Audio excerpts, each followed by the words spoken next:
Here we fucking go, boys. Oh, this game.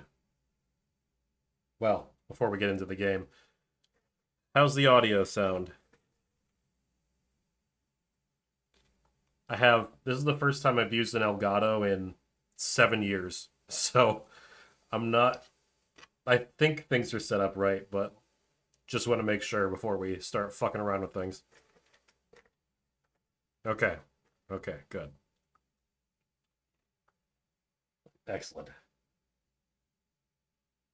Oh, yes, the cat. Why is it called Elgato? The cat game capture.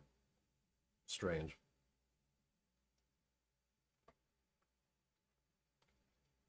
Maybe a little quiet. Hold on. Move my mic a little bit closer.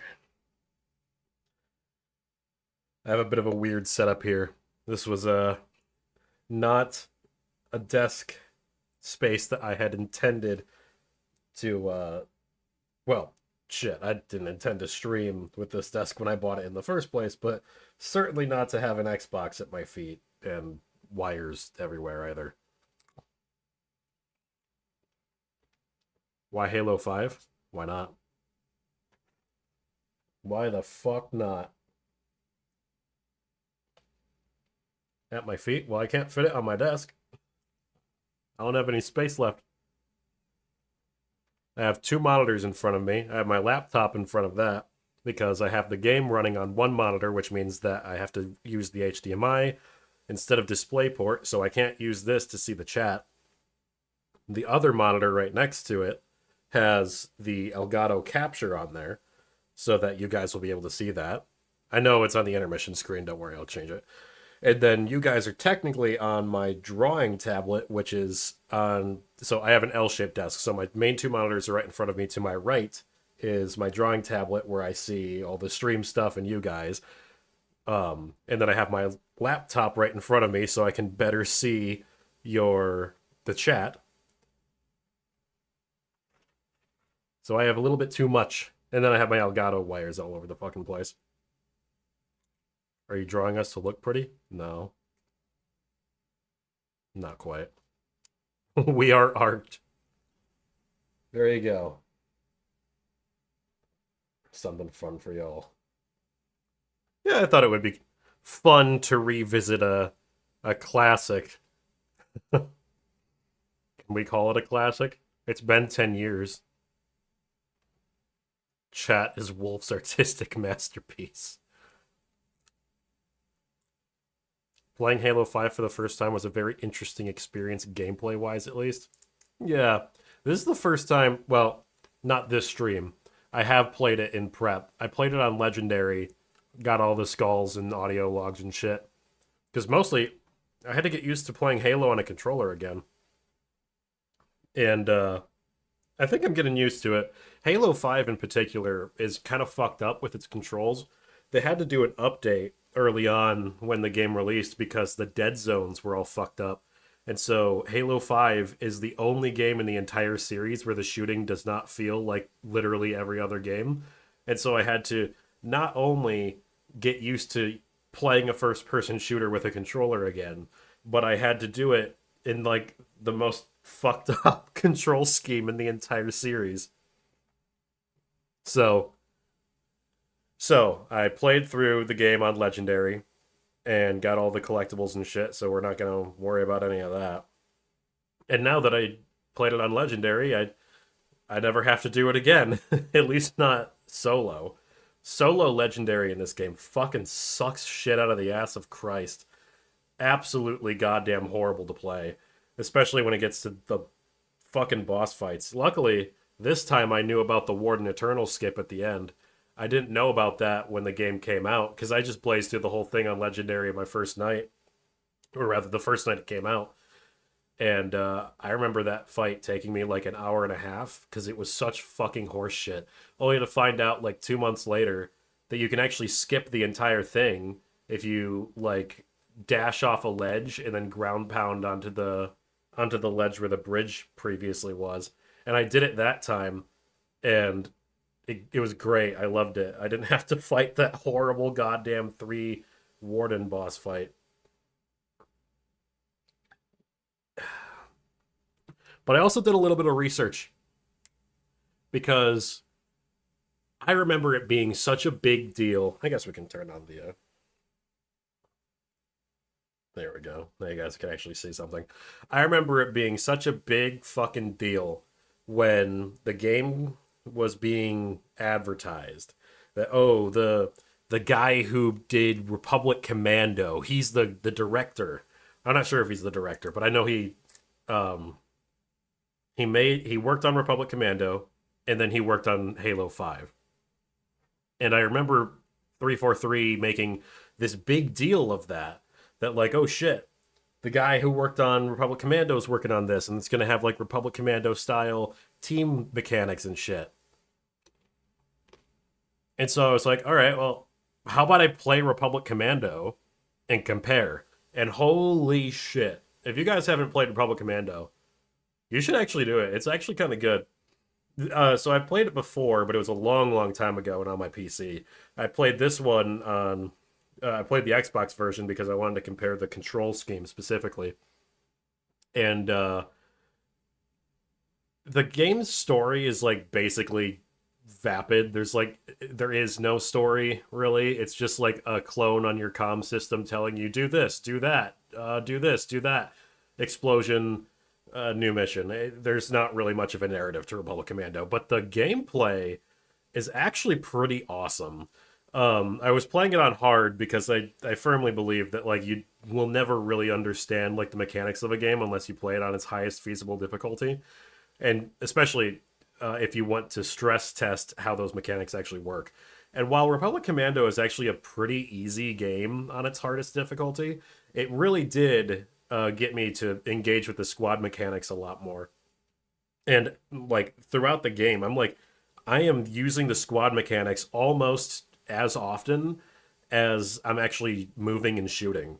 It's pretty good. It's a lot of fun to play, and for an original Xbox game, it looks really really good. I think it looks better than either of the original Halo games. But then then I compared it to Halo 5. SOCOM was the best. Yeah, I haven't played a lot of like squad based tactical shooters like that, so I'm not saying that like Republic Commando is the best by any stretch. Because I don't know, I'm not qualified to talk about that one. But I decided to play Republic Commando specifically because a guy who worked on Republic Commando worked on Halo 5, and they were making a big deal of that being a thing in this game. And it's crazy that Republic Commando came out 10 years prior to Halo 5, and it has like an infinitely more robust squad mechanic system. Like I'm constantly engaging with it, constantly sending my squad mates to cover and sending them to get health, sending them to attack one specific enemy or to go to a forward post or whatever. Like there's a lot of mechanics and it's a lot of fun. But Halo 5 has like fucking none of it. It's crazy. It's like you implemented like maybe one or two of the functions from Republic Commando and then like did nothing else with it. It's fucking nuts. Like how could you possibly get the guy who worked on it to help make your squad-based system and then totally fuck it up? I don't understand. And then they fucking got rid of it in Halo Infinite. They didn't even bother trying to fix the issues with it. Was just watching the old EFAP where they reviewed the John Halo TV show. Perfect timing, Wolf. Oh, wonderful. Boots up stream. Halo theme indicates it is in fact a Halo game. Chat on the drawing tablet. Press RT to shoot. Let's go. Hell yeah. Stop complaining. No. I will complain all I want.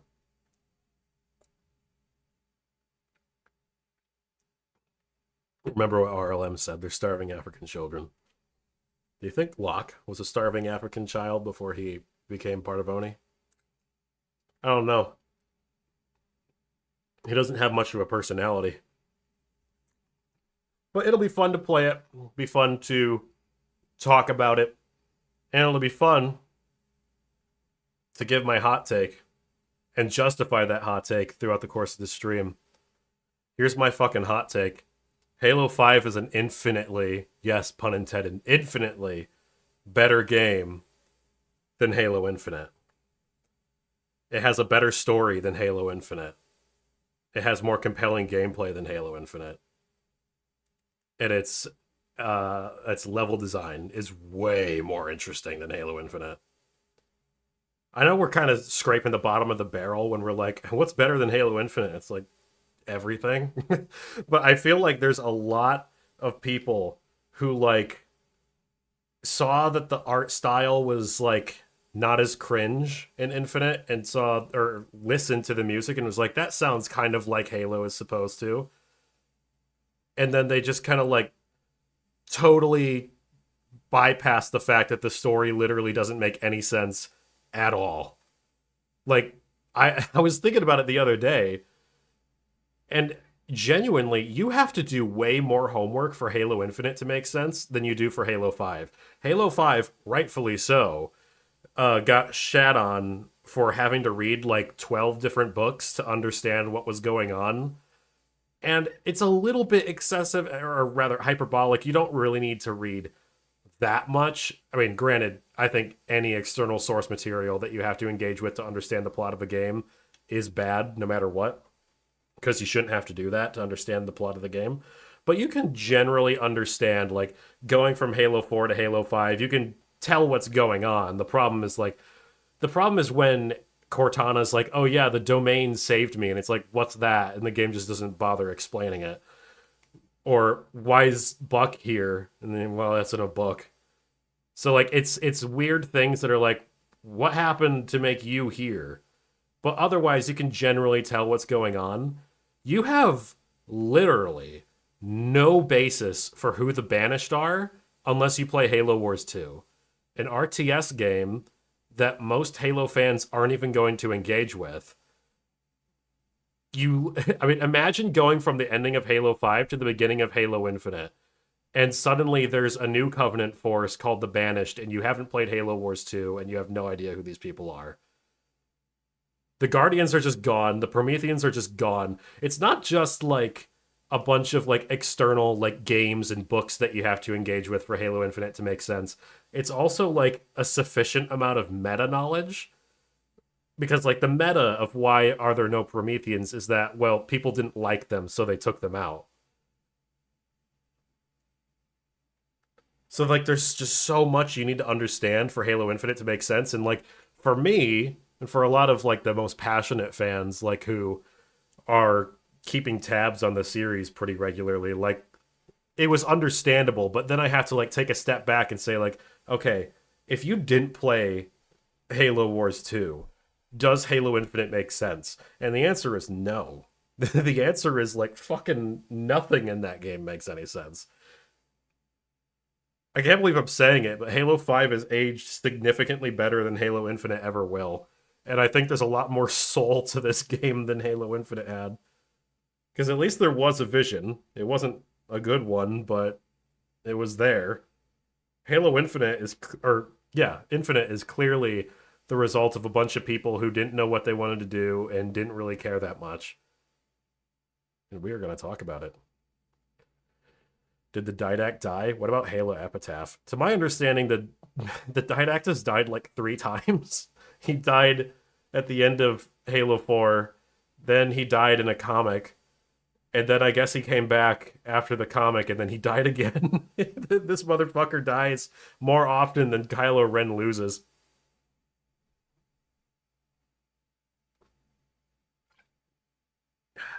I have no idea. It's so fucking bizarre. Anyway, let's just get into the game.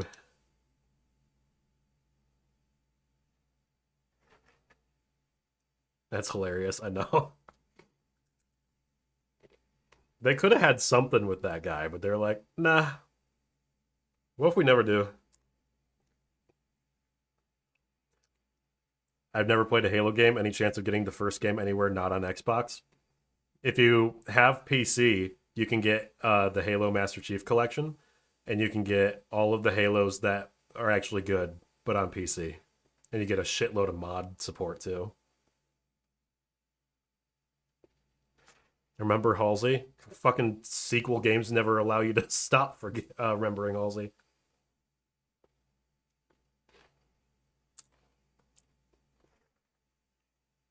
They shot like 11 composers at the Didact in that one. I know, I read that one. I like how that whole comic was just like trying to get rid of Spartanops.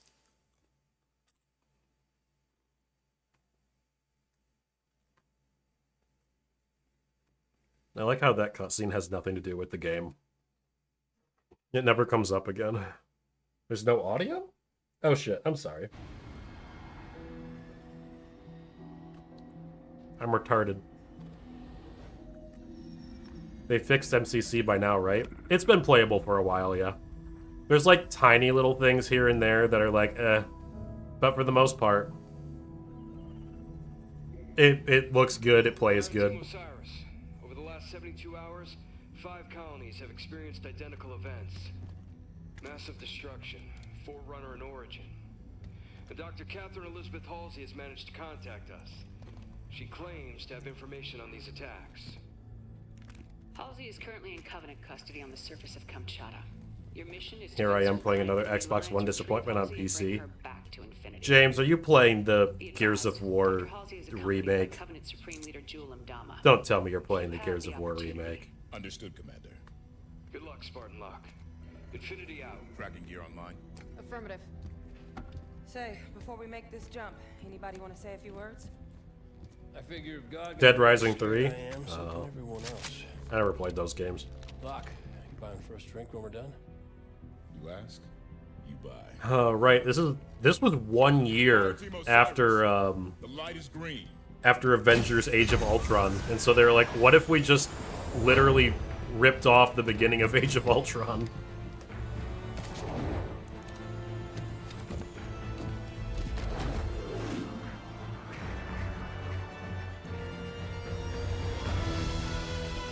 They were really impressed with their games, too, so they were the only Halo games that had the title show up in the fucking opening cutscene. Or, well, I guess it wasn't the opening cutscene for 4 and Infinite, but opening level cutscenes. Comms working fine, Locke. Copy that, Tanaka. Spartan Buck online and ready. Spartan Vale online. God, they were so obnoxious with this. It's the Old Spice guy. I won't be able to not see it now.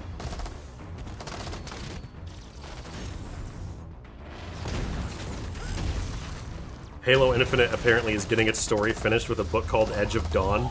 That's cool. I won't read that. Why Halo 5? You don't need to do this to yourself.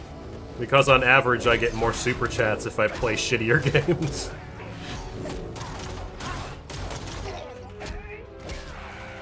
It's like a superhero movie. I know, it doesn't fit Halo at all.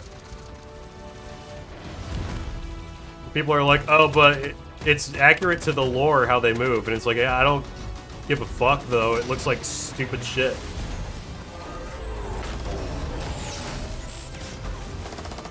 There's a reason that no other Halo cutscene acted this way. And it's because it's silly.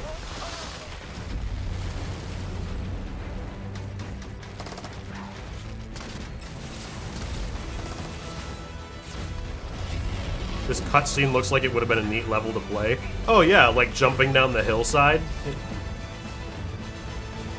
Ironically, they do that later on in the game with the Guardian when you're jumping down that. They could have done that more than once. Considering that that was like one of the better parts of the game. Incoming. Oh, this is so stupid. Oh good, I'm glad that that fucking whatever that is came out and killed everything. Vale, keep an ear on comms. Affirmative. Buck, Tanaka, full security. On it. Alright. Okay, is the game audio fine for you guys?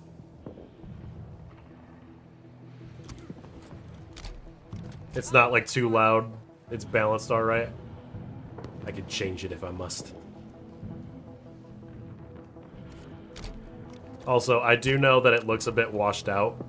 I'm gonna have to fiddle fuck around with the Elgato because I don't know why. Because like on my main monitor that I'm playing the game on, it looks fine. But on the monitor with the Elgato, it doesn't. I'm not entirely sure why. So I'm gonna have to fuck around with that and figure it out. I haven't streamed from a console in almost a decade. It's been crazy. The audio's fine? Alright.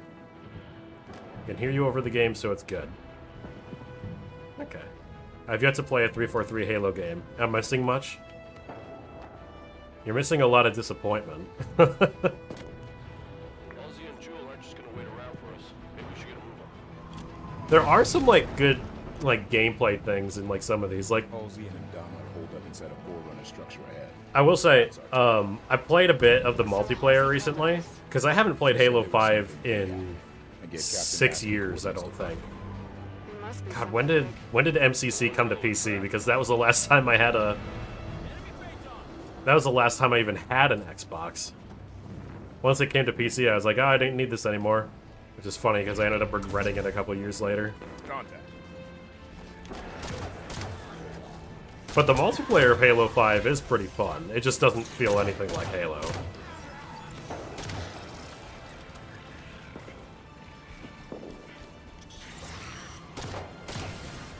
Unfortunately, I mean, it's a 10-year-old game now, so...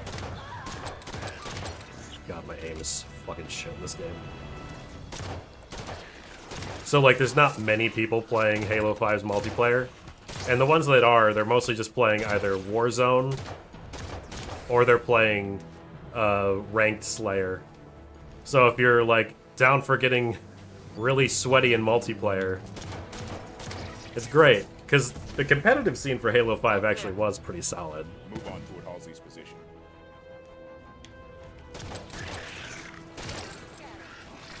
Oh, shit.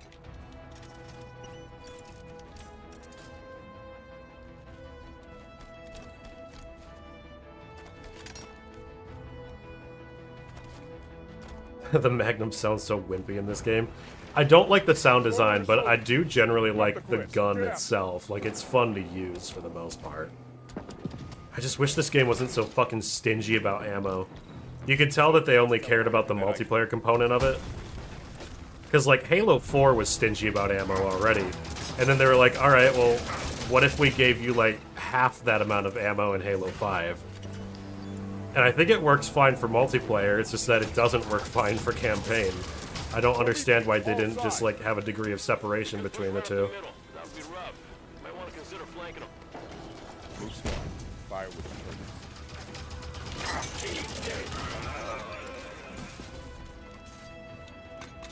It's funny how they changed the physics of, like, literally every single one of the Promethean guns in this game, and they're like, fuck it, I guess we're just not gonna use it in the next one.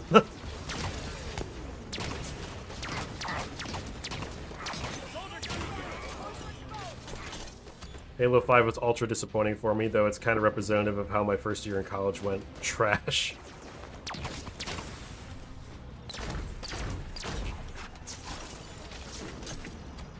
You have barely any ammo on Heroic in 4, it's insane. Yeah, this is Heroic right now in Halo 5, and like, I think I can get more light rifle ammo. I think the cap is 36. Yeah, it's 36. Cap for the BR is 108. But the thing is, it's like the BR doesn't really do much damage to Prometheans. They're fine against Covenant, but...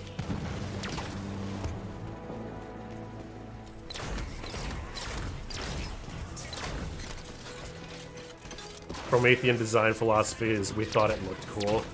Pretty much. They at least toned down the autistic... Oh, shit. Alright, let's see how long it takes them to not heal me. Oh. Oh, thanks, Tanaka. Are you gonna try and get me? Yeah, save me right at the last fucking second. Jesus.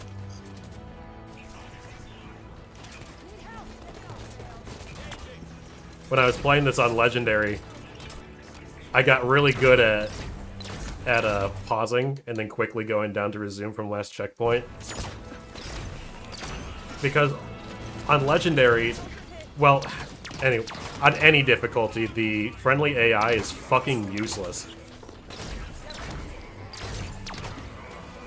So really all that's happening is you are waiting for an extended period of time to just fucking die and go back to the previous checkpoint.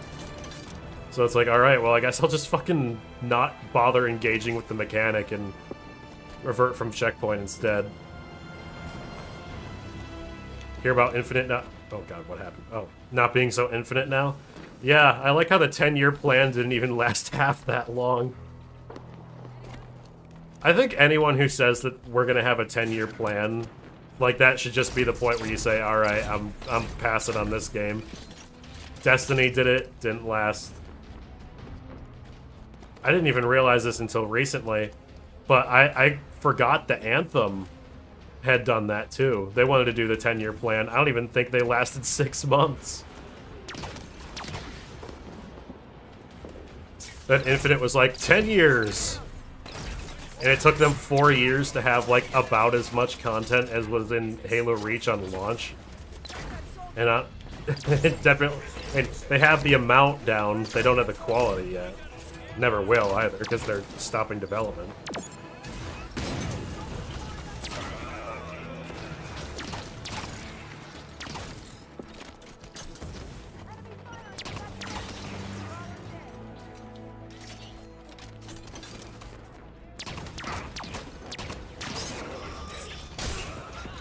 God, those fucking screen effects.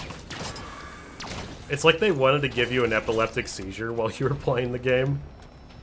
I don't know why they hate me that much. Good work, everyone. I noticed in the briefing Dr. Halsey lost her left arm. When did that happen? Jewel did it. No idea when or why. Reckon it wasn't an argument, or he'd have cut off her head instead of her arm.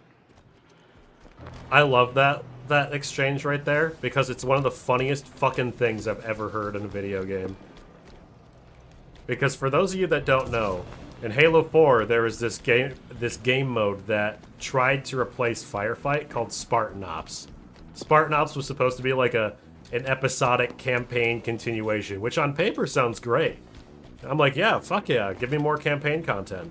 Only Spartan Ops sucked shit. It was really, really bad. It was extremely boring and unfun to play. And so, naturally, they were like, okay, so we're gonna give up on that. And then they made a comic book to write out the series of Spartan Ops, the story of Spartan Ops, so that it didn't matter for Halo 5, and you don't have to play it, technically. Problem is that it doesn't make any fucking sense. So, if you've played Spartan Ops, I'm sorry, what the fuck just happened?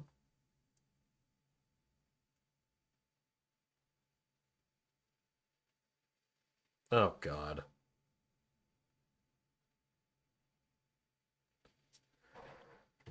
What the fuck happened? You were fine a second ago. You guys can still hear me, right?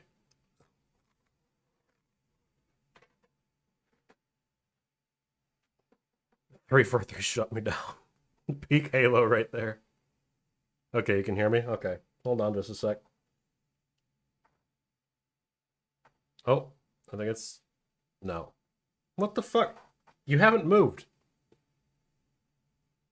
Oh, it's thinking. Okay, I guess it decided it wanted to work again. Where's my mouse?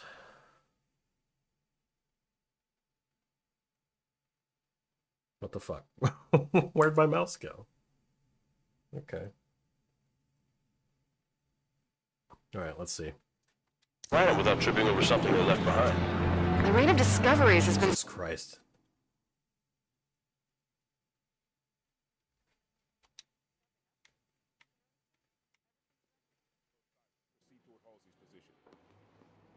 Wow. That's inconvenient, considering that it fucked with my audio, too. Jesus. Alright. It really will have to do some fuckery later. At least it didn't crash the stream. That would have been worse. Well, I was like, oh, right. Spartan Ops.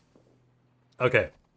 So, if you played Spartan Ops, like I did, and you didn't realize that there was a fucking comic book until after Halo 5 came out, it was like, so what happened with that Janus key shit that we did in Spartan Ops? That's gone. So it's like, okay, so I got to read a comic book to understand it. And the comic book just serves to, like, get rid of the Janus key so it doesn't matter anymore. I don't even remember what it was supposed to do. So it was like, oh, okay, so I spent like 50 hours on this dog shit game mode only for you to write it out in a comic. That's great. And then if you didn't play Spartan Ops and you didn't read that comic, you're left with even more confusion. Because the only other time you've seen Halsey is in the first cutscene of Halo 4, where she's being interrogated by some ONI officer. But then this game starts, and Halsey is missing an arm, and she's been captured by this Covenant guy. And if you haven't played Spartan Ops, it's like, what the fuck happened between the opening of Halo 4 and the first level of Halo 5? Because that doesn't make any goddamn sense at all. And the only fucking thing they give you is, well, I guess her arm's gone, and the elite guy did it. It's funny as fuck. It's like the most pathetic storytelling I've ever seen. And it's just filled with that in this game. Halsey is in Reach. Oh, I know she's in Reach. I'm saying that the last time we've seen her in the series is in the opening cutscene of 4. Which is funny because, like, in Reach, if you haven't read the books, you don't really know who Halsey is, even in Reach, so...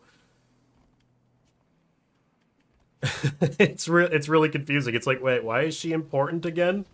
Last time I saw her was when she was flying off with June. The door is sealed tight. How's the audio looking? Are you guys even hearing it? Hold on. Let me try and boost it again. When Elgato crashed, it, like, fucking tanked the audio. Must be in lockdown. Yeah, okay, that's better. Any way to lift it? The Artemis can analyze Forerunner systems. Might be a way to override this door. Oh, I love this. Artemis thing, one of your old Oni toys? Oh, God. Similar. I convinced Commander Palmer to outfit us with prototypes. Okay. This is another insanely funny part. Okay, so... puzzle time, everyone. Puzzle time. Get your thinking caps on. We are in a small room. We need to open that door. There are 2 platforms leading up to that other platform. What do? I'll give you guys a moment to do a big thonk. See anything on the Artemis? I'm at a loss. Press RT to shoot. What puzzle in Halo? What was 343 thinking? This is what they were thinking. Impressive. Systems analyzed. Looks like there's an override switch near the top of the room. That's all this fucking thing does. I'm sorry, did I honestly need you to tell me that the 2 floating platforms here that lead up to another platform, like the only fucking feature in this stupid little room? Artemis showing anything? Shut... I literally just said it. Let's see. This should do it. Oh, solve the puzzle button. Yeah. It's so stupid. I didn't need that. I'm not a dipshit. I can tell where the fucking platform is. The Artemis did the trick. Locke, listen to this. Shut up. So the first time I played the game, I was like, okay, that's silly, but they'll probably use it for something interesting later. No. No, it's just a waypoint on demand. It's so lame. They don't do anything with it. And what's stupid is, like, Locke could have been, like, he's an Oni guy. It's like space CIA. So, like, he could have used that for, like, investigation shit, but they never use it for anything other than, like, a waypoint that you don't even really need because the levels are ultra-linear. Wolf, please, I'm at work. Assuming you're still here in 6 hours, I'll be back. What were 343 thinking? Where do we even begin? I don't think they were thinking all that hard. Oh, no. God damn it. What the fuck, Elgato? We're doing this again? You gotta think really hard? Jesus Christ. I think my Elgato's trying to save me from playing Halo 5.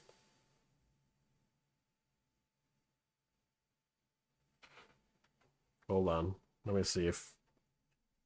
Oh, that seems tight. All the chords are fine. It's not like I'm moving anything. Okay, there we go. And then now the audio's loud again. That's... Why?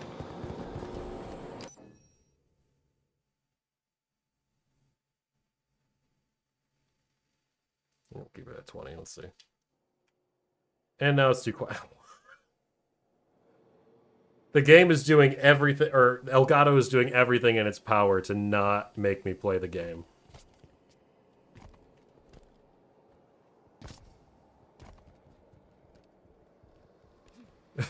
Use the scan, it'll give you a waypoint on which chord is the issue.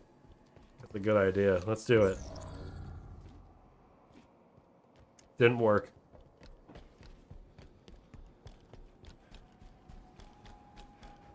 Wonder if it's the game's fault, maybe something in the code? I don't know, I'm not a game developer. No, I think it's the game capture card, because the game is still functioning just fine. Hold position. Buy more time. Jules getting desperate. How'd you learn to speak Sangheili, Vale? When I was a kid, I was stuck on a diplomatic shuttle adrift in deep space for 6 months. My options were be real bored or spend the time getting smart. Okay, Vale picked up the scatter shot, so we'll see if she ever actually uses it. Please, Master, don't make me stream Halo 5. That's the thing. It's like, Buck has an assault rifle, but he's got his pistol out. She's got a DMR, but she's got her assault rifle out. She's got an SMG. I guess scattershot would be better. But she was using a fucking pistol, too. And I know that blue team, what's-her-fuck, has a sniper rifle, and I don't think she ever uses that. Whereas you look at Republic Commando, and Sev has his fucking sniper rifle out at all times. It's like, what the fuck? Why even give them these weapons if they're never going to use anything other than their pistols? Even on the highest difficulty. This is on heroic, by the way. I know it looks piss easy. It is. On the other side of this battlefield. Watch out for the Kraken. The Covenant are trying to use it to break the Promethean lines. I'd rather not get stuck between them.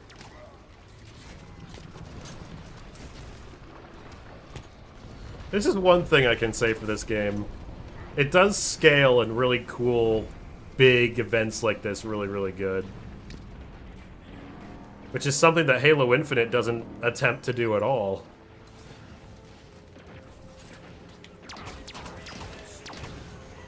I don't think there's one single fucking cool thing that happens in Infinite. It's crazy. It's like the most boring goddamn video game in the world. Are you excited to fight Warden Eternal 30 times? Hey, only 27. I'm not doing the last fight. That shit's so fucking bad. Usually I don't like to do like cheese skips like that, but like Warden Eternal is genuinely like such a shit fight. So I've been looking into like the development of Halo 5 recently, right? And I found out that like all these like Spartan abilities, like the dash or the bash ability or the ground pound, they were all put into the game after the levels had already been designed. And it shows.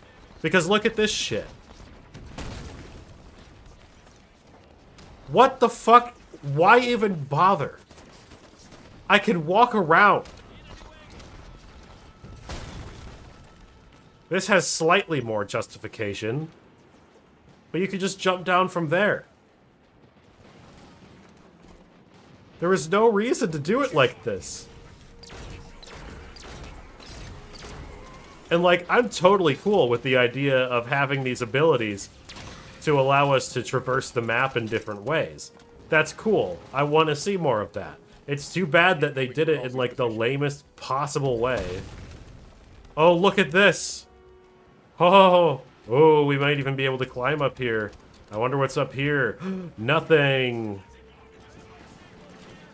And you could get here from right there, too. It's like, how did you not have the idea for these abilities before making the levels? Like, that's insane to me. Like, this major gameplay-changing set of abilities is kind of irrelevant. You can play the game without them for the most part because there's never a point where you really need them. Alright, we gotta see if fucking Vale is ever gonna use that shotgun on anything.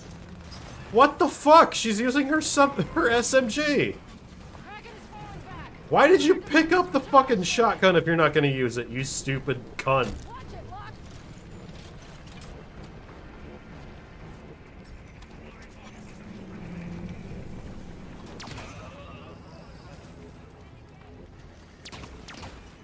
Like, that's the thing. One of the squad commands is you can direct your squad to pick up a weapon, and then they'll proceed to not fucking use it.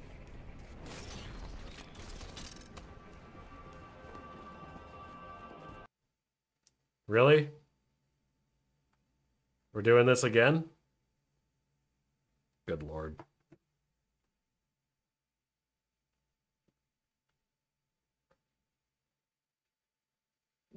I should have got a beer instead.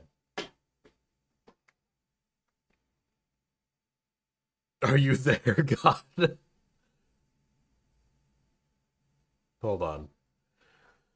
Elgato HD 60X keeps crashing. I had the firmware update too, so I don't know why.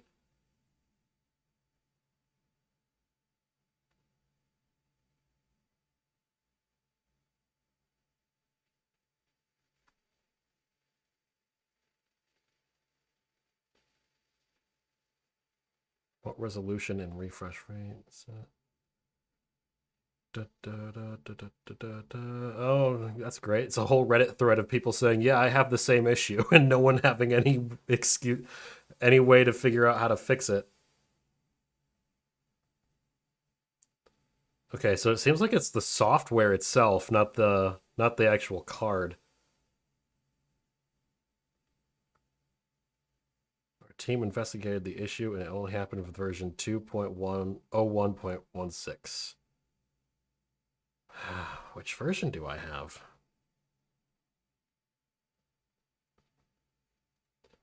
Let's see. How do I even find that info?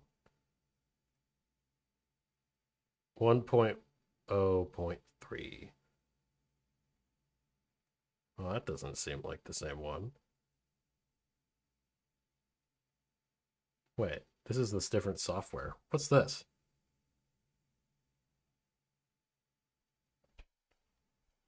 Elgato Game Capture HD. Is that a different fucking thing? It'd be really funny if I got the wrong fucking software. Okay, hold on. Elgato HD 60X software. I mean, it said it was the right... Where'd my mouse go? What the fuck is happening? Why does my mouse keep disappearing? It's just gone. Okay, there we go. Elgato Studio. I don't even see game capture. It's not even an option on your own website. That's cool. Select product, capture, HD60X. 4K capture utility. Well, this one seems to be... Okay, 4K capture utility. Well, we'll check that out, I guess. Well, this is fun. Okay, hold on. I gotta fuck with my monitor to get me to...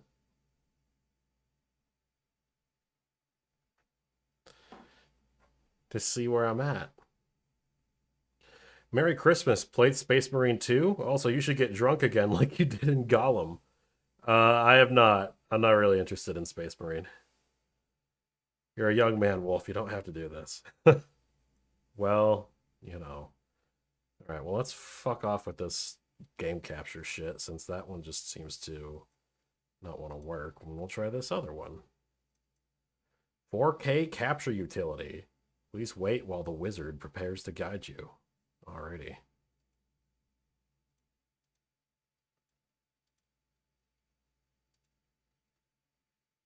Well, this is great. I never thought I'd have to install a fucking program to stream while I'm streaming. I don't know why the software kept, like, fucking up there. Finish. Oh my god.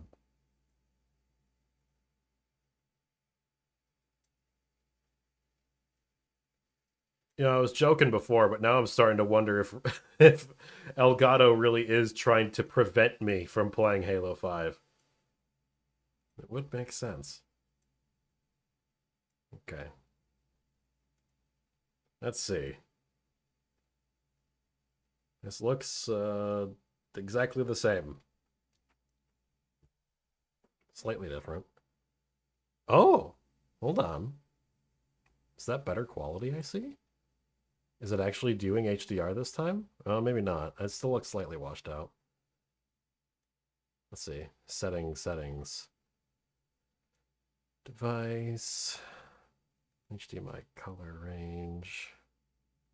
Picture. Ooh, there's like a whole slider and everything. Okay. This might be better. I didn't even have to set up anything like the last one. Is my audio still okay? It's not fucking up with this new program?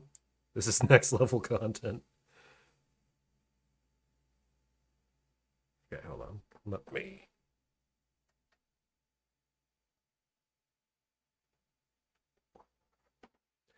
Let me see if I can match. Okay, it is a little washed out still, but there's a slider, so I might be able to fix that.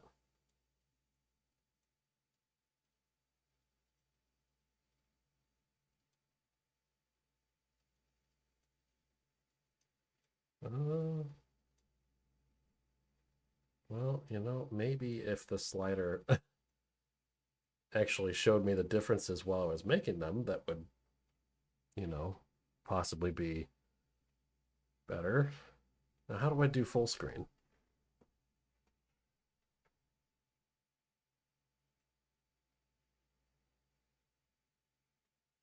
Okay. Let's see. What's this button do? I have no idea what that means. What about this one? It shows a camera. Take screenshot. Oh, okay.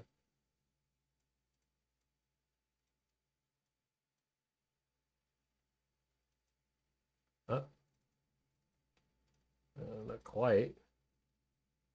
I'm gonna have to just screw around with the image here.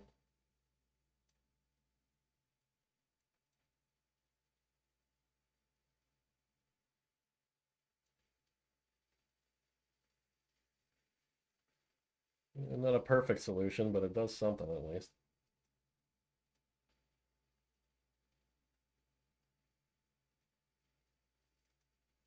No.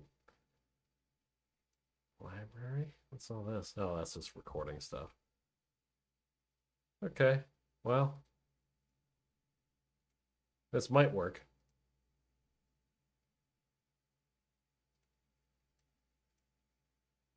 All right. Let's give it a shot. Let's give it a shot. Holy noise. How do you turn down the volume? What's this bar even do? Oh shit, is it recording? I don't want that. No, stop it. Stop. Halt, I say.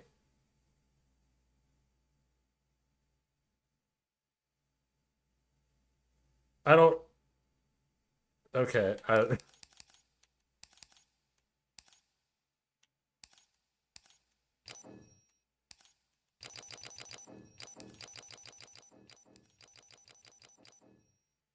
Alright, well, I guess we'll see if this works.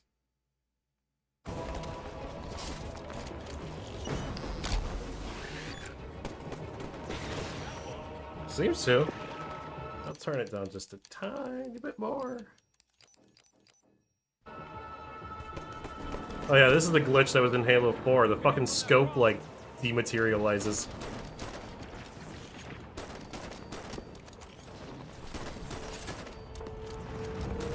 What the fuck? It won't even come back. Whatever. As long as this shit doesn't crash again.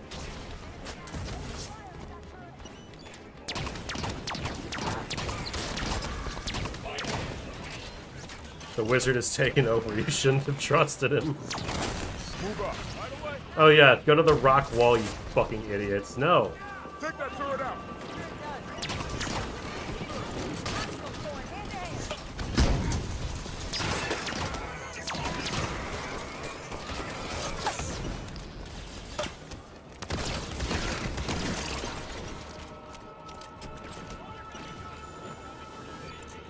At least I think this might be better than Outlaws and Gears 5. Well, it's at least functional.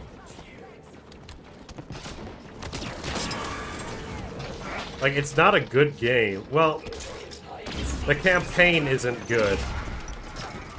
The story in particular is horrible. Oh, shit. Alright. Moment of truth. Let's see. Motherfuck! Oh. Really?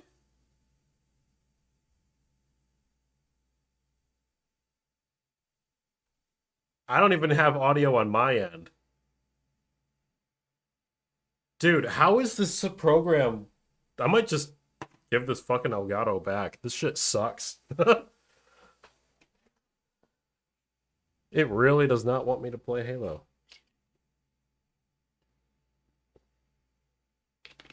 At least not Halo 5. What the fuck? Why is that?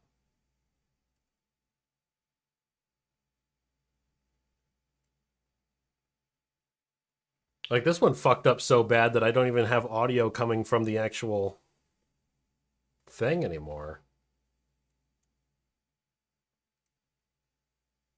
I didn't want that. How do you... Oh. This is crazy. I don't even know how to fix it now. This is worse than the last one. Jesus Christ. This is a test of patience. I know, this sucks. Alright, fuck it. I guess we can play a different game instead. I don't feel like fucking with this if it's gonna crash all the time. I guess I could just fuck with it later. I'll have to come up with a different thumbnail. Yeah, it's just totally fucked now. Just won't even work. Wow. Cool. That's how you toggle full screen? What's this one? What's native size? Oh. Why is that native size?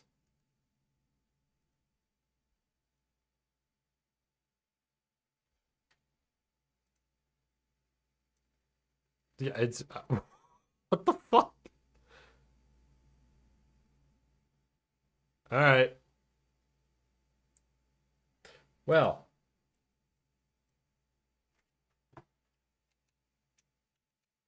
In that case, I'm going to turn off my Xbox and we'll play something else then.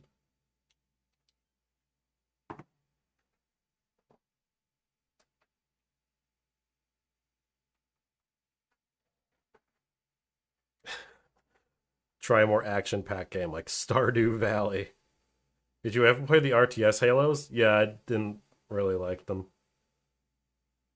Alright, what games do I got installed? Well, I have MCC. I have Infinite.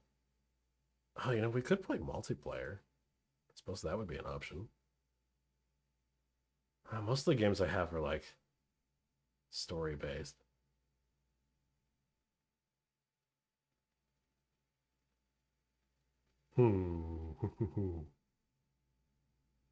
Fuck it, let's just play Titanfall 2.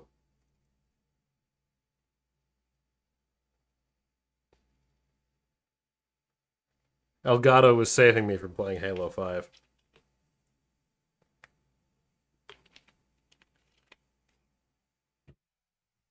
I need to find a new thumbnail for this stream now.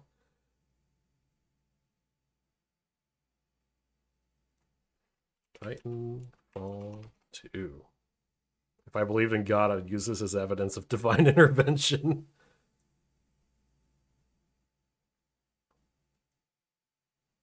Is this big enough? No. Is this? No. Is this? Yes. God damn it. What is this AV1 image file bullshit? Give me a fucking PNG like you used to. I always have to do this every time I make a fucking stupid goddamn video. I have to waste all this fucking time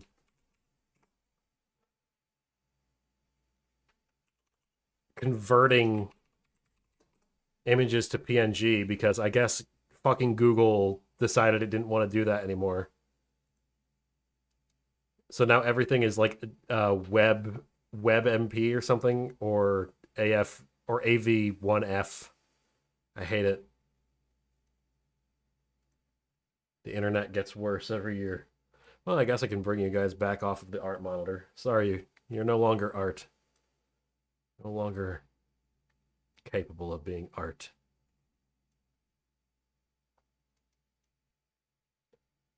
Alrighty. Edit.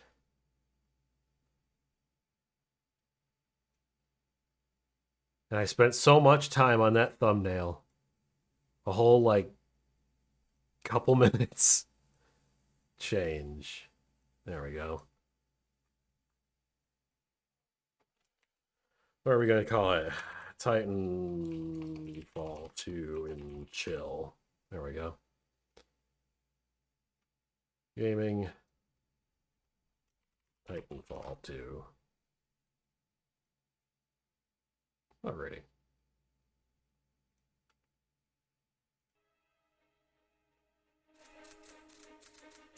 Alright, gotta turn down the volume. Play Cursed Halo mod on Steam. I have played that before. It was fun, but I feel like I have to take it in, like, you know, small doses. It gets to be a little tismy after a while, even for me.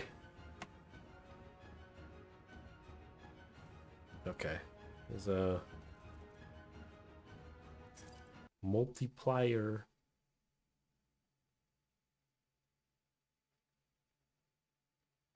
Make sure that this game fucking works. At least usually with PC games, it's not that bad. Elgato made me play a better game. Oh, that's actually a really good stream title, yeah. Elgato forced me to play a better game tonight.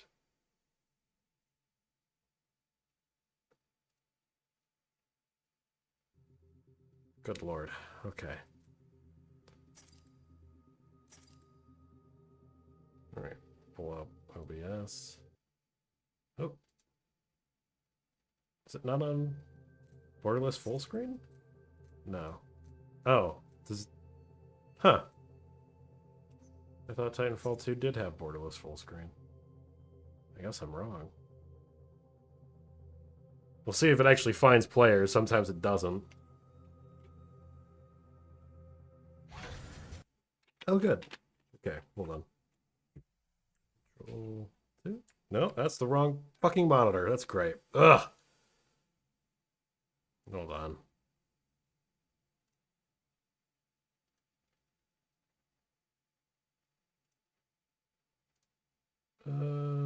Properties.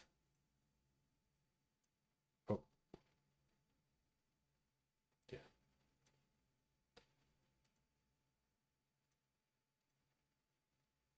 Okay. Oh, good. It's the beginning of the match.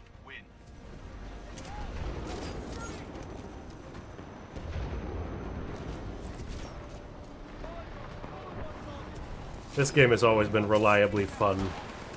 Even when I suck shit at it, which is all the time. Oh, what the I thought that was a Titan sprinting up the side of the wall for a second. I was like, what the fuck's going on? The hackers finally got to the game.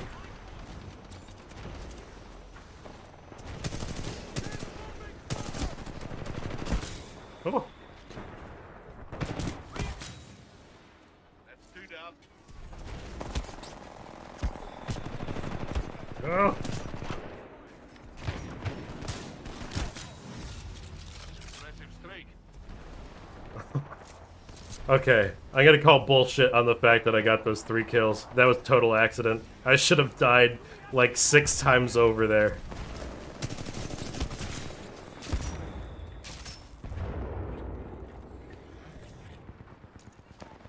Oh, I'm just so fucking good at the game. Oh, motherfuck. I'm such an idiot. Hold on. I forgot about you guys.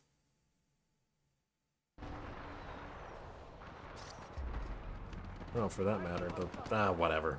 It's good enough. You're hacking.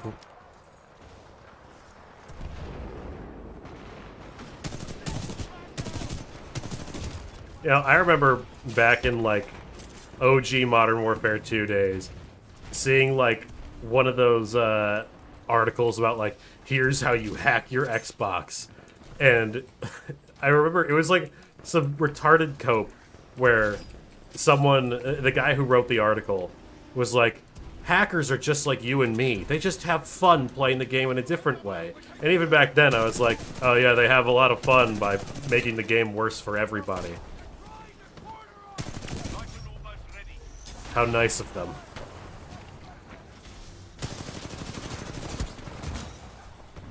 He's gonna hold a grudge. Oh. Oh, shit!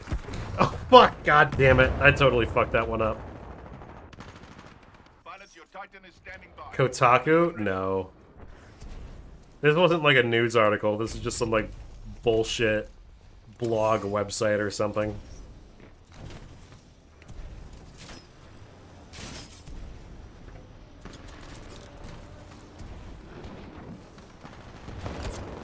As bad as Kotaku is, I don't think that they would be dumb enough to advocate for hacking in video games.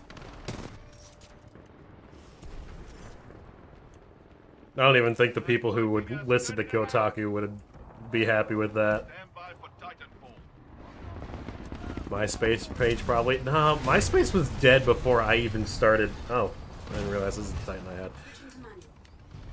Oh god, this is. Why did this Titan get selected? I must have fucked this up somehow.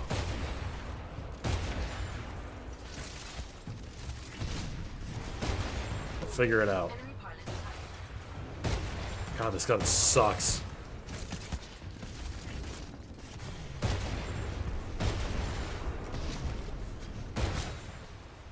Great shot, pilot.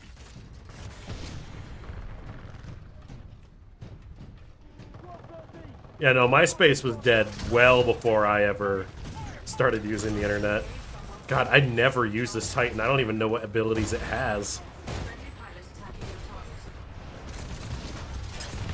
I think the only time I would have used this is in the campaign before switching it out for a better Titan. Hold on. Select, go Ronin. How did I not... Jesus.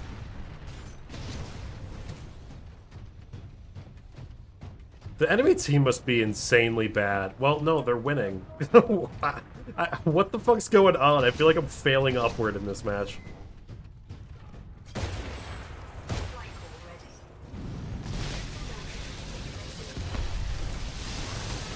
There we go, I finally died.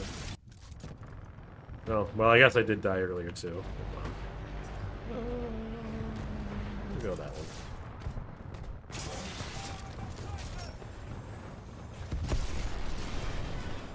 You know, there's only one thing about this game that I don't like, in that, like, the grappling hook is basically, like, the best fucking thing in the whole game, and absolutely nothing is even half as good. So, like, there's basically no reason to use any of the other classes aside from the grappling hook one.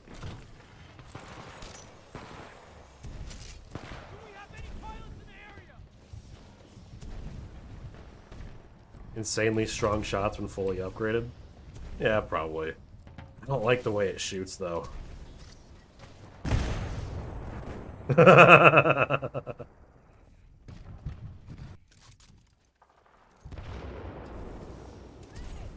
Just about to say, like, oh, it didn't explode? Okay.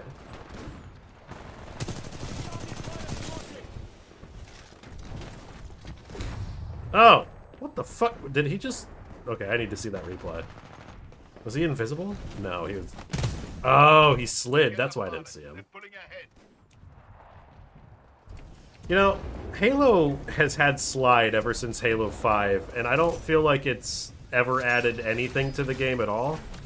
It doesn't help you do trick shots or anything.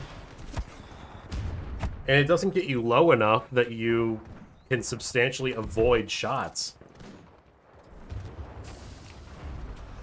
To be fair, I guess that's true of like most games that have slide. I feel like Titanfall 2, and probably by extension Titanfall 1, but I haven't played that one in a long time. I don't even think those servers are still up.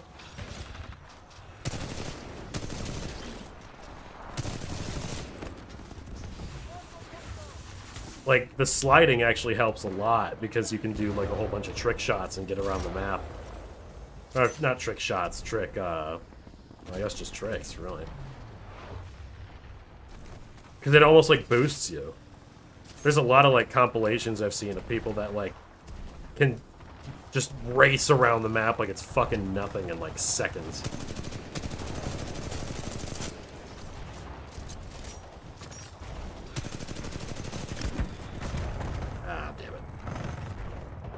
I wish we could have got Titanfall 3. I do too.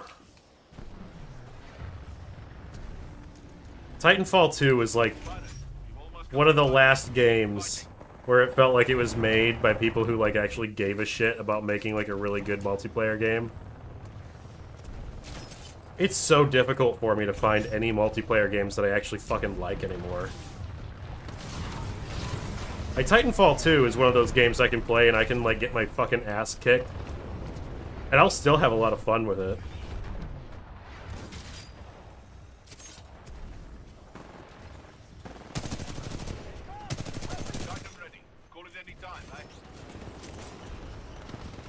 But there's so many games now that, like, they treat everything like it's gotta be your full-time job. And I don't wanna... Like, that's the thing. I look at Halo Infinite, and it has, like, all these different season passes and operations and shit, and it's like, fuck, dude, that would take me like 100 goddamn hours to actually get all that stuff. Remember when you could just like put in like, I don't know, like 30, 40 hours into multiplayer, get the shit you wanted, and then leave? And if it was something like Call of Duty, you could just be like, oh, if I want to go through that whole ranking system again, I can prestige. And if I don't want to prestige because I have, like, a social life, I could just, like, be happy I got my fucking AK-47 in Modern Warfare 2 and just have fun. Like, I know there's, like, a prestige system in Titanfall 2, which makes sense considering that Respawn was made comprised of, Infinity Ward members after the whole Modern Warfare 3 fiasco went down. But I don't feel like prestiging. I like my guns. I'd like to just jump into a game and shoot things and have fun. I got us this time, but we'll be back. Ugh. Titan support is almost ready. Ha, there we go. I got the kick anyway.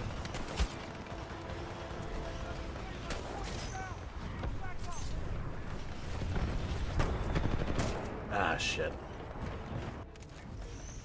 Fair enough. Have you seen the cutscenes from the Attack on Titan Assassin's Creed crossover DLC? The what?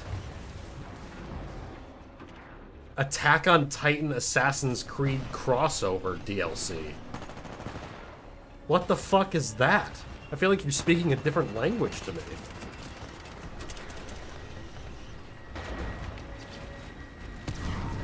There's an Attack on Titan DLC for Assassin's Creed? You can't be serious.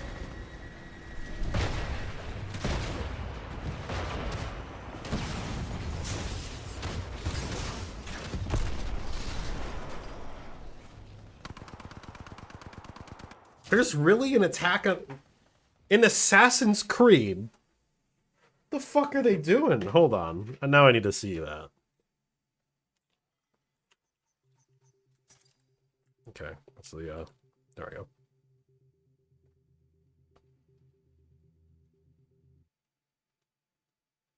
You better be fucking with me. An Attack on Titan... Hold on. Why Attack on Titan of all things? Okay, let's see. What the fuck am I looking at? What? Cutscenes, I guess. What the hell, dude? Look at this.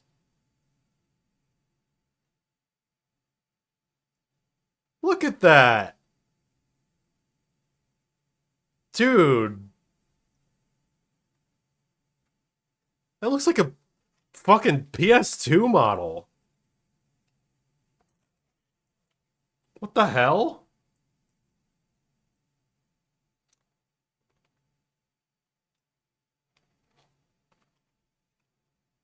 Full movie. Why? I'm sorry. Okay, I haven't played Assassin's Creed since... When did Black Flag come out? Was that like 2013? I haven't played Assassin's Creed since like 2013. What's going on here? If you... When you're captain. Never seen. You. Him. For the... To break... Get to the fucking point. Where's the thing? Okay. Could stop you from Wait, isn't this like a literal plot line in Attack on Titan? Show me the thing. I don't care about who all these people are. Oh, here we go.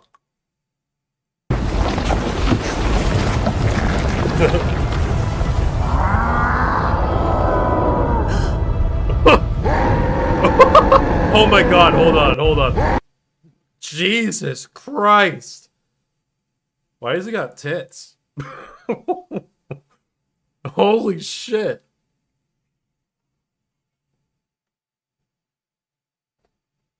What the hell? You gotta be kidding me.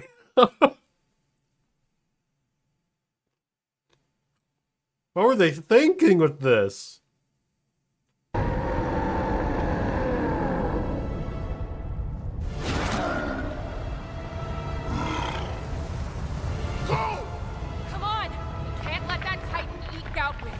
What? Oh, look at that head move. Bro, what's going on? Holy shit. I'm sorry. Why was there an Attack on Titan crossover?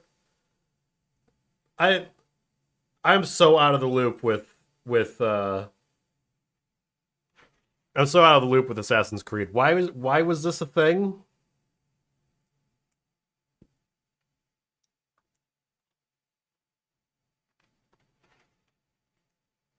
This is in the game, not like a mod? Dude, I've seen mods that look better than this.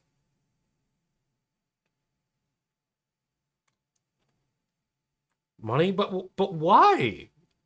What the fuck? Like, there's gotta be better things that you could do with the Assassin's Creed, you know, franchise. Like, you could do crossovers with things that make more sense than whatever the fuck this is.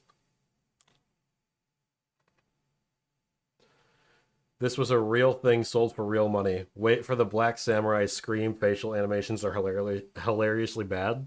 Is it in this cutscene? Oh my god! What?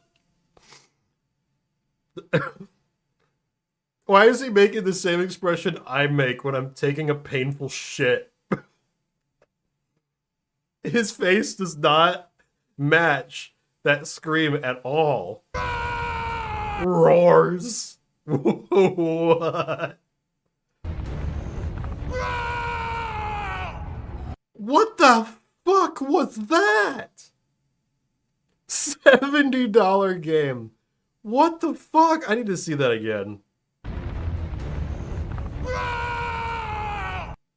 Dude, come on. Assassin's Creed 2. I remember when I played that for the first time and being blown away by the facial animations. And they probably are dated as shit now. I mean, God, I haven't played that game in over a decade. But, God, Assassin's Creed 2 has to have better animations than this. What the fuck? I almost hate this more than I hate the fucking Titan. What the hell? Come and get it!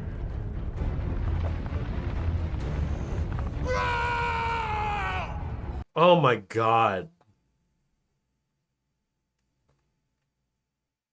That's amazing. Judge Holden versus George Floyd. Come on, Judge Holden looked better than that.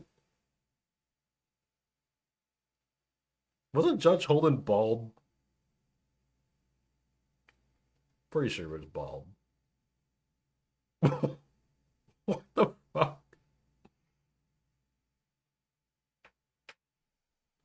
Okay, now I need to look up.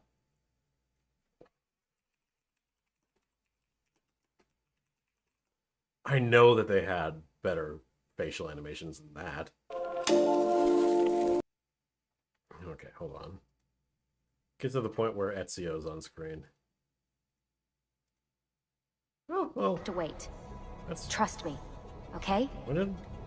Yeah, look at that! Alright, I'm in.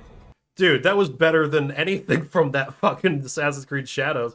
When did this come out? Was that 2008? No, that was the first game, wasn't it? So this might have been 2009?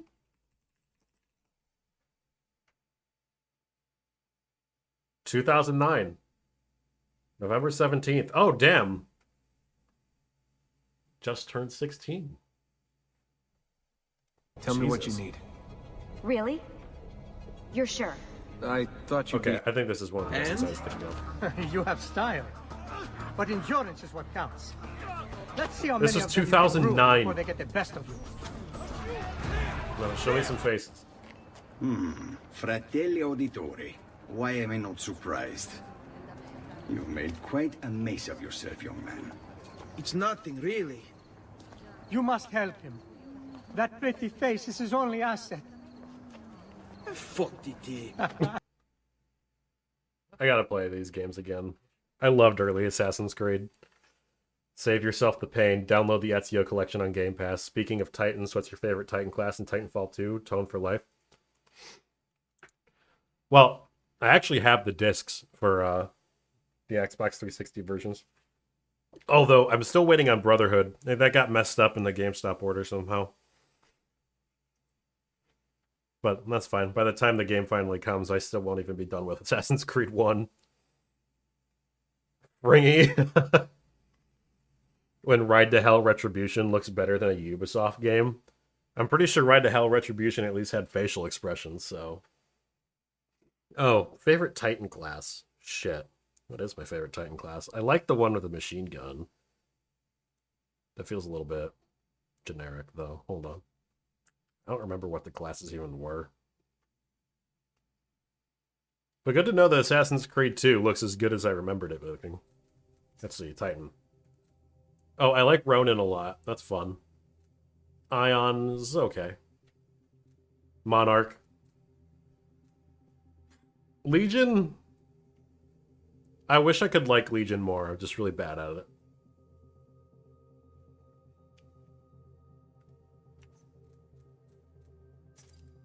Okay. Back to the game. God. Why did they do an Assassin's Creed 2, or Attack on Titan crossover with Assassin's Creed. That's bullshit. That's so stupid.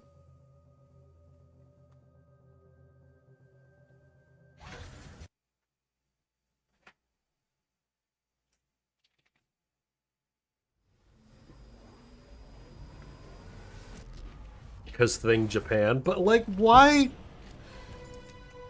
I would have accepted Godzilla before I accepted that. Okay, what gotta be using on this one? This one would be best.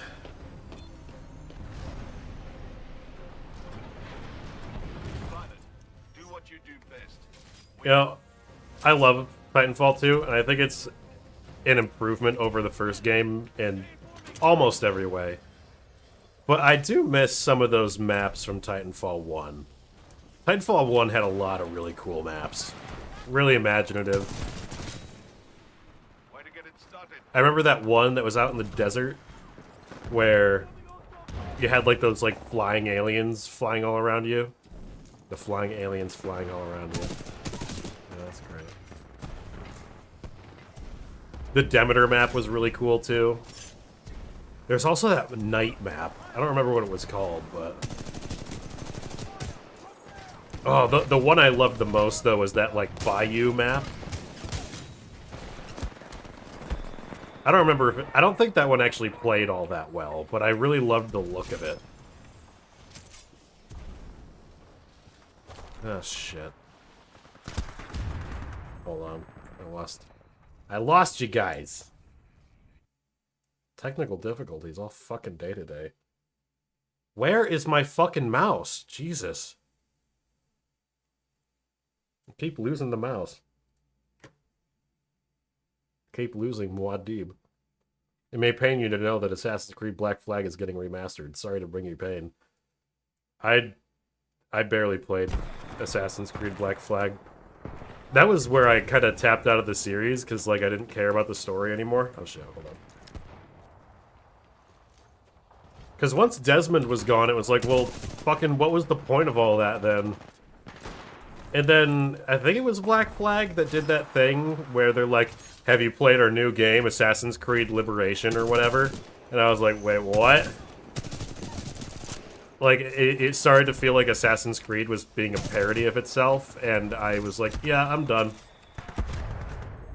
I don't want to be... I don't want to waste my time with this series. You already, like, killed my investment when you killed the main character for no fucking reason at all.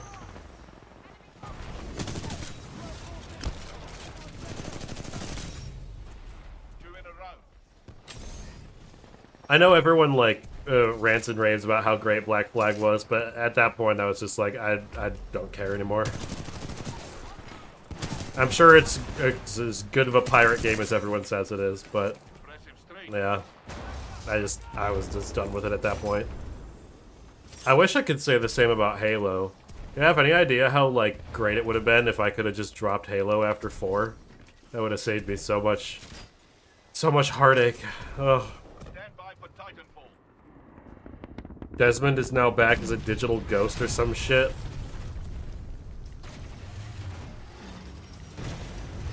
Pilot control initiated. Focus. Plan. Attack. Maybe capitalism was a mistake. Friendly pilot on exterior. Oh, just let the series die. Why a digital ghost?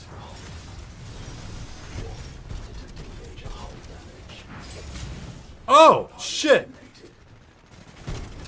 That was awesome. I didn't think I'd actually get him there. Friendly Titan attacking your target.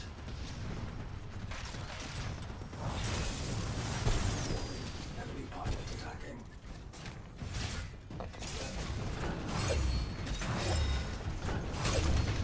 Oh, fuck yeah. You see, that's what I love about this class. It's got so much fucking style with the sword. Speaking of Ride to Hell, if you're wanting a good biker game, I recommend the Last and Damned expansion for GTA 4. Oh, is it called The Last and the Damned?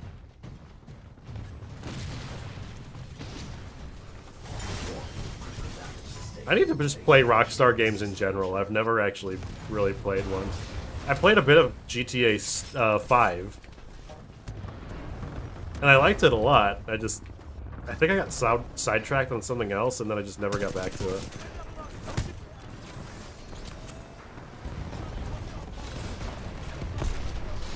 Actually, recently, so like I had kind of like an epiphany a while ago, and it resulted in me like deleting like most of my backlog.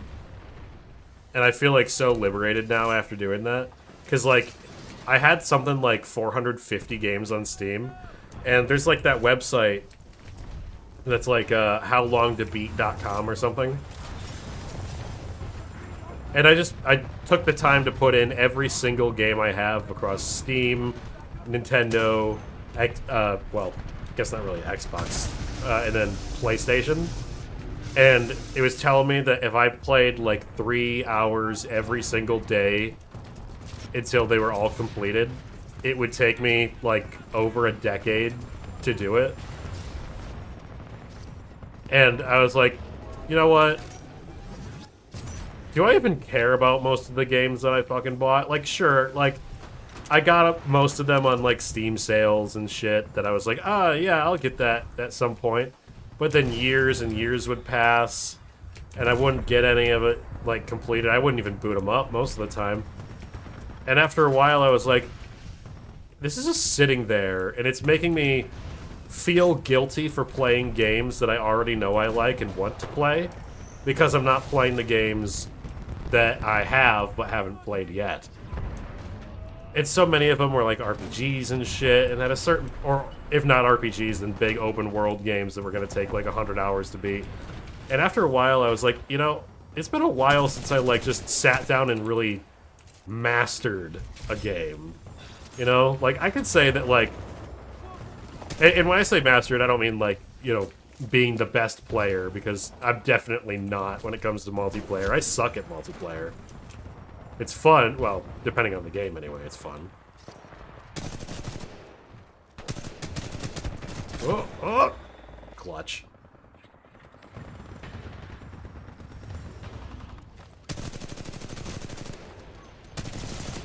But, you know, like, actually getting to understand a game on a really intimate level, finding all the collectibles, like, figuring out how to do, like, speed runs of it and shit, really understanding it on a level that's deeper than most other games. Like, I haven't really done that for a lot ever since I was, like a kid, really. And I remember having a lot more fun with games back then instead of, like, constantly trying to find everything. And I think, like, once I started making money and having the money to get, like, all those Steam sale games and shit, I was like, oh, well, you know, growing up, I only had, like, maybe 20 games at a time, if that. Like, that's 20 at most. Because, like, my family didn't have a lot of money growing up. So it'd be like, alright, maybe I'll get a game this year. And most of the time that was, like, Halo or something. So, I never played, like, the... And on top of that, I grew up in a very religious, very safe family, so I didn't get to play games like Red Dead or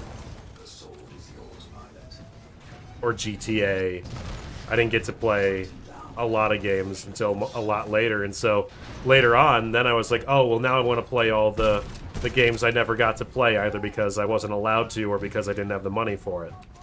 And then I bought all these games, and then I just wasn't even playing them because I had so fucking many of them. And after a while, I was like, man, do I even really care? Because, like, all I'm doing is just, like, looking at this daunting, gargantuan list. And I'm not getting through it.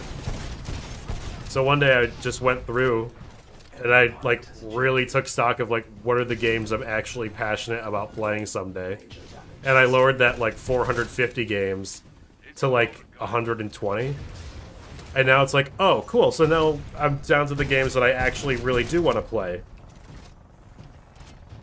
And now I actually think I can get through all of them. and then replay them eventually. Because that's another thing, like, even if I did go through all 450 of those games by playing 3 hours every single day for over 10 years, that's not counting, like, replaying the game. So, like, what, I just have to, like, never replay any of my games? Well, that's lame. Because I really like to put, like, hundreds or thousands of hours into a game that I'm really passionate about. And paradoxically, Halo Campaign Evolved has actually got me invested in going back to the Halo games again. My hatred of it has reminded me of my love for early Halo.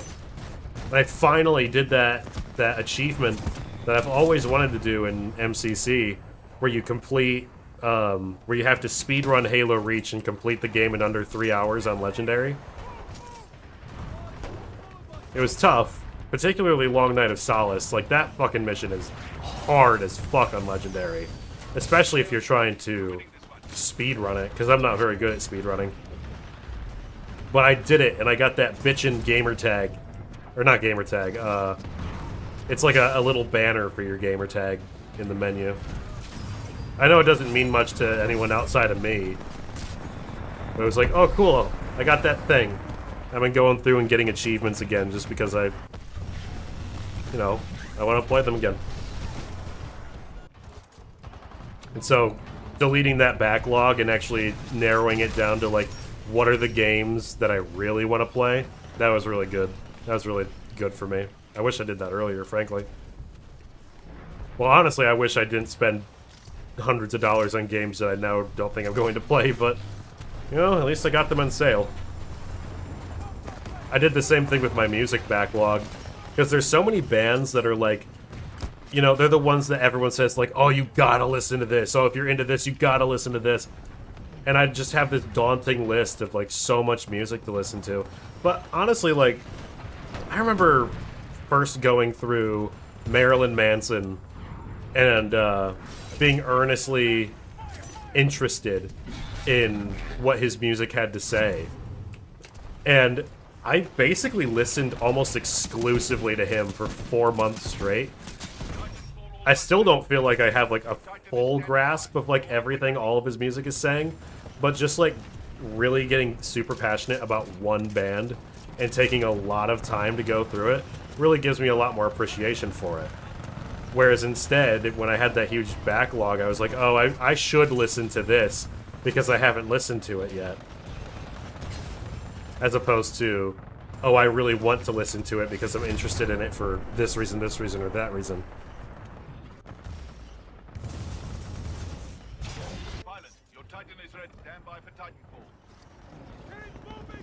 Did the same thing with my books, but I didn't get rid of too many of those. I was really interested in a lot of the books I still have.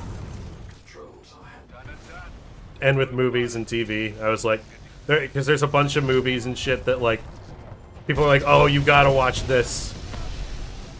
But I wasn't, like, really interested in it, other than that someone told me I should watch it. But then I got rid of it. And now it's like, okay, now I can actually focus on the things that I'm actually interested in.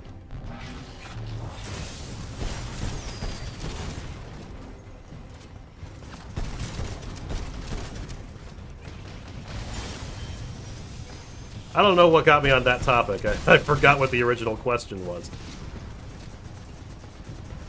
Maybe I just wanted to talk about my reject backlogs, embrace replaying video games. Or rereading books. Or listening to bands that you've already listened to.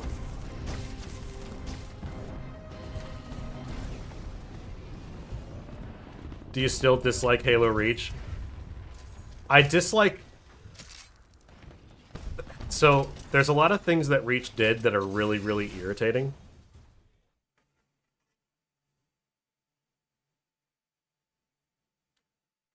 Like, a lot of the issues that Halo has now began with Reach. So, there's an element of it that'll never change. Like, there's a part of it that will always be annoying to me. But I will say that, like, time has made me reconsider and allow me to see it in a better light. I do appreciate it a lot more than I used to. Back when... Because I made, like, a Halo Reach review back in, like, 2018 or something. And I was still, like, kind of trying to prove, like, oh, yeah, it's a really bad game, guys. Like, we need to stop this revisionist history. And I feel like... Because, like, the thing is when Halo Reach came out, it was widely hated by a huge portion of the Halo community. And it did irritate me on a lot of different aspects, from the story to the gameplay. But now that I, like, kind of see, like, what their vision was and what's happened to Halo, especially since 343 took over, I watched the ending of Halo Reach now, and it, like, actually kind of makes me, like, feel a little bit choked up, because it was like, God, this was such a good ending to the series.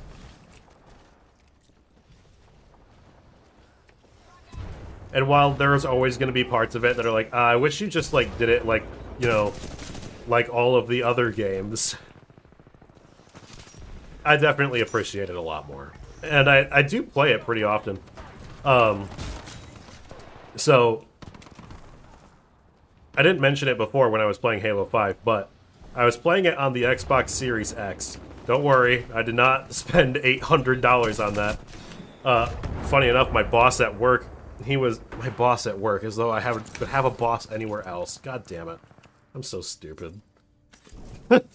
My boss knew I liked old Xbox games and stuff, and he was like, hey, I don't really want this Xbox anymore. You want it? And I was like, how much? And he was like, $100, and I was like, fuck yeah, I'll take that. I didn't realize that the Series X also plays Xbox 360 games and even original Xbox games. Not all of them, unfortunately. Like, Halo 1 and 2 do not work on the Series X.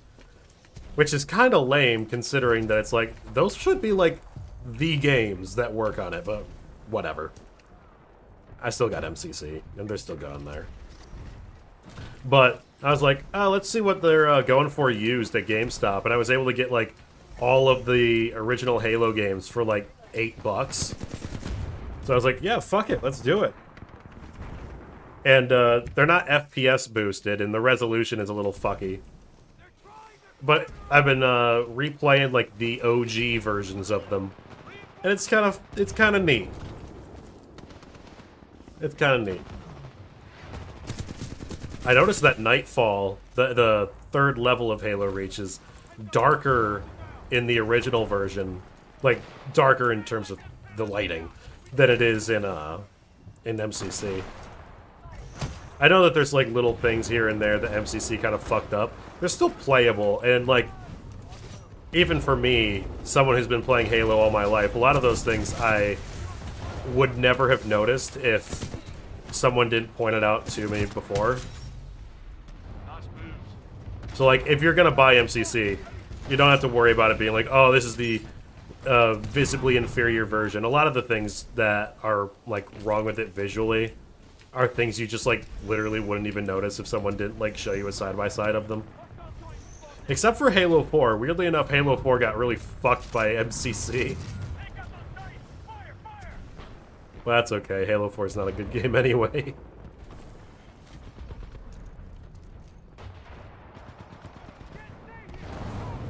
Which boss at which work? It wasn't Mauler.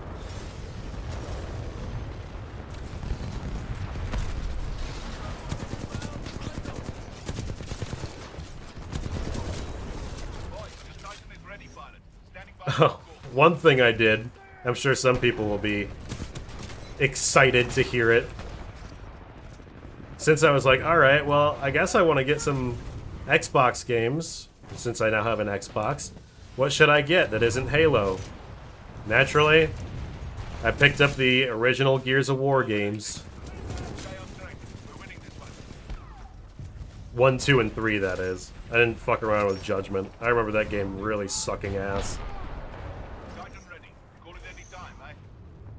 And what's great is, like, it doesn't. It's not with every one of the Xbox games, but some games get like boosts with HDR, boosted resolution, and boosted frame rate, so you can play the original Gears of War, not that shitty fucking remaster, but the original thing at 60 FPS with HDR. Or at least I think that one has HDR. I might be wrong on that, but it does have 60 FPS. I was playing it earlier. Really, really fun. I still think the story sucks, but, you know, I'm in it for the shooty. The shooty. And I was telling James, like, a month or two ago, I saw this video that compared the Gears of War Reloaded, which is basically just, like, an upscaled version of the remaster that they just released on, like, PlayStation. They were comparing that to the visuals of the original Gears of War, and it's fucking crazy how badly they fucked up that remaster. Like, they totally neutered it. Like, the visuals aren't anywhere near as good. They, like, toned down the blood significantly. There's far fewer textures. Like, Coltrane looks like a fucking wax doll in the remake, or the remaster.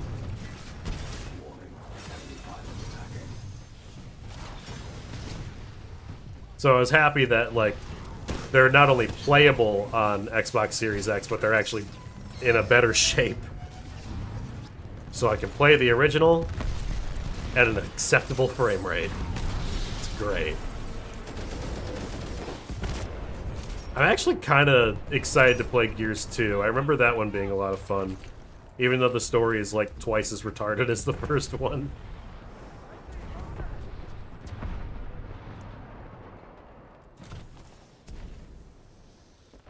What did MCC do to Halo 4? There's a lot of issues with the lighting. Like, the bloom effects, except for on the lens flares for some reason. Lens flares still have, like, overly obnoxious bloom effects. But then there's bloom effects that, like, make it look better that are just not there. So, like, I didn't even realize this. There's, like, a couple maps in Spartan Ops that have lava on them, but the bloom on the actual lava is gone. So, like, in the original Halo 4, you can see the lava actually glowing and casting light everywhere. And like, oh, that's good. But then in MCC, the lava is like just this dull orange. It doesn't really cast light or anything. And what's really funny is that I found out that Halo 4 Spartan Ops is literally no longer playable on base Halo 4. Because apparently Spartan Ops is attached to the Halo 4 multiplayer servers. And since the Halo 4 multiplayer servers are dead now, you literally are not able to play Spartan Ops unless you play it on MCC, which is the inferior version. It's just, like, how do you fuck that? You fucked your own game, bro. Whatever. It's Spartan Ops. It wasn't exactly worth playing anyway, but it was just an example of, like, how they fucked up the bloom effects.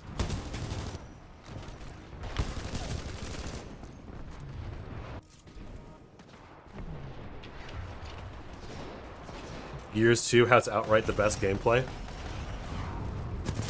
It's been a long time since I played it. I remember really liking Gears 3's gameplay, but I was a little iffy on, like, the crosshair bloom, because it did the same thing that Reach did, and I think it was made to, like, mostly balance out multiplayer, but it was kind of frustrating sometimes. I don't know. I guess I'll be playing them though, seeing what it's like. It's funny seeing how how much Marcus just says shit throughout the first game. I did like the characters in the Gears of War games, at least.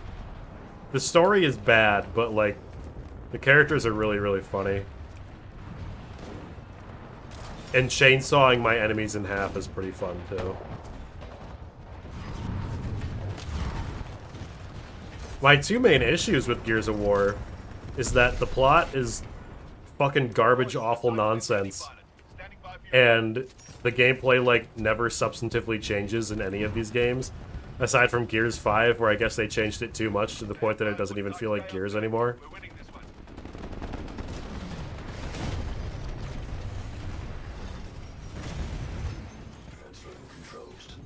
Judgment is alright for characters in the challenges. I don't remember... I mean, I remember there were things in Judgment that were like, why are you copying Halo all of a sudden? Like with the character models in multiplayer going red and blue. Honestly, it's been so long since I've played it, I don't remember a lot of the criticisms of it. I just remember when I did play it, I was like, this is the only one that I didn't like much at all. Didn't they, like, change the lore in Judgment to the point that it's, like, totally contradictory to anything that happens in the first 3 games? I remember people complaining about that. Oh, it had a 2-weapon limit? I completely forgot about that. Why would they have a 2-weapon limit? It's... well, whatever.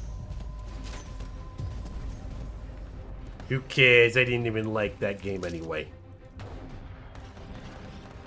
Judgment had the story cut into chapter blocks for stats at the end and challenges. That's weird. Gears 5 doesn't exist. I love that, like... so I didn't even realize how old Gears 5 was. Gears 5 came out 6 years ago.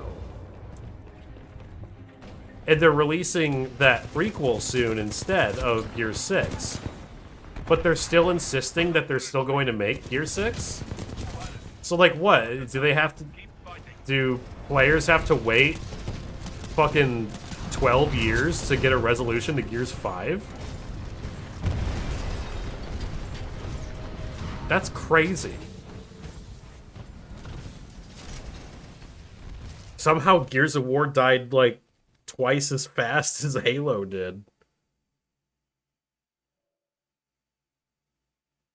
How did I find Stalker? That's a funny story, actually. I remember... so I had this, I don't remember exactly what the class was. It was some social studies, something or other. And I had to do a book report on... or not a book report. It was just everyone had to do, like, a report on some, like, political issue in the world. And I was assigned nuclear proliferation. And so... I was doing research on Chernobyl, and I was looking up like images of it to use in my presentation, and I found like images of Shadow of Chernobyl on there, and I was like, "Oh, what's that game?" And then I looked it up on. Luckily, it just happened to be around the time where I got a laptop for Christmas, and it was just powerful enough that I could play soccer on there. So I wrote it down, and then I got it on Steam for like I think it was like $10 or $20 back then. That was how I found it. School did one good thing for me.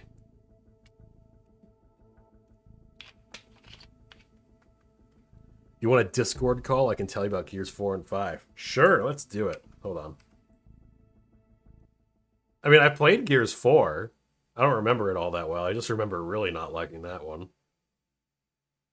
Where are you? Ah, there you are. Come hither, Jameson. Oh, thank God you called me. You were buried in my DMs. I'm like, oh God, no, I can't find shit. My Discord was doing that weird glitch where it only shows like the first letter of people's names, so I was going off of like the Discord icons, and whenever I'm like seeing visuals like all like right next to each other, I have a hard time like parsing them out. Like, if I'm trying to find a person in a crowd, I'm just like, fucked, I can't do anything. Sounds about right. Game. So, Gears 4, as we all remember, it's like, what is it, like 20 years later after Gears 3 or some shit?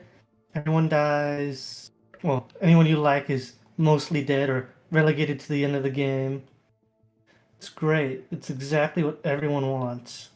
Dude, who doesn't like that one thing that makes Marcus happy? Is fucking dead. Yeah, I really hated that Anya was just killed off screen, and it's like, what the fuck? Why? I didn't. Oh, and then not that let's I like give, particularly cared about her, but I was like, well, that's stupid. Why would you kill her off screen? So you could make well, way it's for still like these lamer female characters instead. Well, contextually, it's bad because it's like it's the only person left for Marcus to be like somewhat happy with. Because everyone he like genuinely grew up and cares about is fucking dead. And then not only that, most of them are put off to the side. Wow, Jesus, stop game, please, thank you. And then, and then they give what's her name Anya's armor, which always just annoys me. Well, like why? Why can't you just happen to have random armor? No, you have to give her Anya's? Okay. Oh, wait. He gave... What's her name? Kate. That's okay. her name. Yeah. I forgot about... God, I'm like, most of my memories of Gears 4 are fighting the fucking DBs and being like, this is the most boring shit I have ever fucking played. Like, how did... that's like the beginning half of the game is DBs. I know, and it's the like... other half is fucking off-brand... What are they called? The Swarm? Oh god, I remember like it was like the funniest line in the game. When like Marcus just shows up and they're like, yeah, we call them the Swarm, and it's like, when the fuck did you decide that that was their name? Like, you didn't have a cutscene about that. You just like were like, yeah, they're the Swarm now, whatever. It's a whatever name. I just find it funny that like they came up with the name just out of the blue off screen for no reason. It's like, what about them like screams Swarm anyway? Because like it's just a locust with a redesign. It's not like any different. They even still have the boomers, don't they? I don't even know if they're called boomers. I know they look different and they shoot that other weird weapon. Was it that mining gun that like drops down from a distance and like completely destroys the concept of cover shooting? Yeah, that's always a great addition to the game. I don't remember that. Yeah, it's... Oh, I shot that thing. Shit. It's fine. I just... So... It's funny, like, thinking back on it, because, you know, everyone, justifiably so, still shits on Halo 4 and 5 for, like, how bad the Prometheans were, but, like, my god, the DBs in, like, Gears 4 were so infuriatingly awful that I was like, I don't even know if I want to complete the game. Well, they're boring, and they make up like half the game. I know, it genuinely takes like 6... Okay, maybe not 6 hours. The game probably isn't much longer than 10, but... It's genuinely like 4 hours of just fighting robots that don't take cover, they don't like have any cool tactics. Like, the Prometheans are bad, but the DBs make the Prometheans look like the fucking best AI in the world. Well, the fact that I think it's... the fact that I remember the DBs by name simply because of how much I hate them. Well, I think it's more insulting to Barrett's intelligence. Like, you're telling me you have Jack the robot, but you can't make something fucking better? Really? You know, fucking good old Jack, a flying robot who fucking flies around, fucking rips open doors constantly for you, has little tasers so he can actually do minor stuff, and you can't make something better than that? Really? What, Baird made the DBs? Yes. Wow, he's retroactively my least favorite character now. Yeah, that's fucking Gears 4 for me. I can't blame the things that, what are they called, Coalition? That fucking idiotic... Oh, the dev team? Sucks. Yeah, I can't blame Baird for whatever fucking stupid decisions the dev team makes. Yeah. But Gears 5 ends with a choice. Oh, I know that. It ends with you, like, choosing between, like, what was it, the black guy and Marcus's kid to kill one? Yeah, JD. Yeah, it's like, in, like, game, why the fuck would you think that I would choose anything? Why do you think I would intentionally kill Marcus's kid? This dude has had, like, he's never had a single good day in his whole life, and you think that I'm going to kill his fucking son? What a stupid choice. Like, why would I ever think of doing that? Aside from, like, to get an achievement, maybe. It's even funnier, because if you even read, like, any of the books, Marcus was friends with Dom's, brother first. And then his brother died in, what are they called? The Elysium Fields during the Pendulum Wars. So it's like, oh, Dom is like a courtesy prize. It's fucking hilarious. I think it broke up a little bit there. What was the relation to Dom's brother?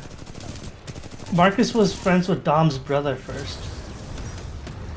And then his brother, I forget what his name is. His brother died in the Elysium Fields. Which is like the Pendulum War type of stuff. Oh, so it's just like another piece of, like, here's why Marcus's life sucks. Yeah. And then, of like, course, as you know, Dom's entire fucking family dies on E-Day except for his wife, and his wife just disappears. Yeah. So, yeah, it's like, I don't think there's anything you could do. It doesn't matter if, like, that other guy that you can, like, save, like, is the best character ever written. It's like, well, I would never... I don't hate Marcus. Like, why would I... You would have to, like, intentionally hate the character to choose to kill his son. Well, it's... The thing, too, is it's the most biased shit ever. Why would I... Because, especially if you only play Gears 5 and not Gears 4... The majority of the game of Gears 5 is with Kate and Del. You don't get a lot of interaction with JD. And not only that, on top of that... What's wrong there? It does display fucking JD. It makes him look like an asshole the whole time. I'm like, why? Why would you do it like this? That's so weird. It's like... Because Gears 4 was like 100% JD, wasn't it? Yes. And then, you play like, as JD the entire time. It's like, but this one, it's not like it was a character from the original games that they hated it to make, like, that they were like, oh, we really want to put this character down to raise up our character. It's like, no, JD was your character. So why do you suddenly hate him? I don't understand. I mean, it's not that JD was interesting. He was like a fucking piece of wood. Like, he was the most boring fucking character in the world, other than, like, Talion from Middle-earth games. So it's not like I have a particular care makes for it him. worse. It's just like... Gears 5 makes it more interesting. That's the worst part. Really? Yeah, well, because the beginning of Gears 5 is, like, basically the only time you play as him. And it literally sets him up. He's trying to reactivate the Hammer of Dawn because the swarm is just so powerful. And the beginning of the level is him fucking up and accidentally getting the Carmine killed, and he gets fucking he gets fucked up. His entire arm's just scorched. I'm sorry, I gotta rewind you there because you broke up again. Did you say he got Carmine killed? Not Clayton Carmine, a different Carmine. Oh, okay. So Carmine. What is it, like the 7th fucking Carmine that's died in this series now? Don't worry about it. Don't worry about it. All right. You don't need to know how the Carmine hit list here. All right. It's a lot of dead Carmines. All right. I know. Like I remember when Carmine showed up in the second game, and I was like, did they forget that they killed him in the first one? Oh, then it's like, oh, I'm his brother. We know there's another Carmine brother who's still alive that's not talked about. I just genuinely, like, I was so confused the first time I played it. I was like, did you honestly forget you killed him before? It was just... That's funny. But, yeah. God, it's just weird. To, like, be like, alright, we're just gonna change main characters. I mean, I guess you can. But, like... I don't know why you would want to. It hyper focuses on Kate, and I'm like, but why? She's not. I don't like her because she's wearing Anya's armor, because that just annoys me in general. But I mean, I'm down to see, like, more of her, since she was like, it was obvious that, like, she's the granddaughter of what's her fuck, but And I guess you could do something interesting with it, but like Gears of 4 was. I mean, God, I remember Gears 4. The only part of that whole game that I actually had fun with was like the last 30 minutes, when you were with all of the characters I actually liked, and in that big and fucking the giant mech suit. Yeah, I remember the mech suit part actually being genuinely pretty fun. Where the fuck is this chainsaw? I remember it being alright. It's. Well, I mean, you gotta remember it's also coming off of the heels of like the most boring Gears of War game. So like, going from like just like 10 hours of like I hate this to like 30 minutes of like it's like, you know, it's something, I guess. This isn't the worst thing in my life. Yeah, it's like, oh wow, I'm being reminded that Gears of War can actually be kind of fun when it like fucking tries at all. Yeah, so that's why the Coalition is just afraid to dedicate to a choice between JD or Dell. And I'm like, I don't care about Dell. He's a non-character for most of these games anyways. I don't... Why do you think I'm gonna care? Would you like to choose a piece of wood or a piece of concrete? Choose a character who has gained slightly more interest, or a character who is nothing. Oh. Like, even if he was just as uninteresting in the second game, it'd be like, well, of course I'm saving JD, and it's not because I like JD, it's because I like Marcus.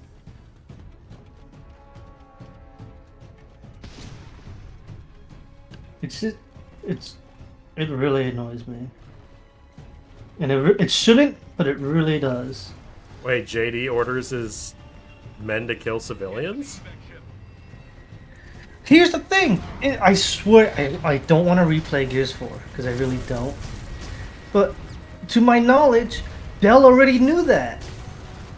And then the beginning of Gears 5 is like, oh, I ordered to shoot at civilians, and Dell's like, what? What are you talking about? Like, that was mentioning Gears 4? Talking about? Yeah, I'm pretty sure that's the main reason Dell leaves with JD. Because I thought he already knew that. And I'm like, wait, why is Gears 5 acting like this is a fucking surprise? I thought we knew this already. Yeah, like Gears 4 is like a black hole in my mind, so like I don't really remember much of any of it. And then I never played Gears 5, so I heard they did like open world shit in that one. A little bit. To me it's more time wasted. It's like fine. It's whatever.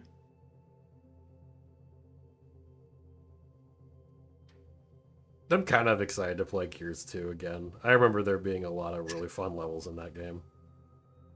Yeah, not Gears 3 though. I don't remember a lot of what happened in Gears 3. I mostly just remember like Mad World, but that's about it.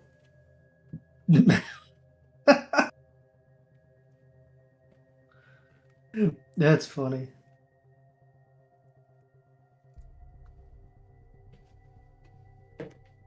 I don't know what made me think about it when I told you that I got the Gears games, and you're like, you know what you gotta do, right? And then I told you I gotta play the part where Dom dies and blast the Thomas the Tank Engine theme song while it's happening. I don't know what made me think about that, but like I had the thought and I was like, that would be stupidly funny.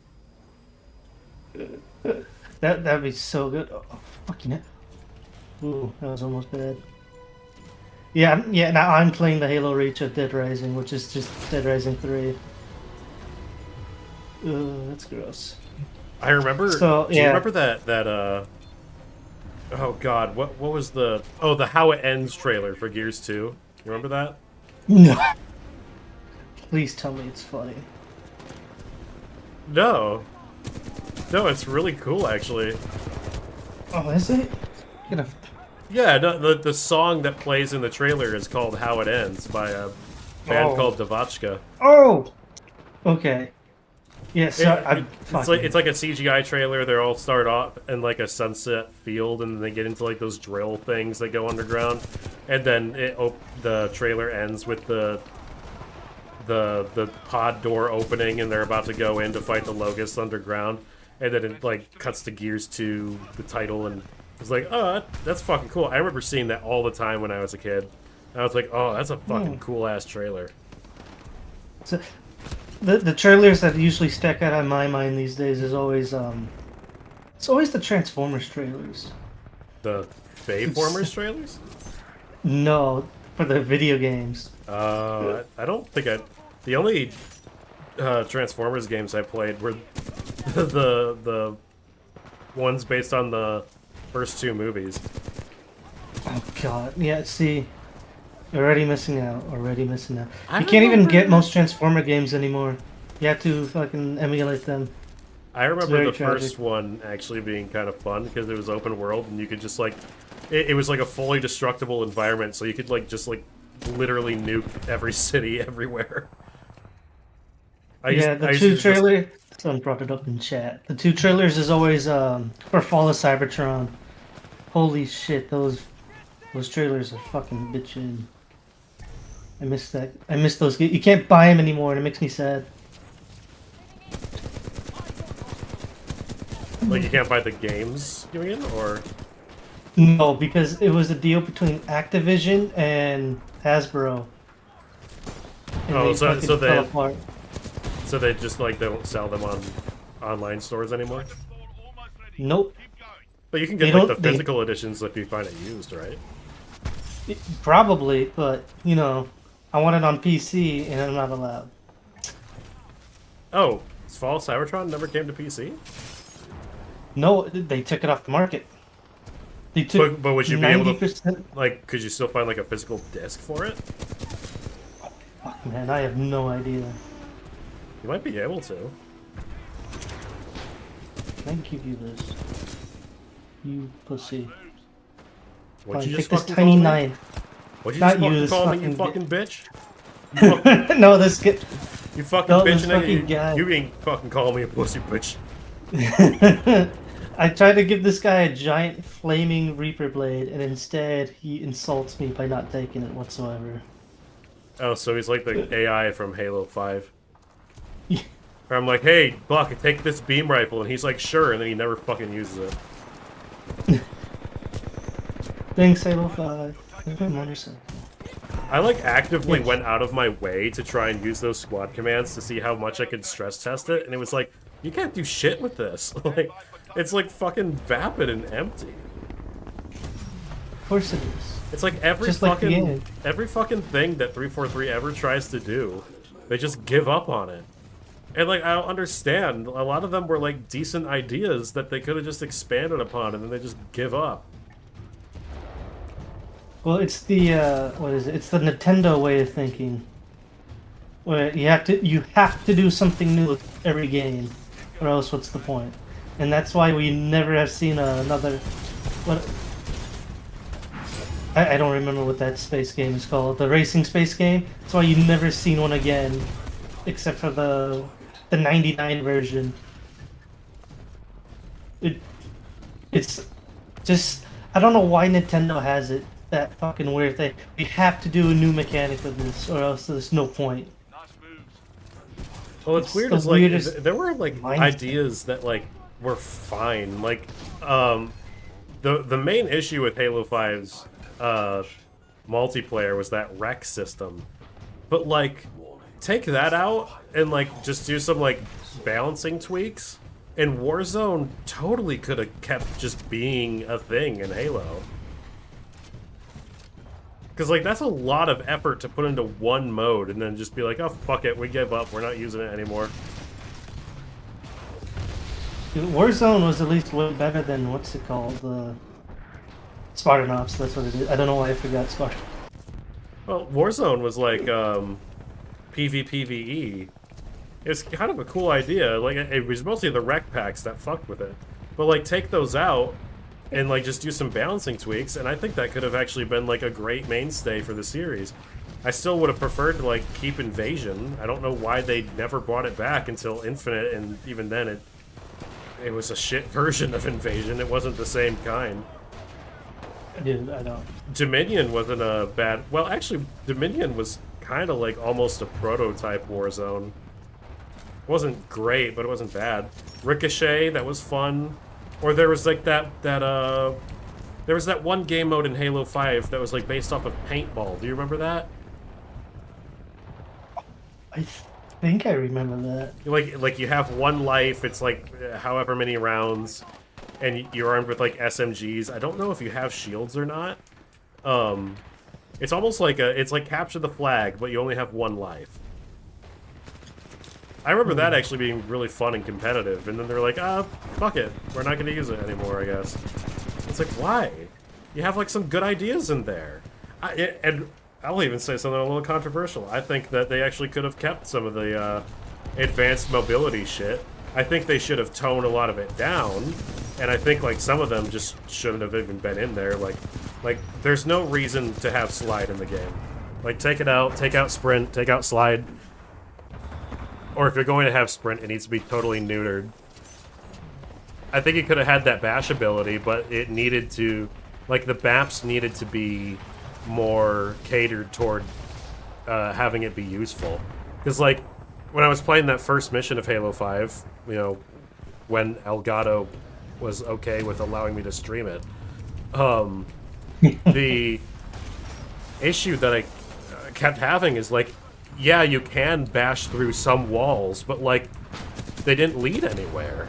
And it's like, well, this is a cool idea, but you didn't do anything with it. Ground pound, I think, should have had more environmental utility. Because, like, it is actually kind of satisfying to get a ground pound kill, especially in multiplayer. But I remember there was a couple, like, audio logs, or I think there was a skull in, like, the blue team mission. And the way you got it is you had to ground pound through the floor. And it was like, oh, that's cool. Yeah, do more of that. And then they don't. So, like, there's some ideas there that could work, but they just give up on it every game.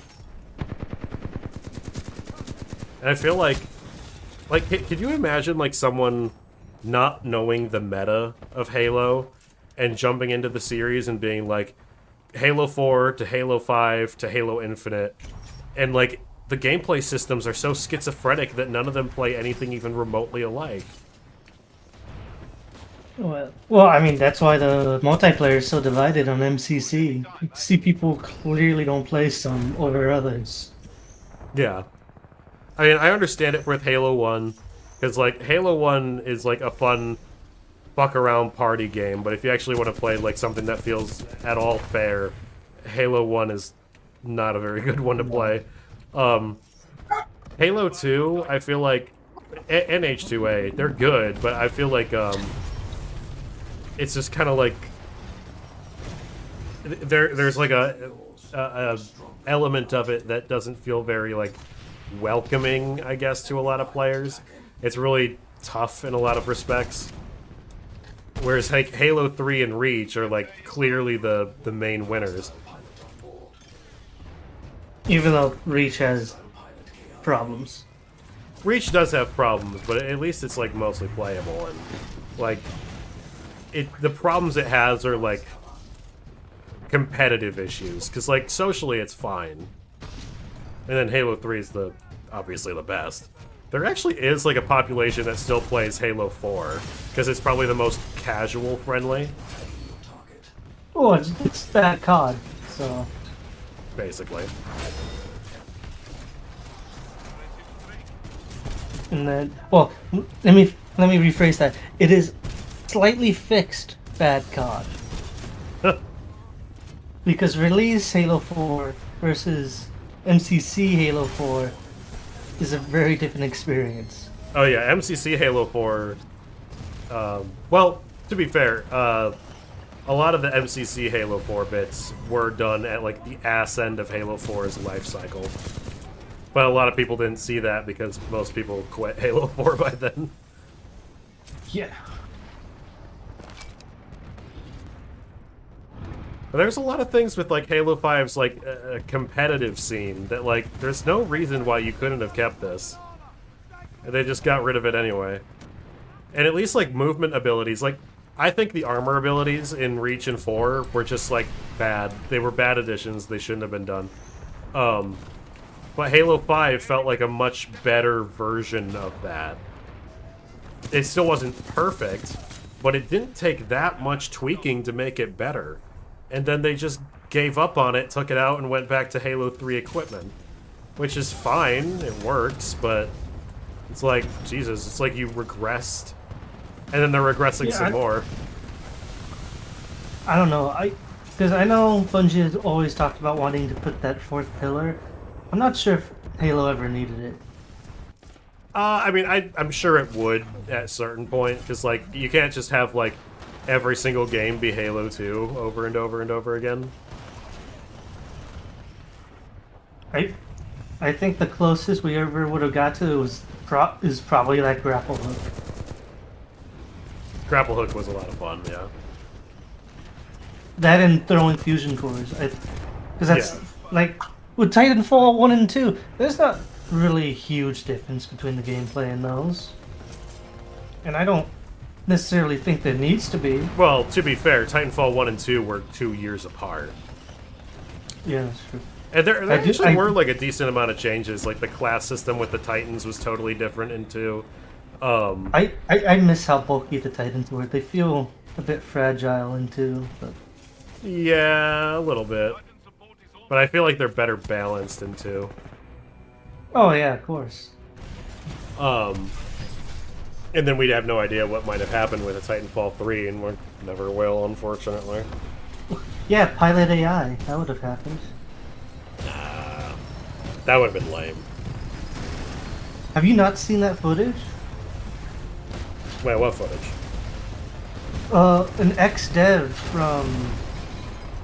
what is it? Respawn.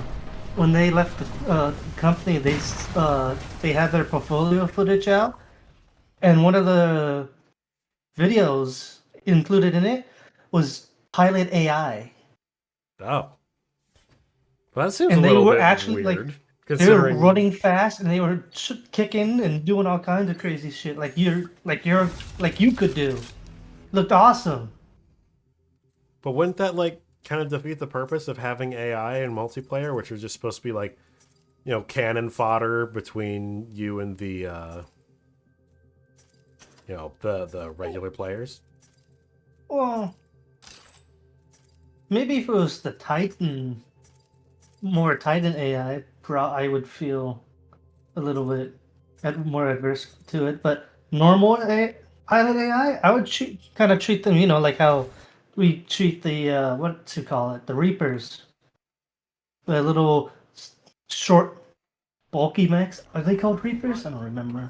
Oh, yeah, I know what you're talking about. But I feel like that would be, like, a little bit too far.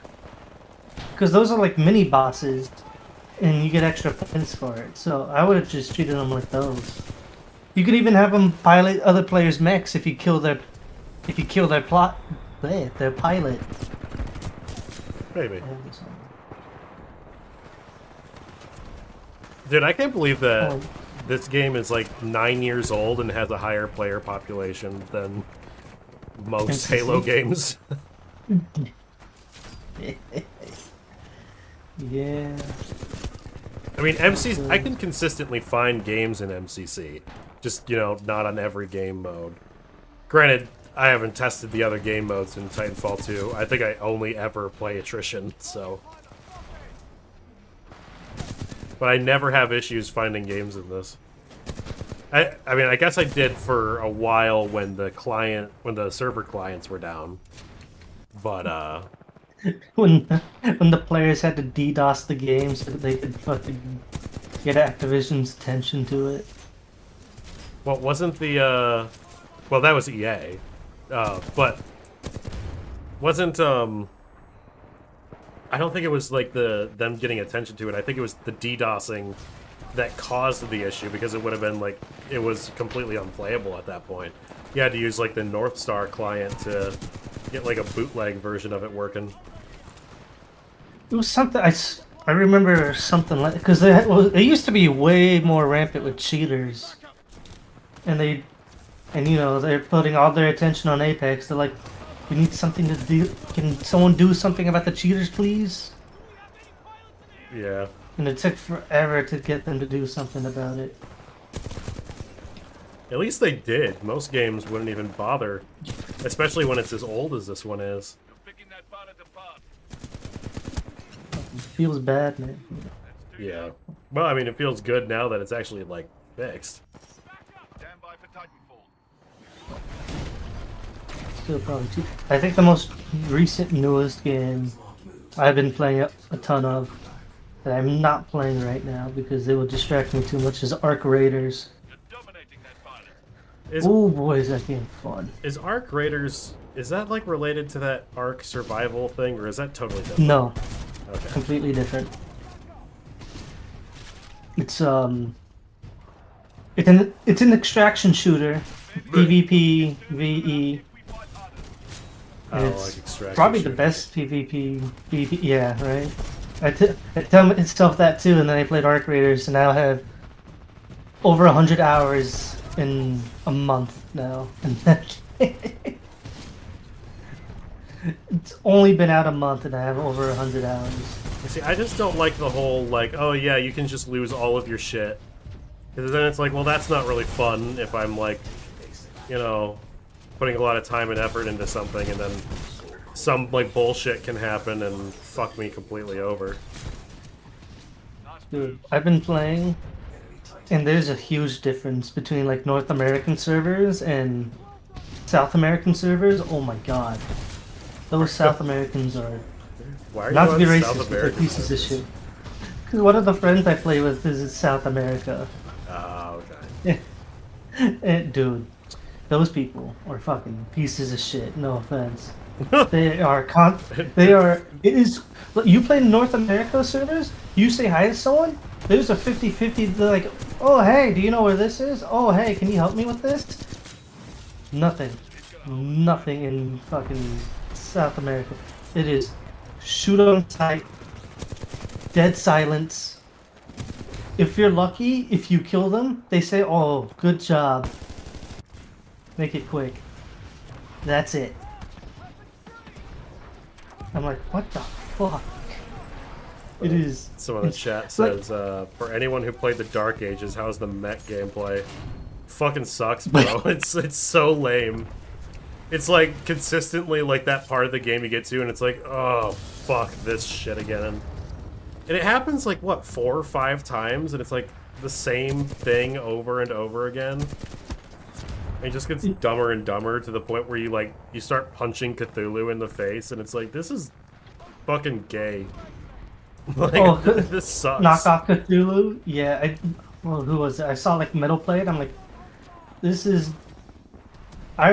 Listen, I'm not a fan of Doom. I don't like Doom 2016. Not because it's bad, it's just a personal taste thing. But like, Dark Ages is just... No. No. I really liked 2016. I mostly liked Eternal. I think it does have a lot of issues, but I enjoyed the gameplay a lot.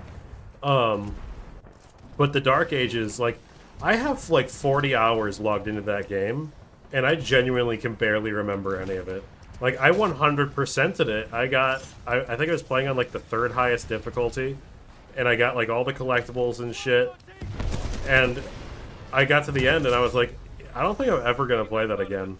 That was like completely boring the whole time. Like, the dragon shit was like fun for all of like 30 seconds until you realized how like restrictive and not fun it was to play as. And then the actual shooting just felt weirdly lifeless. Didn't help the music was not good either. No. And like, it did like a total 180, so like, I think, so like the first game was like a pretty good balance of like serious and funny.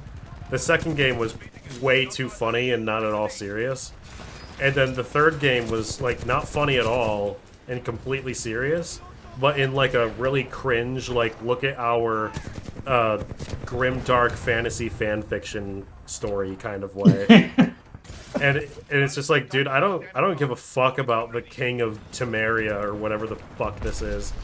Like, I just want to shoot demons in the face. Like, I don't care about your lame story. Because that's the thing, like, half of the story in the original game is, like, in like, the Slayer logs or whatever you find in Hell. Yeah. And it's interesting, because you're reading it. Or you have a cool narrator reading it out to you in his demonic voice. And like, oh, this is interesting. But it doesn't get in the way of me playing the fucking game. Yeah.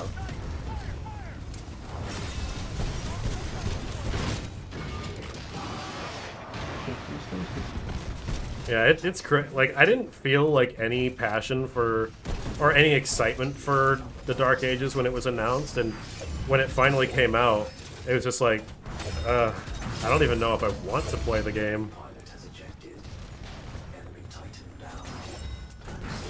Ah, shit. I just got murdered with my own arm. Nice. Now I'm gonna wait on screen for it to pop up so I can laugh. It's funny.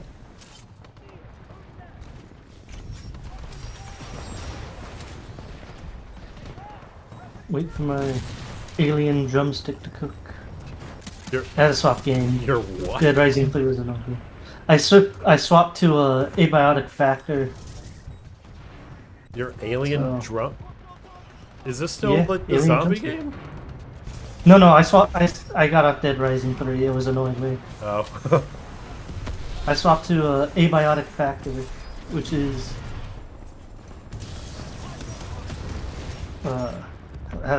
it's a very Half-Life inspired survival crafting game, but it has a story, and the map isn't randomly generated. It's a fully built out map. It's very nice. Did you hear what the new hopium is with Half-Life fans? No. They think that Half-Life 3 will be a launch game with the Gabe station. That's sad. I mean, they have been, so there is like confirmation that they're working on something called HLX, which is like, okay, well, it's definitely got to be Half-Life related. No idea if it's Half-Life 3, of course, but, you know. It would be crazy. Could you imagine if the GameCube released with, like, Half-Life 3 and Left 4 Dead 3? Jesus, man. I think everyone would, I think it'll be sold, bought up. I think people should be more concerned on who the hell Gabe Newell's successor is. Honestly. Well, I think a lot of people are concerned about that. I don't see nobody talking about it. I see that on, like, Reddit all the time. Oh, well, I don't go on Reddit, so that's probably why. I don't touch that filth site. Bro, I stay on my other filth site, Twitter.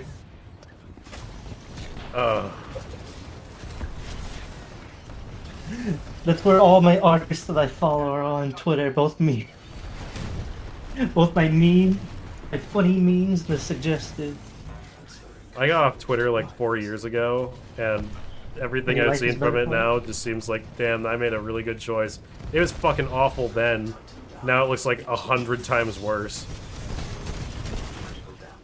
Dude, it's really funny. All the Blue Sky people were like, I'm leaving Twitter forever. And then they came back. Most of them came back less than a year later. Which is... Well, yeah, because they're like addicted to the internet. Well, they're addicted to the hate. They like the hate and the rage, and that makes it funny. Well, that's why fucking Twitter is like literally the worst website on the internet.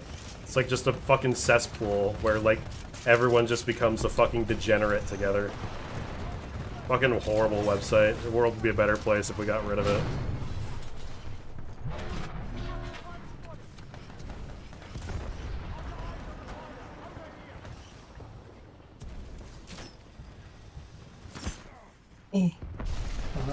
I'm there only to follow the artists I like, because they haven't left yet.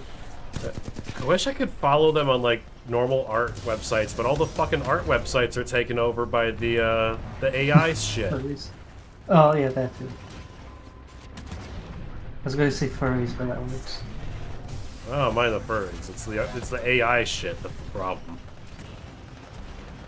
Because like you can't like fucking DeviantArt is like basically unusable at this point. Same with ArtStation. It's just filled with like slop bullshit.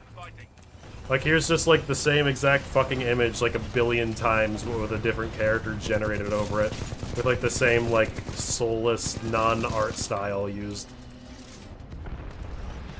It's like the same 3 art styles. It's ripping off Ghibli, hyper-realistic, or like whatever. Like those weird like glossy anime like slightly realistic but like slightly anime-ish look. Yeah, the in between the what did people call it? Basically, the Avatar: The Last Airbender style. Anime, but not really. That's not the one I'm thinking of. I'm thinking of like when people try and make like an anime image, but they add like hyper detail to it. Mm. I could find you examples, but I don't want that in my search history.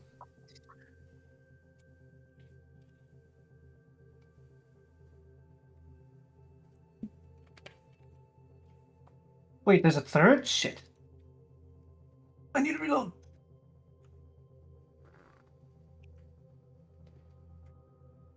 I appreciate that my Elgato was like, alright, we are not playing Halo today. Well, the worst Halo. Where's the last? I'll have to ask Metal how he sets up his, or what software he uses, because like, that Elgato software fucking sucked. I don't know what the hell was happening with that. I don't think it's the card. I think the card is fine. It's just the whatever the software is. It's the Xbox. Nah, I don't think that's the case.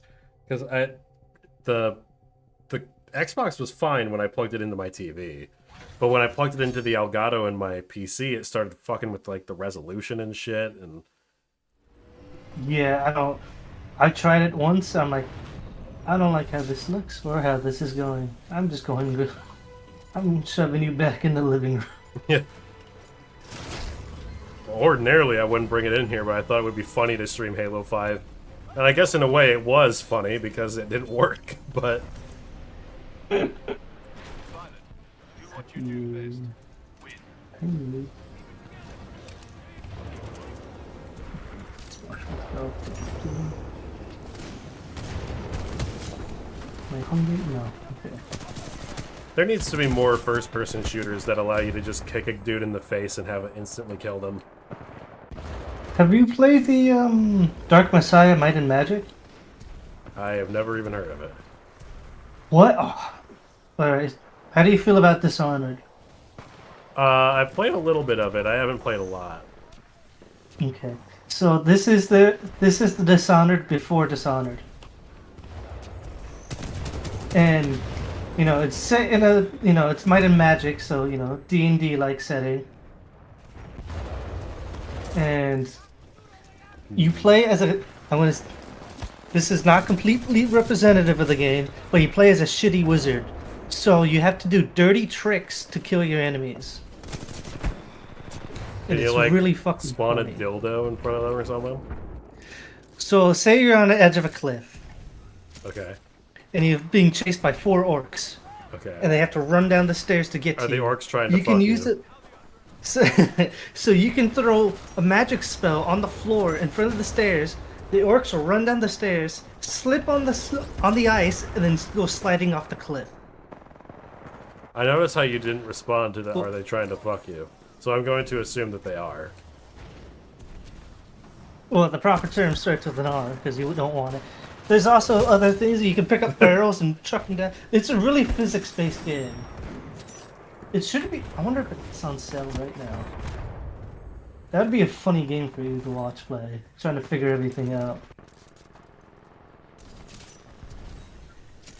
I don't know about you, I feel like I'm getting sick of like the oversaturation of D&D in culture right now.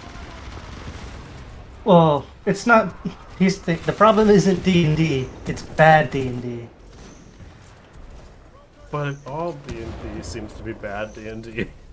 No, Ironically, the only good D&D is the one that was released with fucking what's the guy from Star Trek? Chris Pine. Chris Hemsworth. Yeah, it's Chris Pine. Yeah, Hemsworth. like the only one that I've actually liked so far was that one. So, but even then, it's just like I. It's not that like critical role effect. It's not that like I'm against like the goofiness factor. It's just like I'm sick of every fantasy thing either being like grim dark to the point of like, all right, so this is just depression simulator in medieval times, or being like totally ironic and we need to make jokes about everything to the point where it's like I can't even take this seriously anymore. And it's never like any in between. I think the D&D movie is probably the closest to a decent in between. I like the D&D movie a lot. I was surprised by the fact that that wasn't cringe. I watched it 3 times. I thought it was fucking hilarious. I watched that with my girlfriend, and like when the fucking slow-mo shot came out of nowhere with like the potato like breaking against the dude's face, like we fucking lost our shit. That was fucking funny as hell. Dude, the Jonathan part. Oh my god. We were gonna release you! Yeah. With the fucking bird, dude. Yeah. And then they go back to it at the end, and he bricked it up. It's a shame that the movie, like... Because, like, I know why it failed at the box office. It's for the same reason that, like, everyone thought it would. No, it's not the same reason. Everyone assumed it would, because it would be... Everyone thought it would be, like, a total pile of shit. Because it's like, oh, a D&D movie that looks kind of cheap on the face of it. That, you know, it's just a long string of films that, like, are adapting this thing. And it's like, oh, that's going to be, like, a vintage bad movie. I don't feel like watching that. And then it turns out it's like, oh, no, it's, like, one of the few instances where they actually fucking put some effort into it, and it was good. But no one watched it because everyone thought it would be shit. I watched it and I was so happy I watched it. I feel so bad. It hardly gets the recognition it deserves. Yeah, no, it was really good. I liked it a lot. To me, it balanced the humor and the seriousness pretty decently. That graveyard scene when he was like resurrecting all the dead dudes was funny as fuck too. Dude, the trailers made it look like it was going to be cringe, and then it happened. I'm like, oh my god, that's amazing. I know, like everything from the promo material was like, oh, so this is going to be a shit movie, and it's like, fuck, man, that was actually good. Fire the guy who made the promo material, I guess. And also maybe maybe don't call it Dungeons and Dragons, you know? Maybe call it like something else and have it be a D&D property. Well, that should be the title. It should be I don't know, what's the movie called? Honor Among Thieves. The title should have been Honor Among Thieves, a D&D story. Yeah, something like that. That probably would have been the way to go. Because as it stands, it was like, well, no one thought this was going to be good.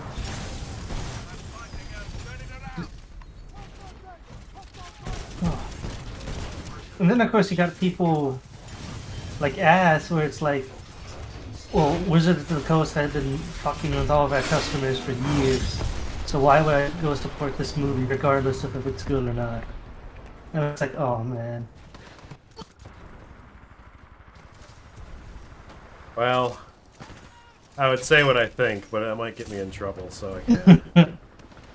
Well, I mean, it's kind of how I feel about Star Wars. I've given up on Star Wars. I don't want to get invested in it whatsoever.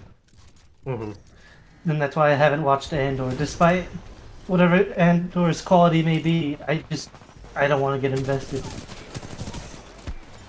I mean, I'll say that like I watched Andor and I adored it. I fucking love it. But it didn't like really make me say like, all right, I want to engage with more Star Wars because it's like Andor is like it feels like its own thing, really. Right, right. I think it's worth it. Like there's a string of like a few episodes in season 2 that are just straight up, literally the best content we've ever got out of Star Wars. Full stop. What? You're not saying The Force Unleashed 2 is? I don't believe you. No.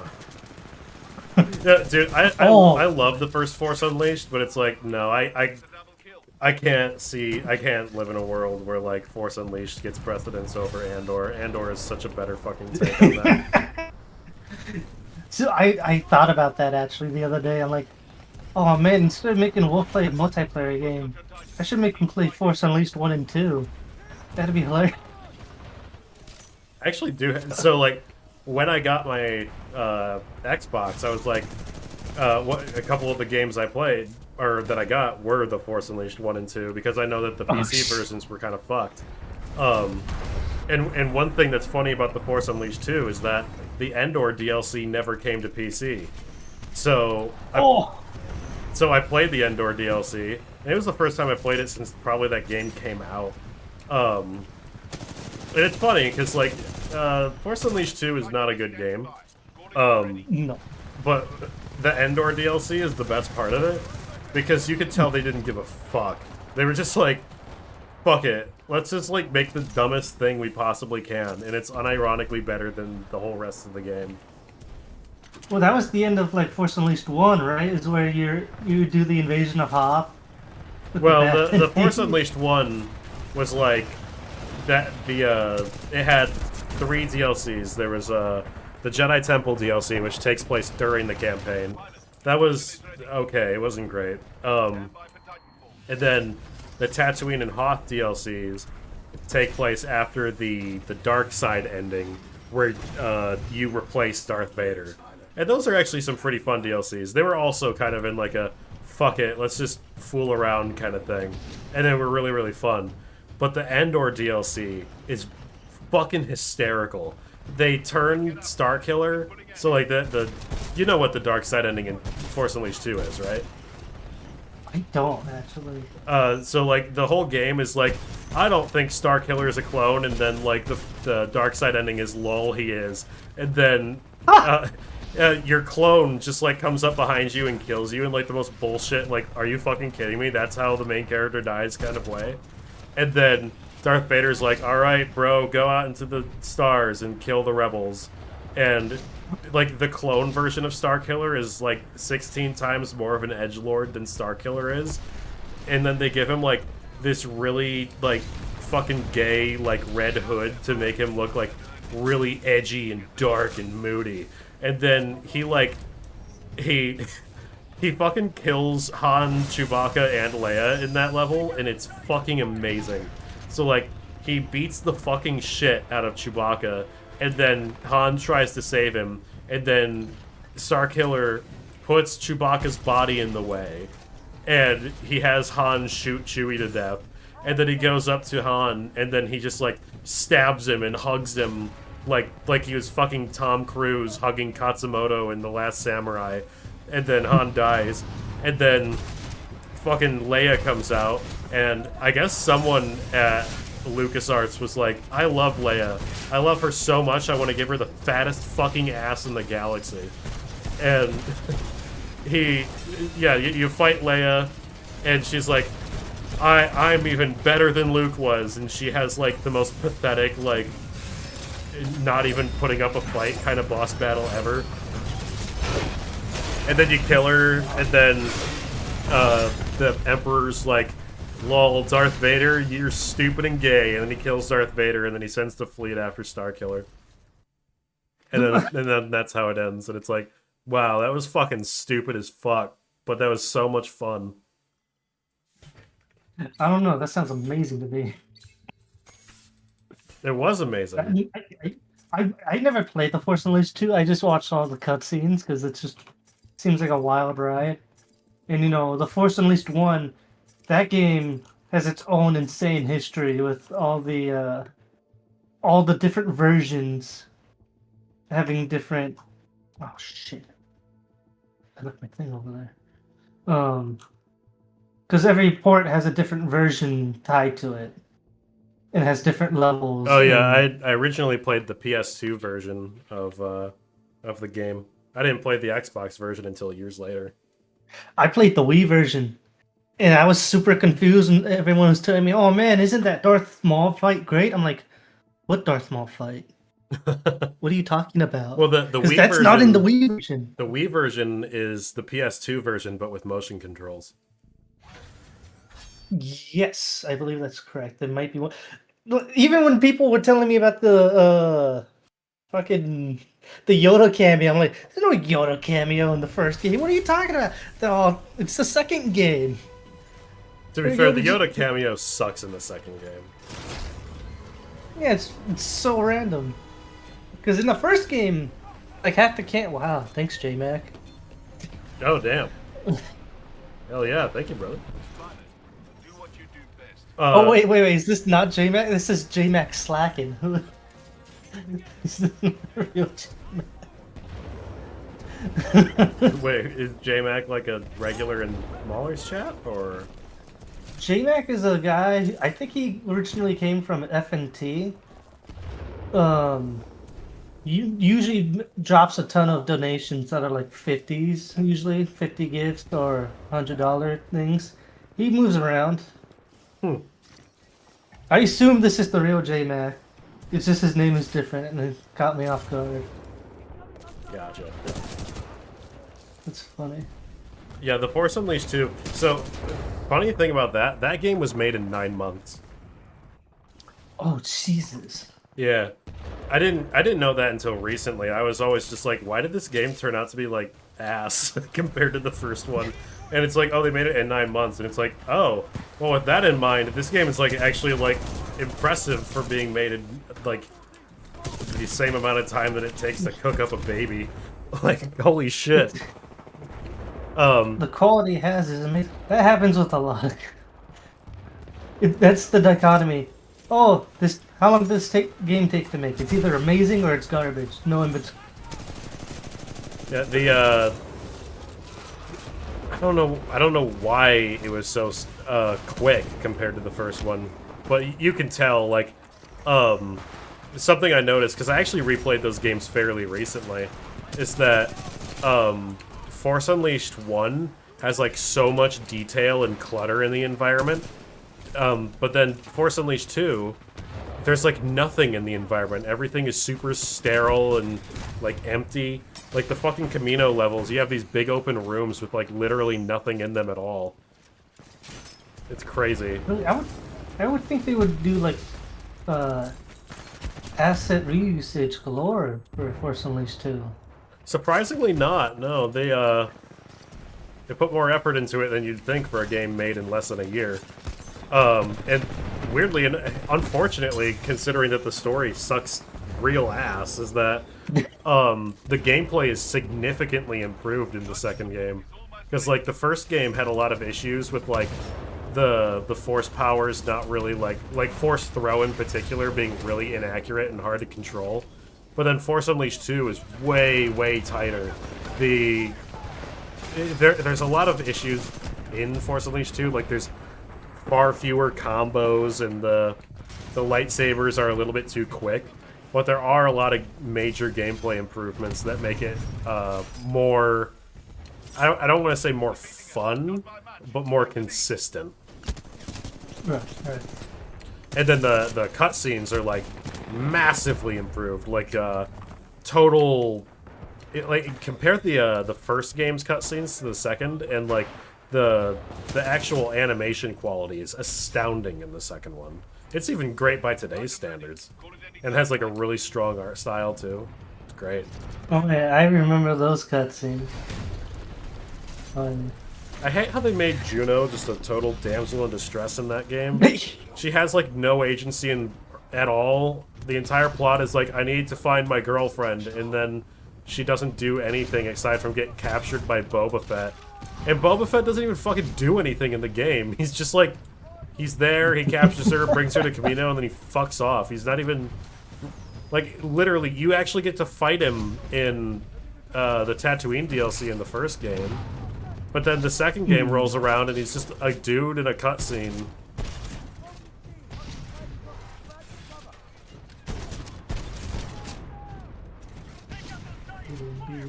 Oh, you know what else I played recently? That also, another DLC that never came to PC, but is on Xbox, is the Severed DLC for Dead Space 2. It's a great DLC. Yeah, do you know what really that... like the DLC. Huh? I really like that DLC. Dude, that DLC was fucking terrifying at parts. I was like, Jesus Christ. This is like getting intense. There were a couple parts, though, where I was like, okay, you're kind of overkilling it with the amount of enemies here. But, yeah, it was fun. Although I've never played that game The Wii?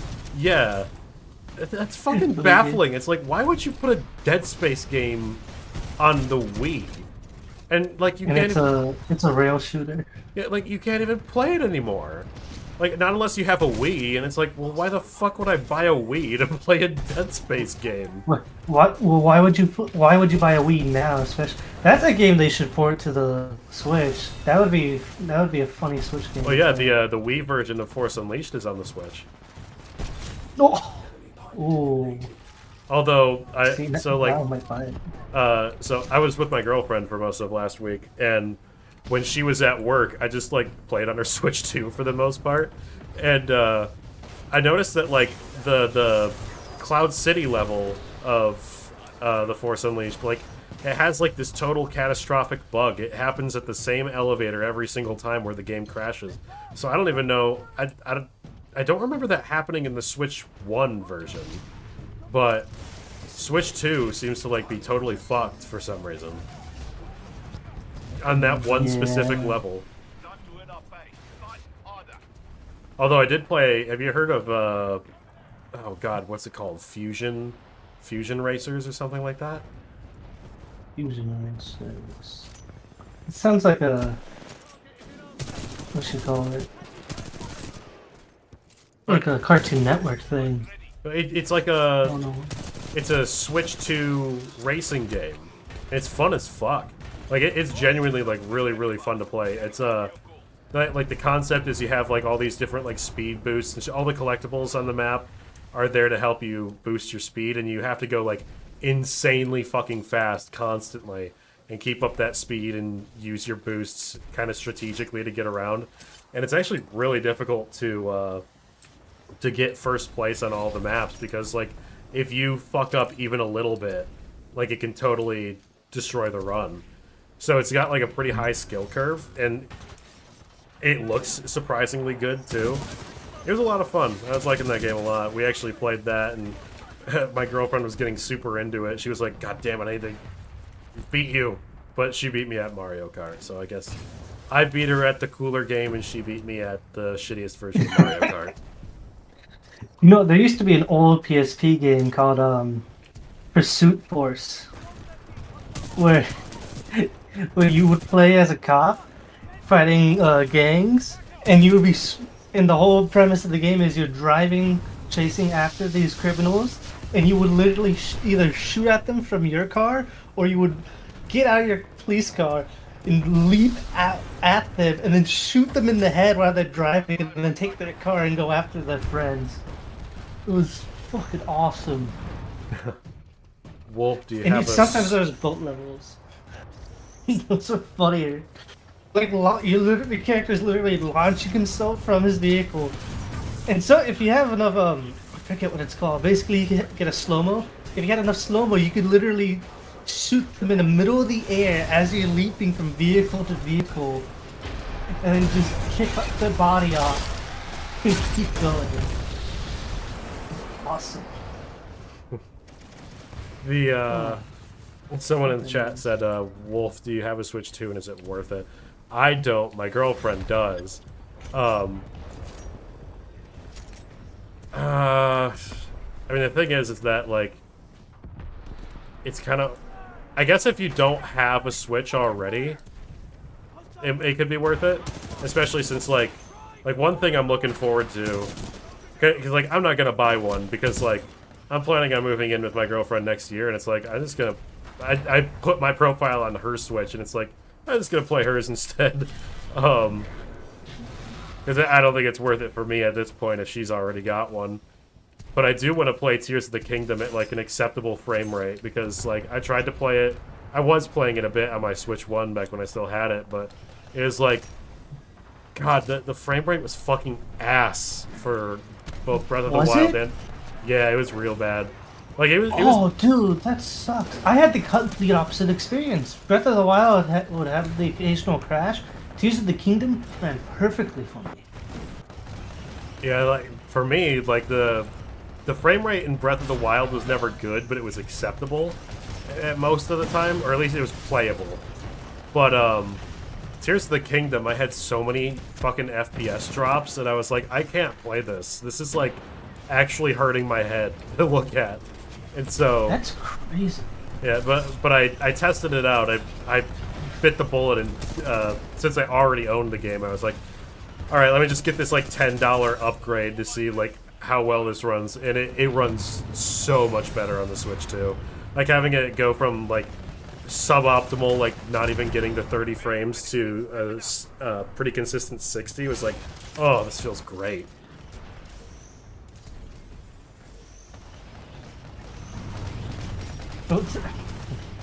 Someone's asking if you've seen the rats get murdered by Leo Bonhart. Oh, from The Witcher?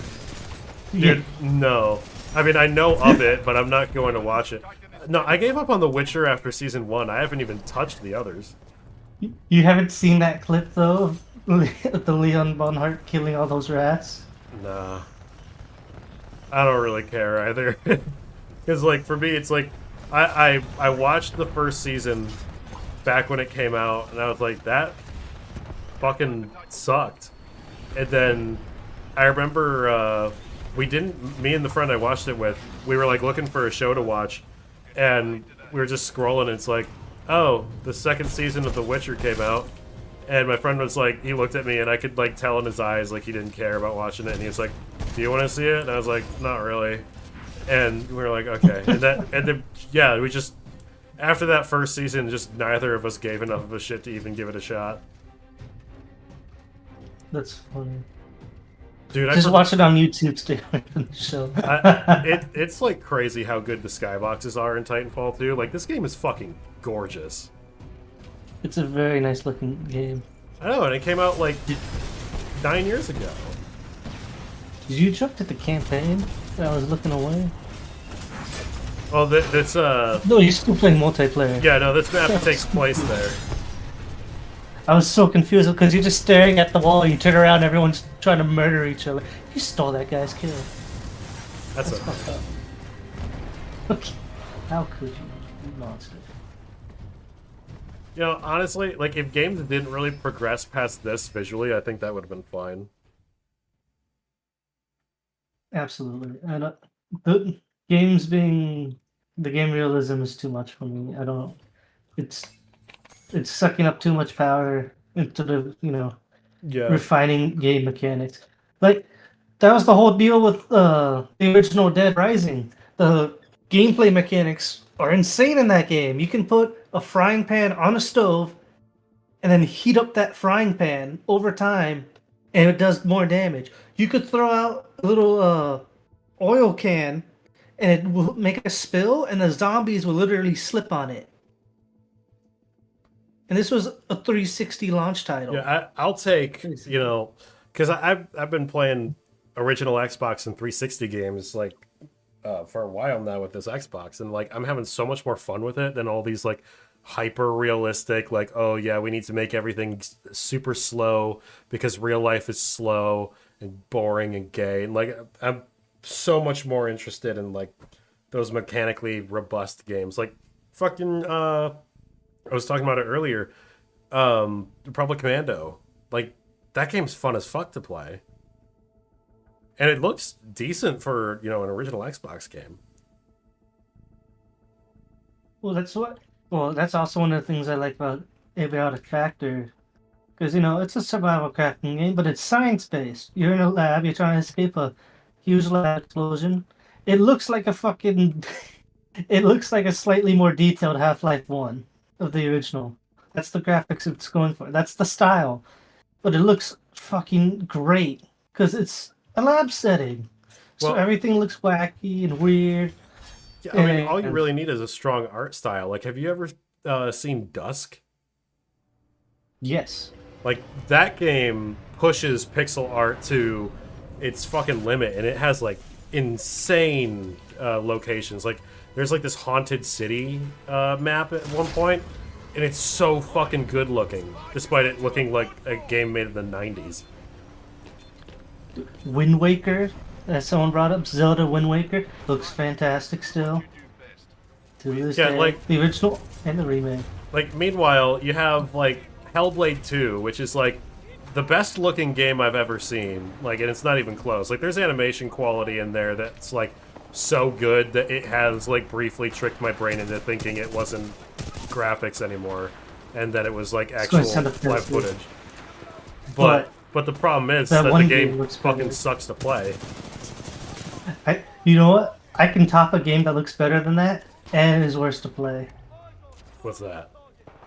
The fucking, why am I forgetting it? It's the Dead Space ripoff, or spiritual successor. Oh, Callisto? Callisto Protocol, that's the one. I don't think that looks better than Hellblade 2. Dude, it looks good. I'll grant you that it looks really, really good. But I think there are points where Hellblade 2, it's a big part of it's the animation quality. Like, there's this one bit where, like, the fucking giant comes out of the ground, and, like, they're backing away from it into a cave. And, like, it's just, like, the way that the characters move and the way their faces, like, react. It was, like, this moment where it, like, actually tricked my brain, and I was like, is this real? And it's like, no, it's not real, but fuck, it looks real. The problem with Hellblade 2 that Callisto does have over it is that Hellblade 2 has, like, really crap environments. Like, everything is just, like, barren rocks, which sucks, because, like, I know a pretty decent bit about the geography of Iceland, because I'm, like, learning the language, and I'm, like, really interested in, like, going there someday and just, like, seeing it. But there's, like, a lot of cool shit in Iceland that looks gorgeous. And the game instead was like, what if we only covered, like, the boring parts and look at the nothing rocks. else? Yeah, it's like, Look at the beach. Yes, that is a very, very nice rock. I wish you would show, like, the volcanoes and the weirdly shaped mountains and, like, the massive fucking glaciers. And God, there's a lot of cool stuff in Iceland, and the game was like, we're not gonna show you any of that. It's like, why?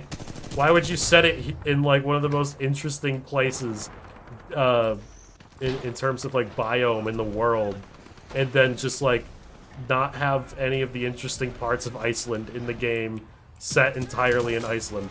I don't understand. Why did you make this decision? You know what game? You know how people always complain, oh, all deserts look the same, and you know what game puts that to shame? Fucking the Mad Max. That Mad Max game that came out. Was that good? I heard mixed things about that. So, I really like it. The environment is how you diversify a desert perfectly. There's so many ways to make a desert look amazing, and that's the game you do it. The irony for me, I am not a person who likes racing. I don't really like racing games and stuff like that. And the combat for the game is a Batman Arkham ripoff. But I really fucking like it. And I like it more than the Batman games. Because I know when I break that motherfucker's arm, he's dying and he's not getting back up. Unlike Batman, when he breaks a guy's arm, I have to sit there and believe, Batman, you're leaving a man with a broken arm. He's gonna have internal bleeding, and he's not dead? Really? But Max, he grabs a fucking car door and rams it into that guy's throat, he is dead. I know for a fact he is dead. And when you get that combo meter up and you get Max going, you can start suplexing people. You can do a fucking quick execution with your shiv and just keep on moving. Oh, dude, it feels... I have so much fun. And then, of course, you can upgrade your Magnum Opus, because that's what your vehicle is called, because you're supposed to customize it with all the things you want or for the specific situation. I have fun with what the fuck is that hunchback's name? I don't remember. Something Bucket. Chum Bucket, that's his name, that fucking piece of shit. So it's fun. You gotta put some work in to clear out enemy base and stuff. It could feel a little bit samey. People don't like the ending of the game. I'm like, this is just Mad Max 1. This is the ending of the first Mad Max movie that no one's seen. Because they've only ever seen the Fury Road one. Well, they seen Road Warrior, they see Thunderdome, Fury Road. I don't know how many people have seen Fury Road. I've seen all the Mad Max games and movies. I enjoy them. I like the Mad Max game. It could feel, probably as someone said, it could feel a little bit samey, but when you take out an enemy base, you can unlock a hood ornament that can also improve your car, or you can unlock paint. The environments look great. You can do races. Half of them are death races. Some of them are just straight up races. I like the enemy looks and variety. Problem is, the game's not canon. Ah, well. Whatever. Mostly because George Miller is a dick. You know, it's funny you say that, like, a lot of people don't like desert environments. Because I feel like I've seen a lot of good ones. Like, I really liked the desert environment in Uncharted 3. Like, that was actually a lot of fun, especially when you get to those, like, old towns and everything. I liked all the Afghanistan parts in OG Modern Warfare 2.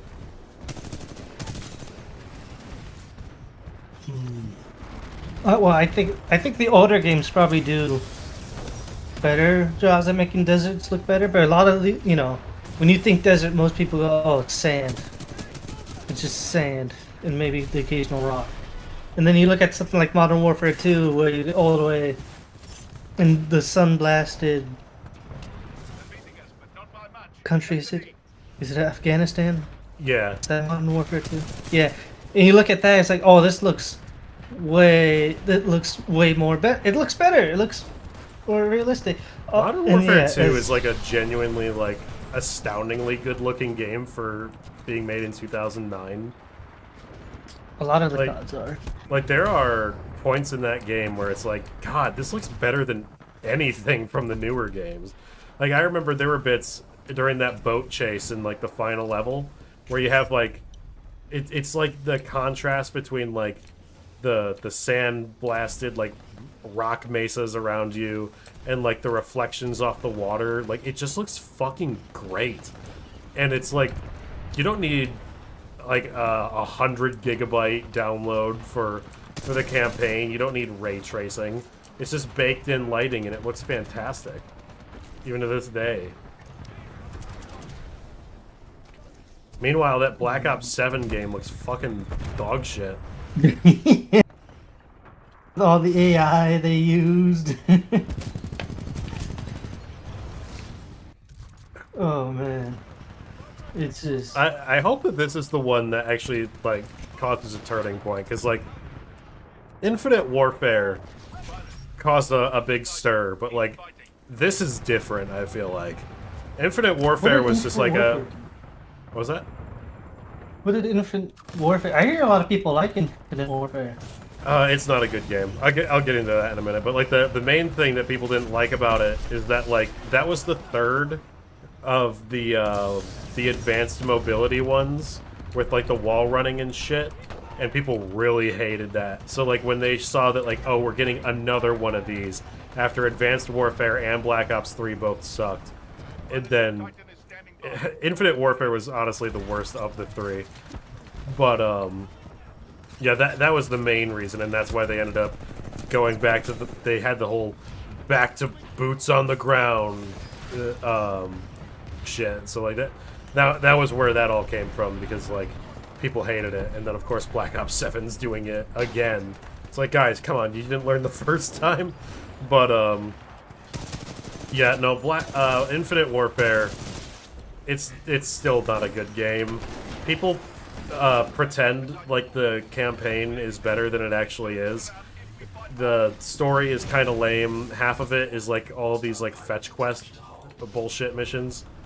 The villain is like a total one-no cardboard cutout. What's Jon Snow? Yeah, it's fucking shit. It was really bad. He murders a guy because he's evil, and he needs to murder a guy because of the fact that he's evil.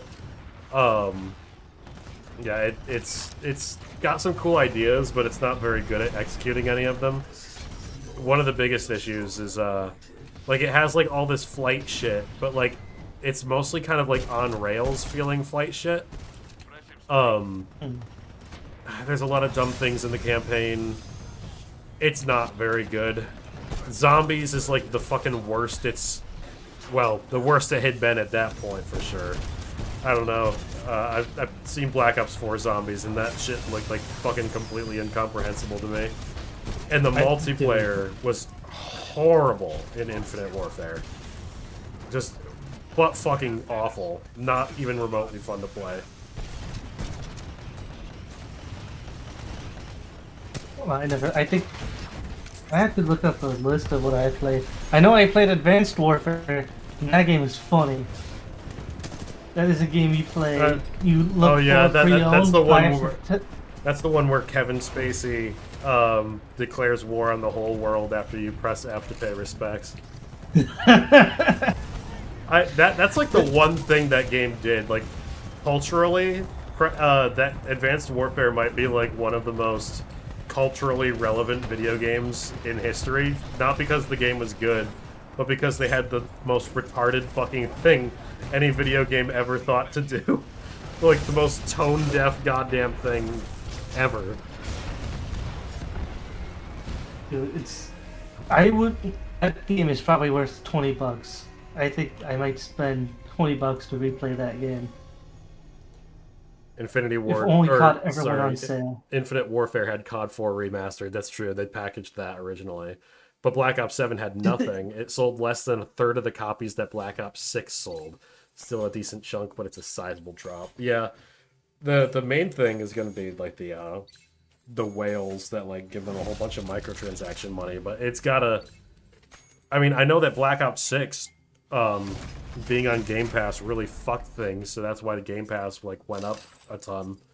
But like. This is also on Game Pass, and even then it lost even more money with people just not being interested at all. So it's like, fuck, dude. Like, it's amazing. Microsoft spent like $69 billion to acquire all these companies, and it's been nothing but disasters, like back to back. They haven't released anything good. Well, they've released like 2 Call of Duties already. They've been terrible. They've released, or was Modern Warfare 3 under them as well, or was that like the last one they did before the acquisition? I got no fucking idea. Dude, well, the Activision has a million companies, and they're all fucking dying to make an actual real game, and they're not allowed to. Oh yeah, you can tell that the people working on like fucking Call of Duty right now, they're like, can we just make literally anything else? Well, there's so many. I don't even know if High Moon Studio still exists. They have Raven. They might have High Moon. They have like a bunch of fucking studios that make like platformers and stuff. They put fucking like, Toys for Bob on the Call of Duty wagon, and it's like that's the most recent one. It's like, why would you do this? I think they might have got out of that at some point. I'm not sure if they actually do work for COD at this point or not. I hope they don't. Yeah, because like, just please give us Spyro 4. I'm begging you. Dude, I wish High Moon could go back to making Transformers games. And they're fucking not allowed to. War for Cybertron and Fall of Cybertron are fucking fantastic games. I should send you the trailers for Fall of Cybertron, because those two are like those. I know some people don't like Transformers. Transformers is is definitely a brand, but I just it's like the same thing for Godzilla with me. Like I can accept the serious stuff from it, and I can accept the retard level shit from it, because that's just how the brand is built. And I think it's fucking amazing that it's still alive somehow. Yeah, someone brings up another good point in the chat that they're being forced to use AI in COD now too, and that the same thing is happening with Halo as well. It's like that. I don't understand why they. AI has done literally nothing good at all. There's not been like any fucking good development to come out of this shit. It's literally just destroying everything, and. It's lazy. It's lazy. So it lazy. Looks like ass. The only thing that AI has done is make the world more fucking annoying. The bubble can't pop fast enough. Yes. I don't care if it tanks the world economy. It needs to go. We just gotta wait and see. I guess. Sam Altman needs to like personally like beg for Bill Gates to fuck him in the ass to like escape the trillions of debt that he's gonna owe. Well, there's I forget what the studio's called. I think they're called like Hoplay or whatever. They made Risk of Rain. To get away from Gearbox, they had to sell the Risk of Rain IP. And I'm like, is that what it takes? You have to sell what made you fucking popular in order to get away from a company. Well, I mean, that's what Bungie did. They had to sell. They had to sell Halo. Yeah, they had to give up their baby. It really fucking sucks. Like, it's just anti-art to me. Here's my thing. I get using it to make like a lazy baseline, right? But like, if you need. Like, I'm not a creative person. I can't imagine things. But why wouldn't I just use it to give a concept of it and then hand that off to an actual artist and say, artist, do that but better. Well, it's the same. And then you credit the artist natural. Just look at like what Microsoft did with both Gears and Halo. Like they kept the IPs and they were like, all right, we are going to immediately try and milk this by forming teams that don't sincerely care about either of these properties. In the case of 343, hiring people who explicitly hated it, and like they go to shit immediately. Like the people who made the original Gears of War games gave a shit. The people who made the original Halo games gave a shit. There's a reason that they were like at the top of the world a decade or 15 years ago, because like they used to make good games. Oh, I mean, look at what Microsoft did. That what the fuck was that studio called? The ones who made The Evil Within and Tango. Then they made Tango. Yeah, look what they did with Tango. Tango made 4 games, and then after their 4th game, which was super popular, everyone liked. They shut down the studio, and everyone's like, why the fuck? Why would you do that? And that was after fucking Phil Suck-a-Dick Spencer kept saying that, like, oh yeah, it sold great, even by our metrics. And then it's like, alright, fired. And it's like, so exactly why did Tango get free, but like the Hellblade developers were not shut down? Like, I don't understand. There's no way Hellblade was successful. That was a 7-year time frame for a 5-hour movie with like brief periods of actual like kind of gameplay interspersed between. It's just, and the same thing is happening with Call of Duty too. It's like you can tell. I mean, when Treyarch made Black Ops 1 and 2, I guarantee you that they did not see themselves only working on Black Ops games for the next 15 years. I don't believe that Infinity Ward, granted the Infinity Ward of today is not the Infinity Ward that made the original Modern Warfare 1 and 2. But like, I doubt any of them thought like, oh yeah, we're just gonna keep making Modern Warfare games. oh yeah, someone just brought up right now, Obsidian. Obsidian's even more sad because it's like, oh, that actually has the old devs working there still. What do you mean it's being bad? Like, no one, there's been no talk on The Outer Worlds 2. No one's played it. I tried to play it on Game Pass and I gave up on it. Because I'm like, I I'm just honestly not didn't even invested. hear much about the first Outer Worlds. When I saw that there was a second one, I was like, I didn't even know that was successful. I'll be real. I played the shit out of the first one. I mean, I just never heard anything of it. Firefly. I'll take your word for it that it was like fun or successful. And then I watched Firefly. I'm like, oh, this is just this is poor man's Firefly, which makes me even more sad. You know what's fun about Firefly awesome. is I watched that actually not too long ago. I fucking loved it. Firefly is awesome.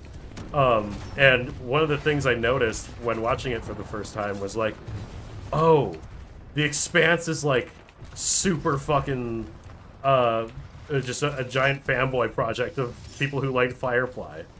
Like there's a ton of like characters and references to Firefly in the Expanse books. Like Jane and Amos are basically the exact same character. It's fucking awesome. And I'm going by the books, not the god awful Expanse show. Well, I never watched it. Don't worry. But read the books. It's funny you mentioned that because there is a podcast that came out recently starring Nathan Fillion and Alan Tudyk called "Once We Were Spacemen." It's on YouTube. Ooh, really? You can listen to it, and they talk a little bit about Firefly, but they also talk about stuff they've done in the industry and stuff like that. I think they're on the 4th or 5th episode now. Man, it's such a shame. Like, because I was one of the things I wanted to do when I was able to play Halo 5 for the fucking 20 minutes that I could for this stream. One of the things I wanted to talk about is, did you know that Buck was not supposed to be in Halo 5? That sounds familiar, and I believe it. Yeah, so, did you ever play Spartan Ops? Yes. Do you remember that one blue team guy who, like, got captured at some point, and he was, like, quote-unquote the main character of Spartan Ops for a bit? Yeah, Gordon. That was supposed to be the character in Fireteam Osiris, not Buck. No way. Yeah, they actually talked about this on that stream they did the night before Halo 5 came out. And it's so obvious, like, you can totally tell when you go back through Halo 5 because there's not a fucking thing that Buck says in the whole game that sounds like Buck. It's just Nathan Fillion's voice for a different fucking character. Oh, man. Well, it's Nathan Fillion trying to use what little charisma he's allowed to. Oh, yeah, like, that's the thing. Like, everything he says, I could just hear it in that other character's voice, and it's like, oh, that's why Buck sucks in this game. It's because the only thing that's the only thing that is the same is that it's the same voice actor. You can actually see, like, they released an art book of Halo 5 way back in the day, and it had original concept art showing that other character instead. Oh. So it's like, yeah. Fuck, it's crazy, like, the amount of shit. And one thing I found out is that after Halo 4 came out, a bunch of people actually left the studio. So, like, the original writer for Halo 4, he left, and the game director left too. So the people who were remaining were the people who made Spartan Ops. Yes. And it's like, oh, no fucking wonder. And then, fucking, what's his name? Frank O'Connor got way more say over what happened in the campaign. And so now I'm like, fuck, dude. Did we have the wrong target when we went after Brian Reed? Was it really Frank the whole time? Probably, yeah. I mean, I'm sure that the bad dialogue is still Brian Reed, but, like, when I think about it now, there's no way they would have just let Brian Reed bring Cortana back on his own, right? Like, that would have had to have been a 343 decision, like, notes for, like, what they wanted him to write.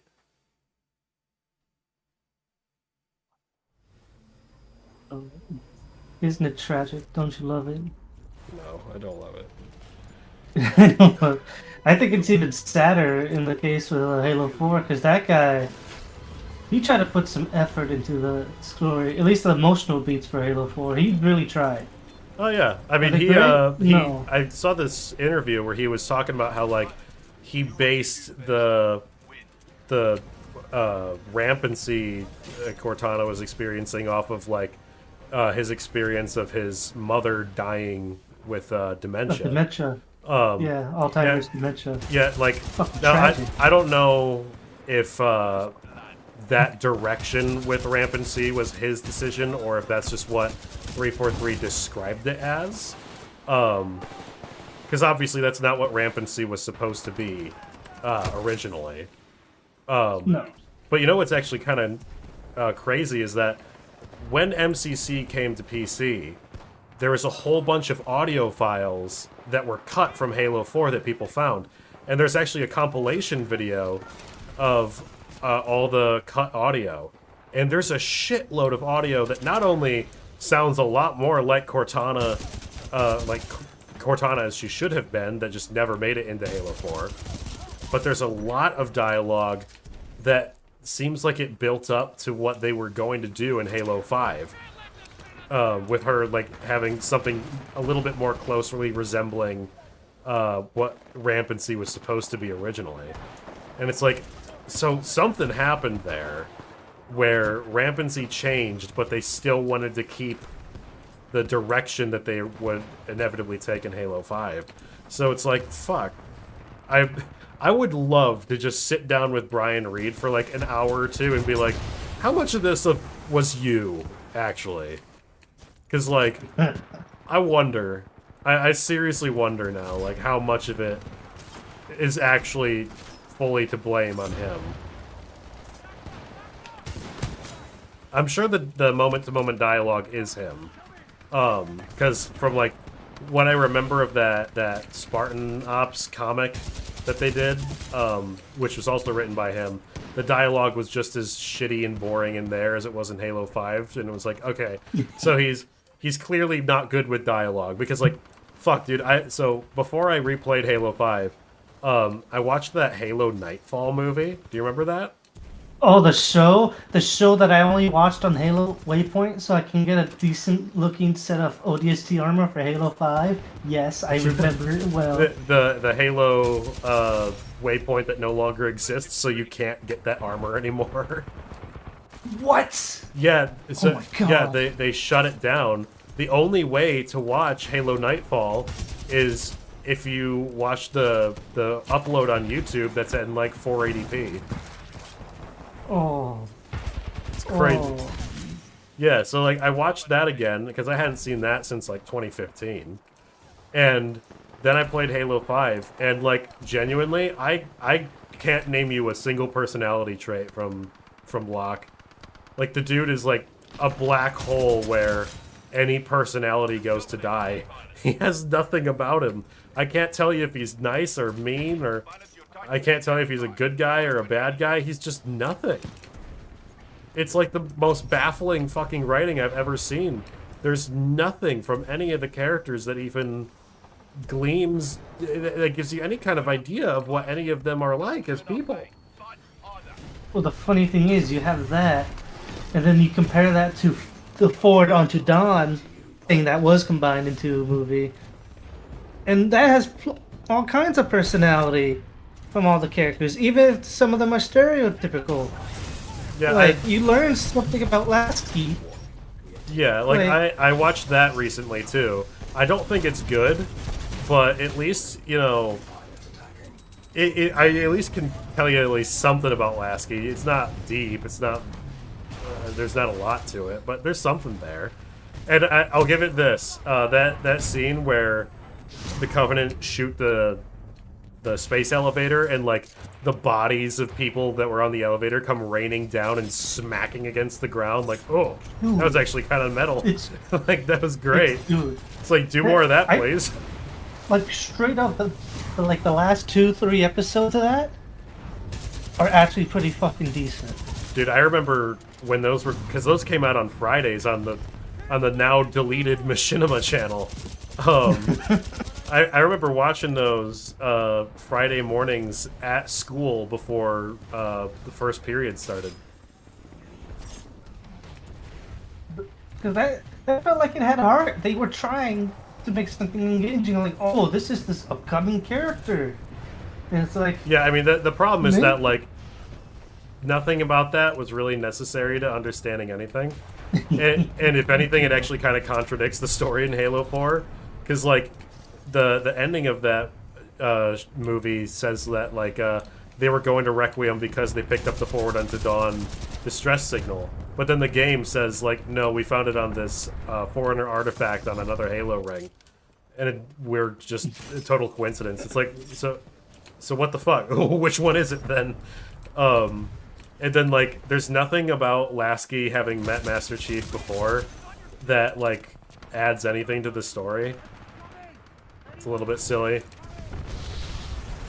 Oh, yeah. Well, it's...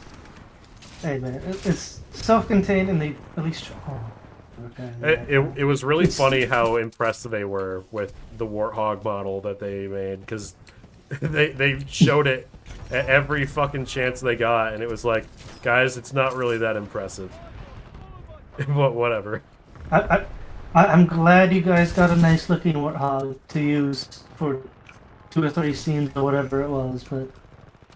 Oh, there's one really funny shot too, or sorry, line, where Master Chief shows up, and the kids are like, "What should we call you?" Or rather, "What's your name?" And he's like, "Call me Master Chief." And it's like, that's a military rank, bro. Like, you understand that, like, it almost feels like whoever wrote that, like, genuinely thought his fucking first name was Master and his second name was Chief. Like, bro, like, dude, that's a military rank. That's not his name. But that would be... He just introduces himself to everyone like that. Yeah. I'm Commander Shepard, and this is my favorite story in the Citadel. My first name is Commander, second Shepard. I thought I always treated it every time I played the game. Like, why would I put my own name? I'm never gonna say it. I might as well just eat Shepard. Oh, Mass Effect, so much potential. I still want to play that again. It's been a while. Yeah, you can play through the Legendary Edition where they removed the one DLC. Because they just didn't bother with it. Wait, which DLC was that? Fucking... the most unimportant one, what do you think? Was it that one DLC from the first game with the Batarian? No. The other one from the first game. There was another one? Oh, the Horde mode thing? Yeah. That's fine. That wasn't fun in the first place. So, the only reason I'm slightly annoyed it's not in Legendary Edition is because they said, oh, you can get to level 60 in playthrough, and you can't. It's impossible. If you fucking wiggle the shit out of it as possible like I did, the highest you can get is 57 in a single playthrough. I'd never even look at the rank at that point. Yeah. So by technicality, they lied that I can't get enough XP to get to level 60, which is hilarious because then it doesn't matter when you transfer the file to Mass Effect 2 because it just gives you the max. Because they say, eh, close enough. I'm like, oh, okay. So, then they removed the ass shots in Mass Effect 2, which I'm like, okay. Okay, to be fair, some of those ass... Not only were some of those ass shots, like, just fucking pointless, but, like, one of them's, like, after Miranda's, like, yeah, so, like, my father was, like, hyper-abusive and sexually dominating to me, and then it, like, it cuts away to show her ass, and it's like, what the fuck were you thinking, BioWare? This was so inappropriate.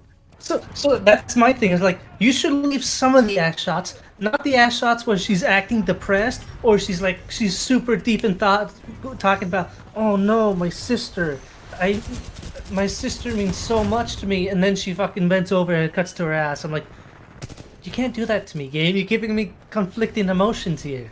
Game, Am I do you want supposed me to be sad or do I want happy boner or sad boner? I don't know. Yeah.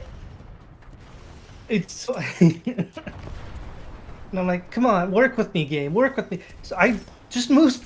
I don't know why they removed all of them. You should have kept some of them. Just move them around. To me, that's like the easy fix. I think it's just funny that the guy who made the original mod to remove all the asses made another mod to add them all back in. For Legendary Edition. He must have met the right woman.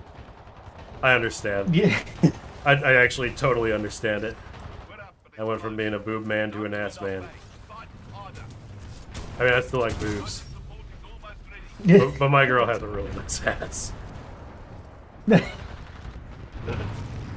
Yeah, say that on stream, she'll hear you. So, maybe, I don't know. I don't know if she watches his streams. No. My thing is, I don't know why they wouldn't let me romance best character Rex, who's the best character across all 3 games. Now we should know. You should have been able to gay romance Garrus.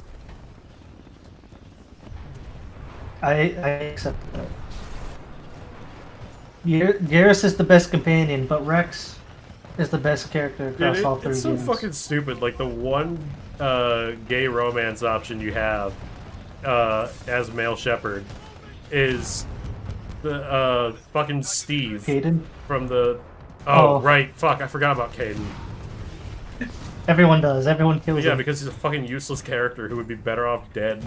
But, yeah, it's well, like, that's Ashley too, but... Well, yeah, like, if I had the option to kill them both, it'd just be like, fuck them, I don't like either of you people, then I would do that.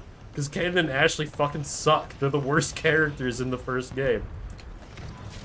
And, Well, I think it's worse because Ashley has a potentially interesting background that they do nothing with. But she's such a fucking bitch and unlikable in, like, every conceivable way. You mean a huge racist? You know, so I was playing I played the Legendary Edition for the first game. And, like, so, like, back when I originally played them, I would go, like, full Paragon. But this time I was just like, no, I'm gonna choose whatever choices I would do. And I was just like was a total piece of shit to Ashley in every conversation. And it made me so happy. It's like, God, I fucking hate you. You're a terrible character. I'd kill Caden too, but like I'm basing it off of like, alright, which one annoys me less? And it's like, well, I guess Caden. But yeah, like the only gay options you have are like the most boring human alive, and like the Steve Cortez one. But like, dude, that one doesn't make sense. Cause like his backstory is like, I just lost my husband. That's what you want. Yeah, like, yeah, it's just like, I just lost my husband to the Reapers, and Commander Shepard's like, that's awesome. What a fraud. It's like, oh, it's even worse. It's like, oh man, I feel so bad to you, and then it seems like you want to fuck now, and you're like, what? No, I was feeling bad for you. I want to fuck you. What's going on? It's so because it's so rushed. Wasn't Vega a gay? Oh fuck, I forgot about Vega. Why would you remind me of Vega? He's such a nothing brick. That dude had like nothing for personality. Of course, he's quite literally, he's there to be the what's happening now for new players of Mass Effect 3, and it's like, oh. Still better than the cringe black guy who cheats on femme. Oh, Jacob. Dude, I sent you a video, right, where the person talks about how terrible of a character they are? You might have, but I don't really need a video to tell me. Well, because he's supposed to be Garrus as a human. Vega wasn't a But he's a complete asshole, because the whole thing with Garrus is like, Garrus is your best friend. He talks with you, he goes through your issues, he asks your advice. Jacob does not do that. He literally goes, don't worry about it, Shepard. Oh, it's not. He brings up something, and you're like, oh, you want to go more into that? No, of course not, Shepard. Why would you dare ask me that? I love that Jacob is like the most prominent black character in Mass Effect 2, and they were like, yeah, let's give him a deadbeat dad. But it's fucking awesome. It's like every possible like negative black stereotype you have is all packed into Jacob, and it's just like, wow, this might actually be like one of the worst written characters possibly ever in a video game. He's fucking terrible. There's nothing good about him. And then what's his deal with in Mass Effect 3? Oh, am I gonna be like my dad or not? Am I gonna bail on this other relationship? Which is explicitly even worse when with the female shipper. It's like, oh, am I gonna bail on my current relationship for you? Excuse me? The one that you cheated? What? Which, by the way, by proxy, makes Jacob worse because he ruins another decent character. Which is the chick he gets with, and she's super nice. But if you romanced him into, she hates your guts. And she's a complete bitch to you constantly because of it. And it's like, Jacob, you have ruined another character. You have caused this. Why? It is... Oh my god. Yeah, he's fucking terrible. I basically... I remember when so like the first time I played Mass Effect 2, I like totally fucked up the suicide mission. Like I got almost everybody killed. Oh, but Jacob like volunteers to go into the shaft, and I was like, sure, why not? And then he died, and I genuinely was like happy about it when it happened. It's like, dude, you fucking suck. You're a terrible character. Well, that's also something that the video brings up.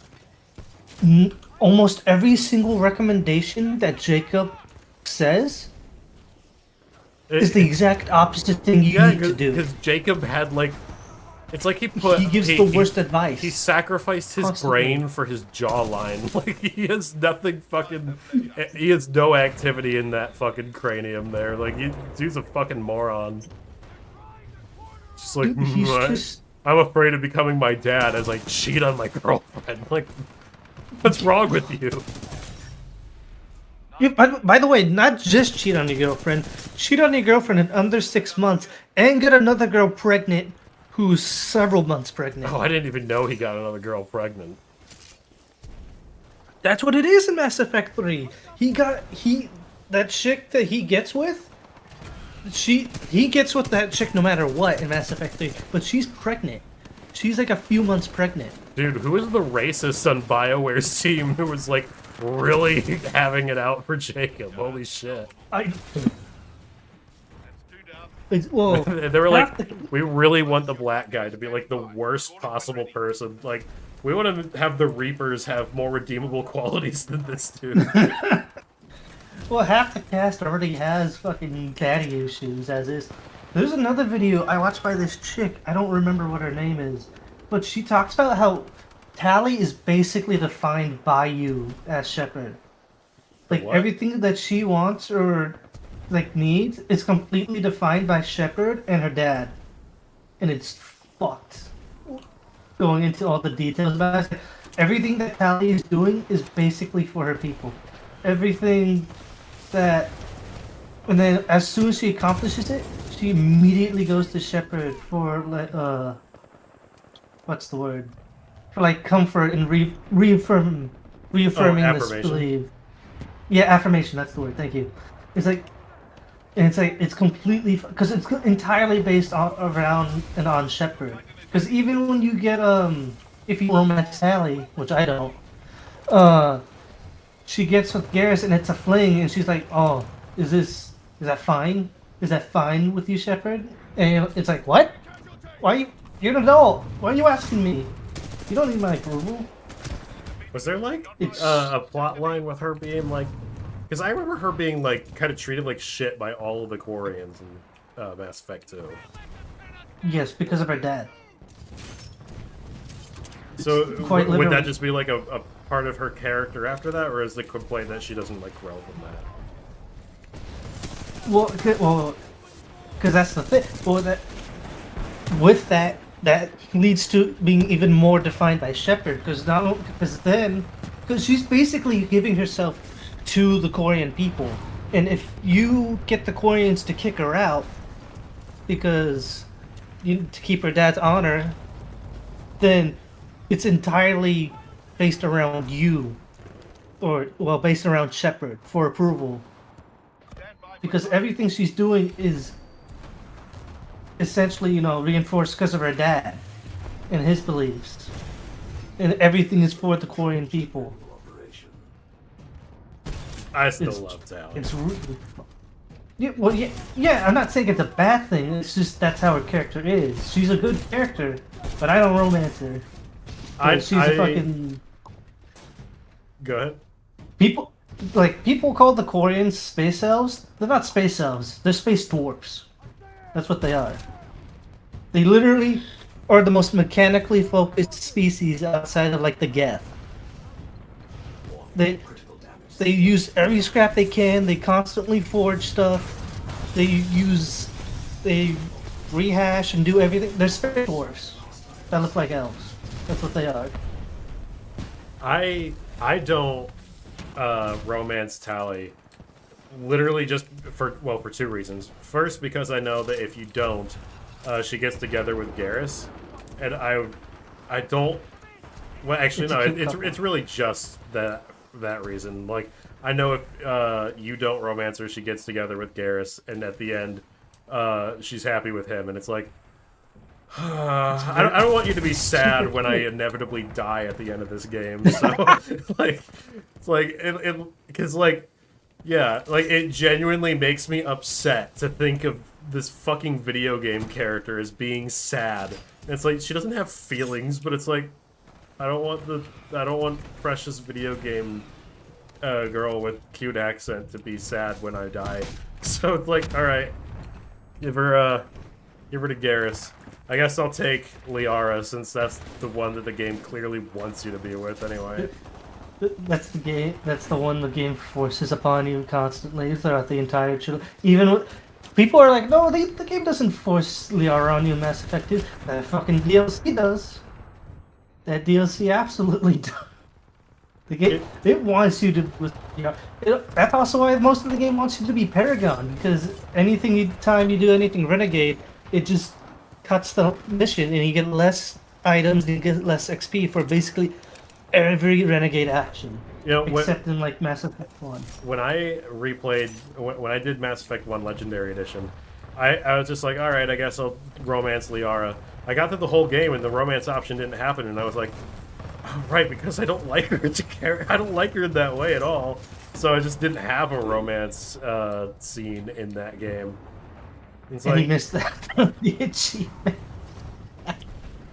So, yeah, because it's like, you kind of gotta go out of your way for it. Because, like, I played a good bit of Cyberpunk. I still need to go back and play the rest of it. But, like, Pan Am, fuck, dude. That's great. That's some great shit. But, like, Liara, I talked to her, and I'm just like, fuck, I don't like you in that way at all. Well, here's the thing. The two female romances in Cyberpunk are great. They're fantastic. Pan Am and, I can't remember her name right now. Mohawk Girl. The one... Wait, Mohawk Girl? Yeah, the one you meet in the beginning. She has, like, the side swept hair. That's not a Mohawk. Shaved side. It's almost Mohawk. Fuck is her name? You know who I'm talking about. I know who you're talking about. I'm just like, I'm baffled that you thought that was a Mohawk. Well, I think it's because later... What the hell was her name? Judy? Judy! She's really great too. For me, it's like Pan Am's like the chick who's working on cars, and I'm like, oh yeah, that's what I want. Well, her head's shaved and it's side swept. It's almost, you throw some hairspray in there, it'll be a mohawk. Oh yeah, if it looks different than what it is, it'll look like a mohawk. It'll be a very big mohawk. Yeah, I have an afro. If I could just grow out my hair and perm it. Exactly. Good, good, good. You get it. The biggest sacrifice you have to make for getting Panem is playing as a male V. It's his. I don't want to be mean to his voice actor, but it's not. Female V is a lot better at VA. I'm annoyed by her voice actor because, so, Mark the Cyborg, he sent me this like audiobook that was actually narrated by her. It was a cyberpunk audiobook. Oh no. And the narration sucked, man. It was really bad. she like didn't do any fucking voices for people. So like the biggest thing is like I was listening to this audiobook and I listen to a lot of audiobooks. So like it's not like it's something that like it's not like the medium that I have an issue with. It's the fact that like at no point in this whole fucking audiobook was I able to follow who the fuck was who. And it's like, so every time I hear her voice, it's just like, that audiobook. You get your PTSD kicking in. I don't mind the male voice actor. I don't think he's great, but you know, I think that's more of a direction thing than the actual voice acting. Maybe. I don't know, because female V, she's a lot better than him, which is why everyone picks her. Which is extra funny because Mike Pondsmith, you know, the creator of Cyberpunk, he can't play female V because he says it reminds him too much of his daughter. I'm like, oh, that's hilarious. I like never play female roles in RPGs. Not because I have anything against playing as women in games. It's just it's just like sure, you know sure. when I'm trying to play a game where like it's supposed to be my decisions. It's like what would I do? I want to put myself in, you know, the shoes of someone who like looks like me. You know. Yeah, well, the problem with Cyberpunk is you're playing as a character named V, and you just make Yeah, he's like Geralt. I know that Cyberpunk's not really an RPG, but it you know that kind of thing, right? Like if I'm gonna make my own character, I kind of want him to look like me. Shit, man. Helps with my immersion. My immersion. Because like I'll be the first one to say like. Jennifer Hale, way better voice actress than Mark Meer for Mass Effect. Well, I always play as male chef because, you know, I can see myself in that better than I could if I was playing Fem Chef. Well, the thing is, I like a lot of the male ship lines are really funny, and that's why I keep I'll give playing him as this. male ship. Like he got better as the series went on. And there are like really funny bits with him too. Like, remember when he gets poisoned in Mass Effect 2? And then you can go up to the Batarian and he's like, "What? How are you alive?" And he sets down the drink and he's like, "Now, drink it." And it's just like the most intense shit ever. It's fucking so good. Dude, male ship has. Well, here's the thing. I think the female ship is way better in general, but the male ship, the way he says some of his lines are like pure gold, so I cannot get off of them because they're funny. Yeah. The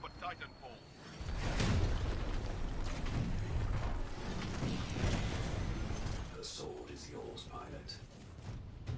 It's so good. Oh, poor Mass. I told you that Andromeda was my first Mass Effect game, right? Oh no! Oh, you didn't know that? I thought I told you that. Maybe you didn't, I just forgot, but like... Damn, dude. I guess it could only go up from there. Yeah, it's great. I really enjoyed Andromeda. It's not good, but I had fun with it. I loved the first three, so when I played Andromeda, I was like, dude, what the fuck is this? This is horrible. Dude. It absolutely set my standards for the rest of the series, which is probably why I always say Mass Effect is an overrated series that you should still play, because the first game is fantastic and I love it, but 2 and 3 they start getting issues. There's issues, but I still really like all those games. Oh, it's worth playing through all 3 of them for the good and the bad. You cannot not play them. Yeah. Alright, fuck, dude. Everything with Garrus is just outstanding. Well, yeah, Garrus best companion. It's Dude. as simple as. What is it? He's like, they're like sniping bottles, and he's like, I am Garrus Vakarian, and this is my favorite spot on the Citadel. I remember, I didn't even realize how much I liked him until Mass Effect 2, when like you're going to find whoever that guy is on Omega, and then you find out it's Garrus. When he took off his helmet and I heard that voice, I was like, hey, I like you. And I felt like genuinely stricken when he almost dies at the end of that mission.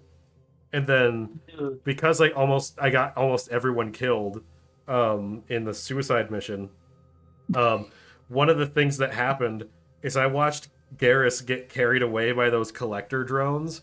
And I genuinely was like suicidally depressed. I was like, no, my buddy. I replayed the game. I refused to go into Mass Effect 3 without him. But still legit died. No. Yeah. Well, at that point, I really didn't have much experience with RPGs, especially like not, playing things and like expecting my choices to really matter. So when like when I got all but like fucking Morden killed, Morden and Thane. Oh my god! Like those are the only two that survived, and I was like, Jesus, like the two I cared about the least. Well, I guess no, I like Morden more than Samara. Samara sucked, and Jacob's really bad. But it was mostly like I got Talia and Garrus killed, and that makes me feel very upset. I know there's people who take Jacob to the suicide mission specifically so they can watch him die.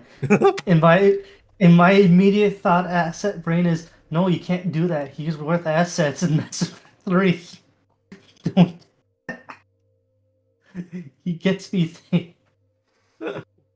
It also, for me, because my thing is I played RPG. When your first RPG is a great RPG, it kind of ruins every RPG afterward. Did you know that there is an ending where you can get everyone, including yourself, killed at the end of Mass Effect 2? Yes, I've seen it. It's hilarious. Joker's the one who carries on after that. Dude, poor crippled Seth Green, man. Oh, dude, that would be its own interesting rendition of the story to see. Honestly, he just gets shot down in the first fucking mission of the third game. There's a really funny bit. There's a video of like the whole suicide mission where you get everyone killed, and the comments on that video, I swear to God, are the funniest that I've ever seen on YouTube ever. Like, there's one comment that like kills me every time I see it. Like, I'll go to this video just to see the comments to make myself laugh. There's one that says, "I am Commander Shepard. Welcome to Jackass." It fucking kills me every time. It's just like that whole comment section is so much fucking fun. Did you ever end up playing Baldur's Gate 3? I have not yet. I have it still. But... I hear Baldur's Gate 3 is pretty good. Yeah. I thought about it. I don't know. I was happy playing my little superhero dispatch game. That was fun. Yeah. Hope you're doing well. My Telltale. Yeah. Hope you're doing well, Wolf. Thanks for recommending Red Rising. My fiance and I loved it. After we finished Sun Eater, I'm showing her the Dresden Files. Ooh. Dude, I got like... I found out like the other day that like, damn, I really got the best possible girlfriend I could find.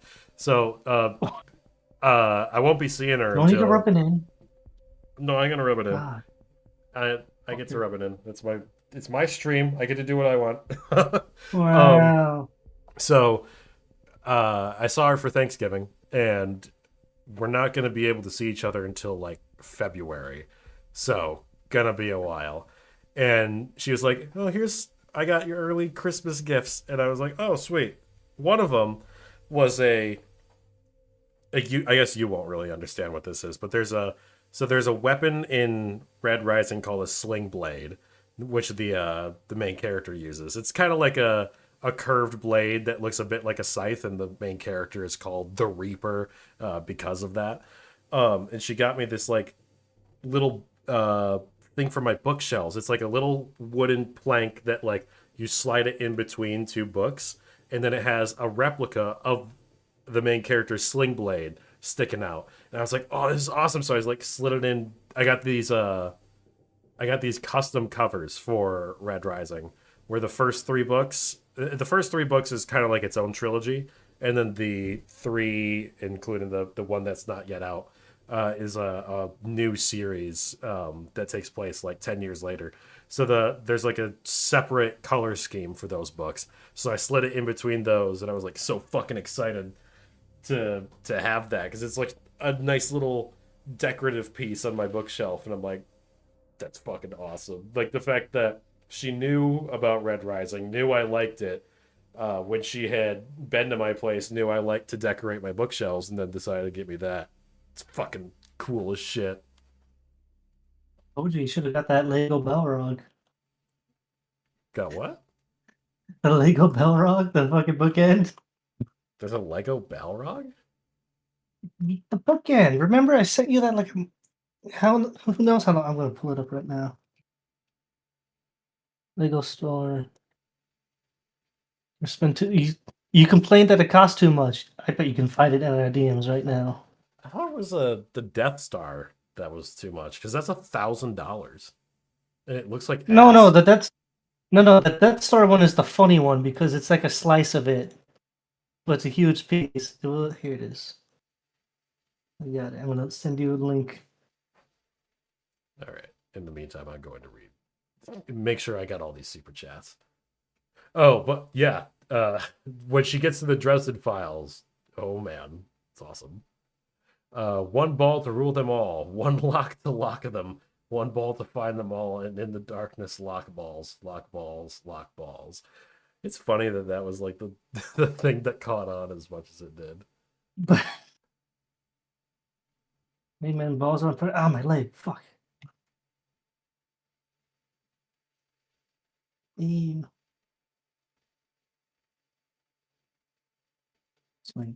my phone is blowing up. Hold on.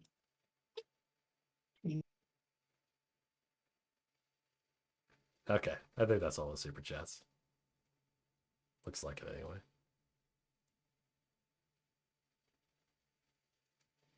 What the fuck? It's trying to it's trying to use the Elgato as my mic.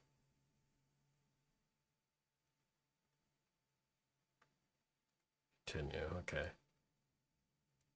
Oh, this thing. I remember this thing. Hold on, I'll show the chat. Yeah, this is $129 and it doesn't even look that good. Oh, the Balrog? Yeah.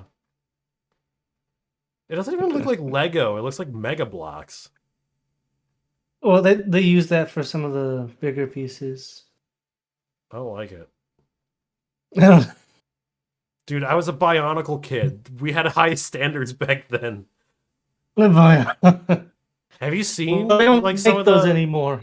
I know they don't make them anymore, but have you seen like some of the fucking cool ass Bionicle shit they would do? Of course I have. I have like 3 of the movies. Okay, the movies were not part of the cool things that Bionicle did. Oh, okay. No, I mean like the sets. Like there were some cool ass sets. Hold on, I want to look them up now. You fucking kidding me? I need 50 cents for a fucking free delivery tomorrow?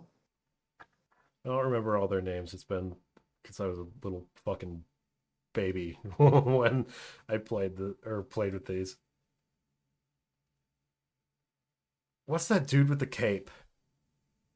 Chat, who's the edgelord Bionicle with the cape? Someone's gotta know. Dude, there was a Bionicle with tits. Did you know that? Are you sure that's not the fan one? Are you sure you're not looking up weird stuff? No, now? no, I had this set. I remember. What the fuck? That's not what I was looking for at all. Someone made that wolf girl from Hell of a Boss, but Lego, and gave her a giant ass. Oh, I'm scared to ask because I haven't seen that show at all. It's not worth watching. It's not good. It's not, of course, it's not worth watching, but that's besides the. Which one? The one with the cape. He rides a giant spider. He was like in that Bionicle Heroes game. He was the boss at the end of every stage, and he just like fell into lava or something. Where's the fucking Bionicle with the tits? Like, this should be. What's her name? I don't know these things. I just want to show it to you because it's extremely funny that they made this and sold it to If children. I look it up and find it before you, I'm gonna be mad at you. Rudaka, is that the one with the cape? No, that's the one with the tits. Hold on. Hold on.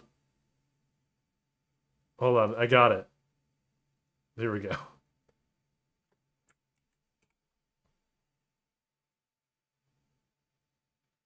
Oh. Did I? I'm sorry. I'm retarded.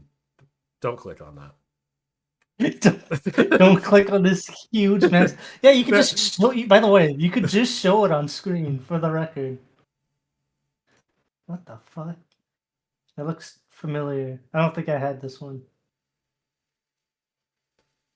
I had this one. I remember I remember when I was a kid, I had to like try and convince my parents that these were not in fact tits and that this was armor. Because my parents were like, does that Lego set have boobs? And I was like, no, it's armor actually. Vezin and Fenrak. That was their names? Hold on. Vezin. This is the one. This is the edgelord one with the giant face. With the giant face. Dude, I used to read the Bionicle books. I believe it. I'm pretty sure I used to have one somewhere. I have the parts still. They're around. There's like Bionicle Water Jesus who like dies at one point, and I felt sad about that. Water. What the fuck is this thing? I don't know what that is. You know, those would be funny EFAT movies. Remember the Paraka rap? How could I forget the Paraka rap, dude? What? Dude, there's like so like the Bionicles with like the faces that are like smiling at you like the mouth of Sauron. There was like a Bionicle trailer where they rapped and it was insanely cringe even for the time. Oh god. Then there was like this other like series where like they had the good guys and the bad guys had midgets that rode on their backs. I don't know why. But they but they did. Let me see if I can look that one up. Bionicle with midgets on back. Now I just feel like an old man because I'm like, oh shit. He's not on his back though, so he's not on his back. I remember those set. I remember that. That's funny. I don't remember what it was called because Makuta. Is that the thing? Makuta with midget. What are the fucking midgets called in this thing? Oh yeah, I remember they like fucking shot their like esophagus at you for some reason. Oh, that thing, that blue one looks genuinely kind of creepy. Yeah, looks a little creepy. What were they called? What are the midgets? Listen, man, I only know what the midgets and Transformers are called. All right, I can't help you here. There's midgets and Transformers. So in some of the series, there's in some versions they have minicons, and the idea of the minicons is they some of them are cool because you can combine the minicons and they can make their own individual thing. Like one of them can make a sword, and then actually a few of them can make. Anyways, yeah, they're called minicons, and you could attack. There's an old PS2 Transformer game. It's kind of neat. You could make a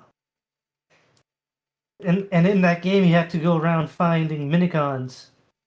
And in that game you can attach them to you and you can get stat bonuses for it. I have some minicons. They're super small. Dude, you know what I just realized? Hmm. The first YouTube video I ever saw was a stop motion of Bionicles fighting with Linkin Park music blasting in the background. It sounds about right. It was yeah. like it was like 2006 or 2008 in like the best possible way.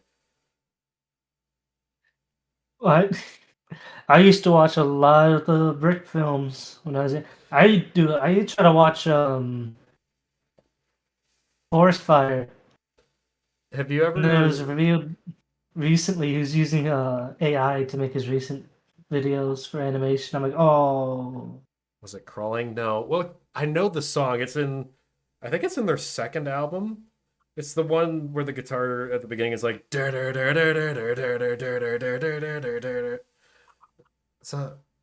I don't know.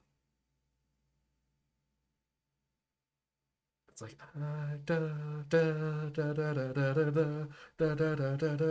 I won't be ignored. What's that one? That's the one. I have no fucking idea. I stopped listening to Linkin Park a long ass time ago. Old Linkin Park's still pretty good. Faint. Okay. Yeah. That's the one. What's this? Is this Bionicle Jesus? Why has he got a hammer? Did Bionicle Jesus go really metal at some point? I feel like an old man talking about Bionicle because all I remember are the roly-poly ones and the snake ones. Oh, the ball things. Yeah. That was some crazy shit.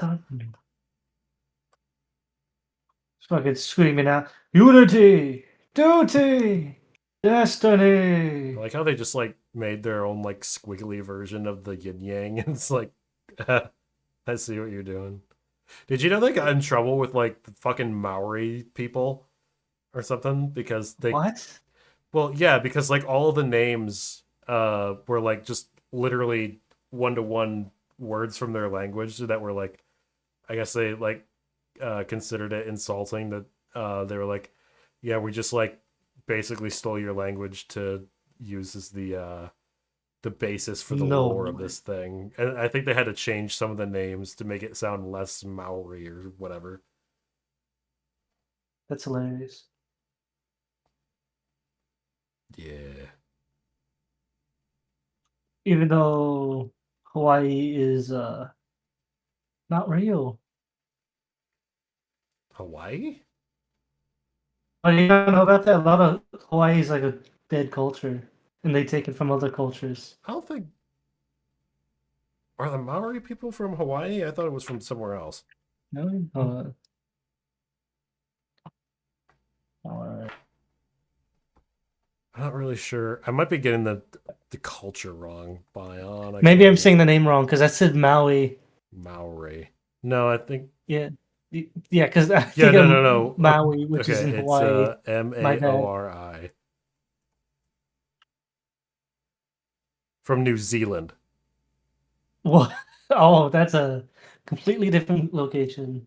Yeah. No, I didn't think that was from Hawaii.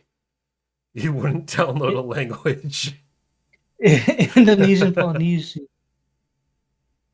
Interesting. Yeah. I wouldn't download. I It's wish what I could Jango download Fett is. I'm sorry. That's what Jango Fett is. The guy who plays Jango Fett has a real name, dude. I know who Tamura Morrison is. he's in more than just Star Wars, bro. Thank you, chat. Thank you for that. He's also in that insanely funny movie about like climbing K2 where they accidentally set off a grenade on the mountain because they don't know what they're doing. I've never heard of that either. Yeah, it's like this really dumb movie. I watched it with Mahler like 5 or 6 years ago.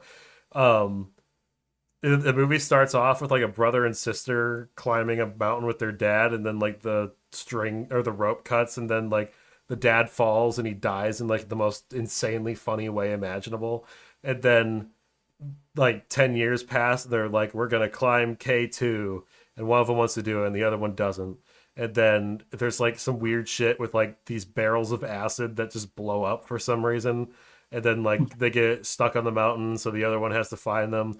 And Tamura Morrison's there to like say things in his like unintelligible accent.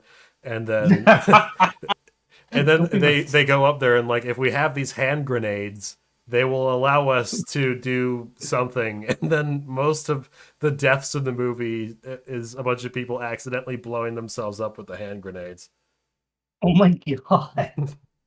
What is the name of that fucking movie? Hold on. Tamura Morrison movies. I'm sure. He was in Megan 2? No. Wait, really? Who was he in Megan 2? Hold on. They might be talking about who the Faint Cause of the Law and Order SVU clip where he shoots the evil kid. Wait, what? So What's the name of this stupid fucking movie? It doesn't even show up. Oh god, he was in the Scorpion King movies? Oh no. Funny. Those would be funny EFAT movie ones too. I feel like that would kill me. They're funny. Okay, I need to just look at its IMDb, I guess. This will probably show it.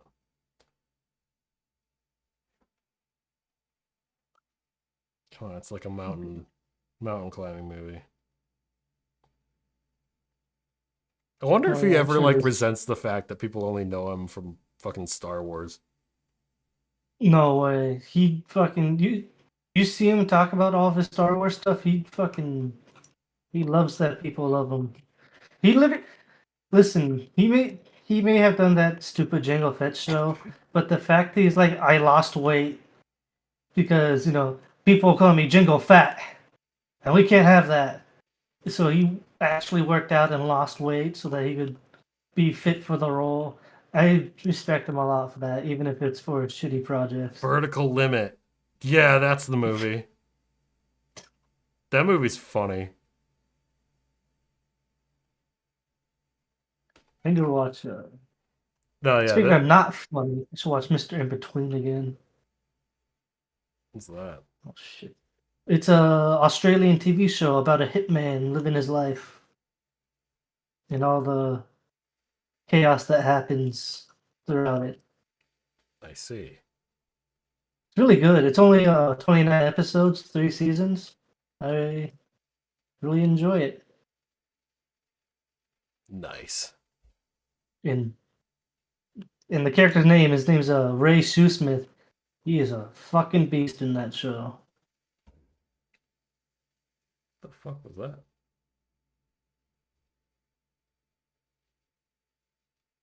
My upstairs neighbors have been loud lately. I keep banging around. Was just asked them to stop banging. I can't. I don't want to confront people.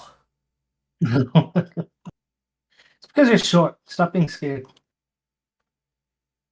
Yeah, it ain't worth it. I'm pretty sure you're taller than me, actually. I'm the short one here.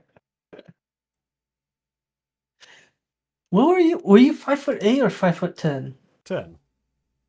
10, that's what you were. Yeah. You might be taller than Metal. Oh, how tall is Metal? He might be 5'8" or 5'10". I don't remember either. If that's All you true, fuckers are then tall. I'm like the short one.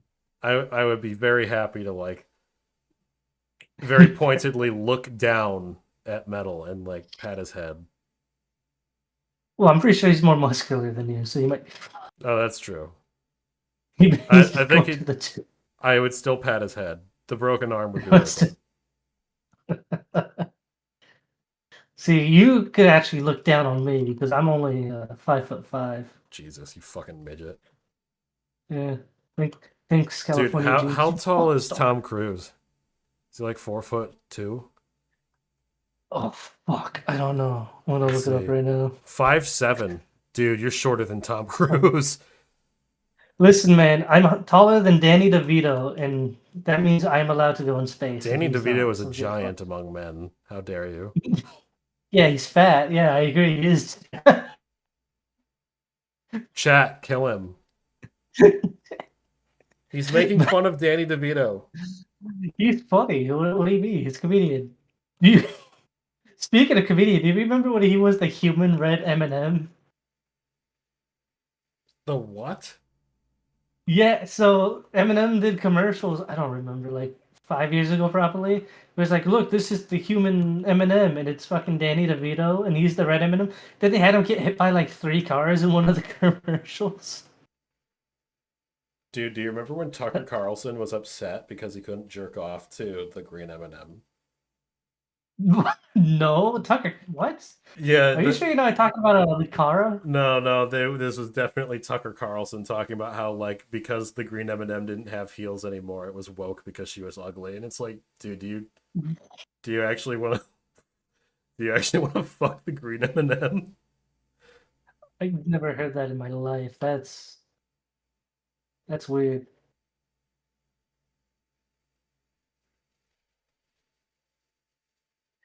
Because yeah, even someone in chat's like, "Are you sure this is not Linkara?" Well, I don't know anything about Linkara. Oh, you don't know about Linkara and his dead Muppet fetish? I'm sorry, his what? His dead Muppet fetish. Yeah, someone else in the chat said yes. Tucker was very concerned about that. I know, because like I don't know who Linkara is, but I remember he got up there with his like stupid serious face, and he was like, "Yeah, the wokies are like destroying the fappability of like the M&Ms or something." Wait, hold on. Tell me about this. I'm sorry, dead Muppets? What? Linkar is an old school, YouTuber. He records stuff. He's like nostalgia critical. That was his whole deal. But he does like, but he covers comic books more so. He was part of all that channel. Oh, he's the Lightbringer guy. He's the Lightbringer. Okay, I still didn't know about this dead Muppet shit though. Yeah, it's yeah, it's Eminem and Dead Muppet. That's his deal. Why? And he also hates fucking Oni Plays. Why? And he hates all of those guys because they do funny impressions of him sometimes. That gamer from Mars did a video on Linkara. Give it a watch. Is there a YouTuber who did it who sounds like he has more like inflection in his voice than that gamer from Mars? I thought you could say testosterone, but that works. No, isn't that gamer from Mars like ripped? Is he? I don't know. I thought he was. Let me look it up. No, I don't have an issue with him personally. I just don't like his voice. I find it really annoying. I can live with it. I have to listen to my own voice.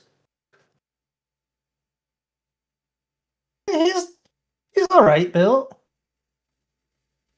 Because I remember him being kind of like pudgy when he started off, but I thought he got like shredded later.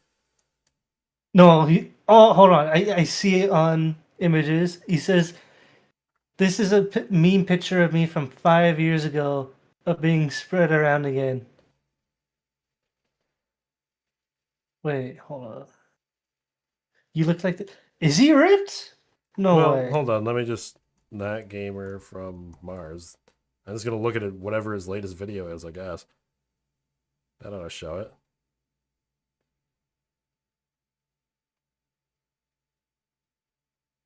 He doesn't really show. I can't really tell. He kind of looks like a fucking dad from the 70s or something. He looks like a dad from the 70s. Maybe he's ripped. I don't know. I know Star Wars Theory's fucking ripped as hell. Don't say it, Wolf. Don't say it. Listen, he has silly opinions, but he's a nice guy. Don't say it, Wolf. Don't say it.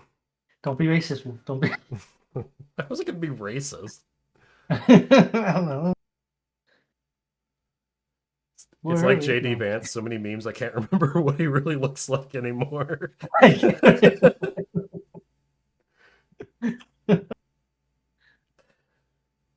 I remember watching Gamer from Mars when he was making creepypasta vids, and it's so funny that his cadence and speaking hasn't changed it a bit. Yeah, it's just like that's my issue with him. I can't get past his like the way he talks. Just be glad you don't live in California, because people talk weird here constantly. They never sound similar to each other. It's bad.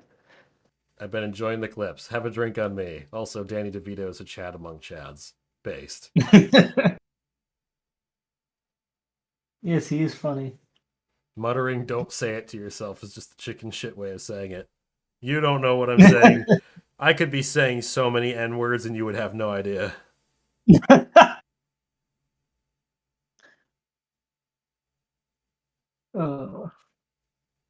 mean, I'm not, but, you know. You never know. I'm not, but I'm going to pretend I am. What the fuck is on my... Oh, you're on my bench first. Your bench press? Yeah, I have one in the game. Oh, I was like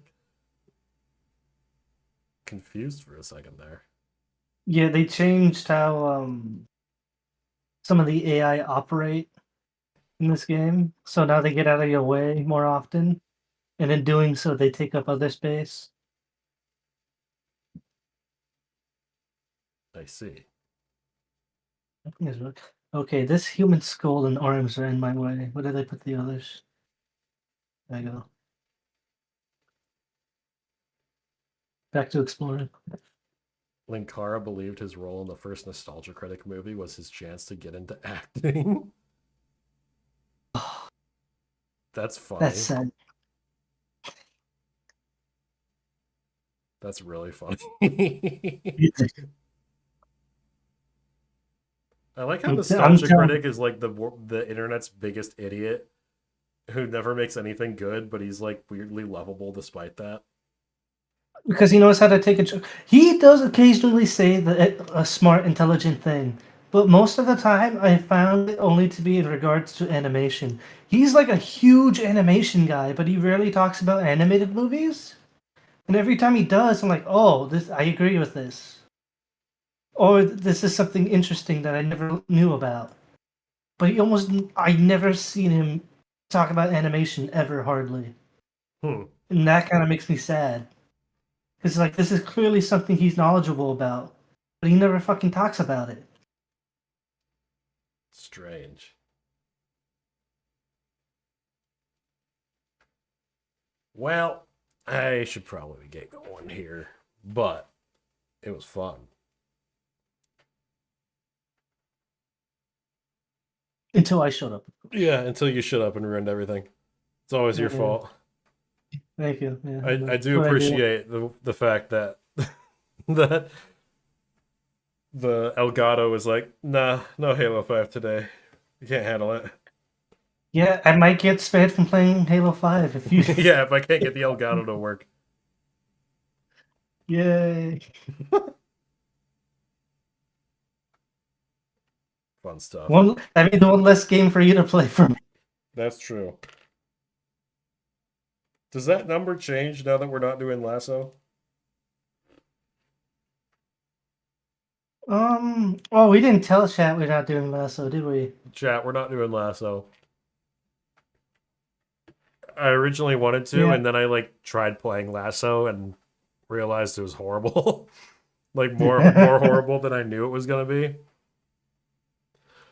And I thought of like all of the worst levels in Halo, and like just trying to get out of the first room on Gravemind would probably take us like 12 hours. And I was like, well, I said it to you, James. I'll say it to the chat. I'd rather shove glass in my dick hole than fucking play Lasso for fucking 1, 2, 3 ODST, reach 4, 5, and infinite. That would be horrible.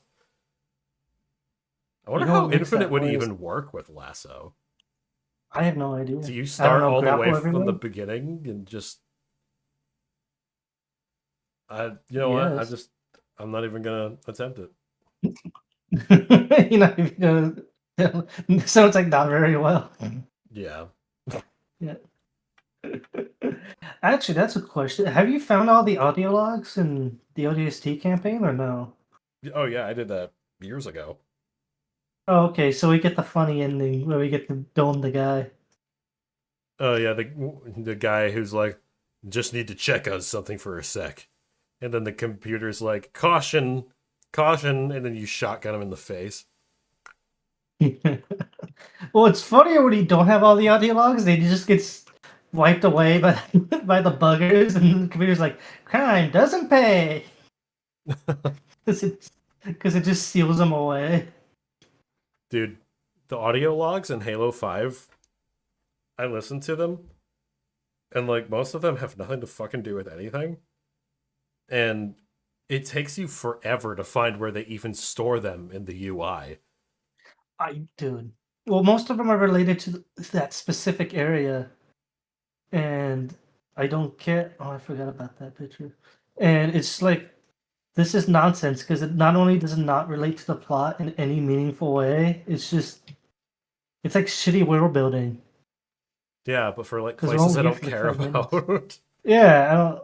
It's like, and that was the first game to break the tradition of using terminals. Because Halo 3 had them, Halo 4 had them, both the anniversaries had them, and then Halo 5's like, nah. And it's like, you know, you could have like fixed the whole needing to read like 12 books to understand the game thing if you had just put terminals in the game. But for some fucking reason, they didn't do it. Yeah, you have to. What was it? You have to like scan for the audio log. Oh, I'm fine with I that didn't bother with that. whole- I just looked up on YouTube where all the fucking things were. Do you remember when they said that Halo 5 was going to be 15 hours long depending on how you played it?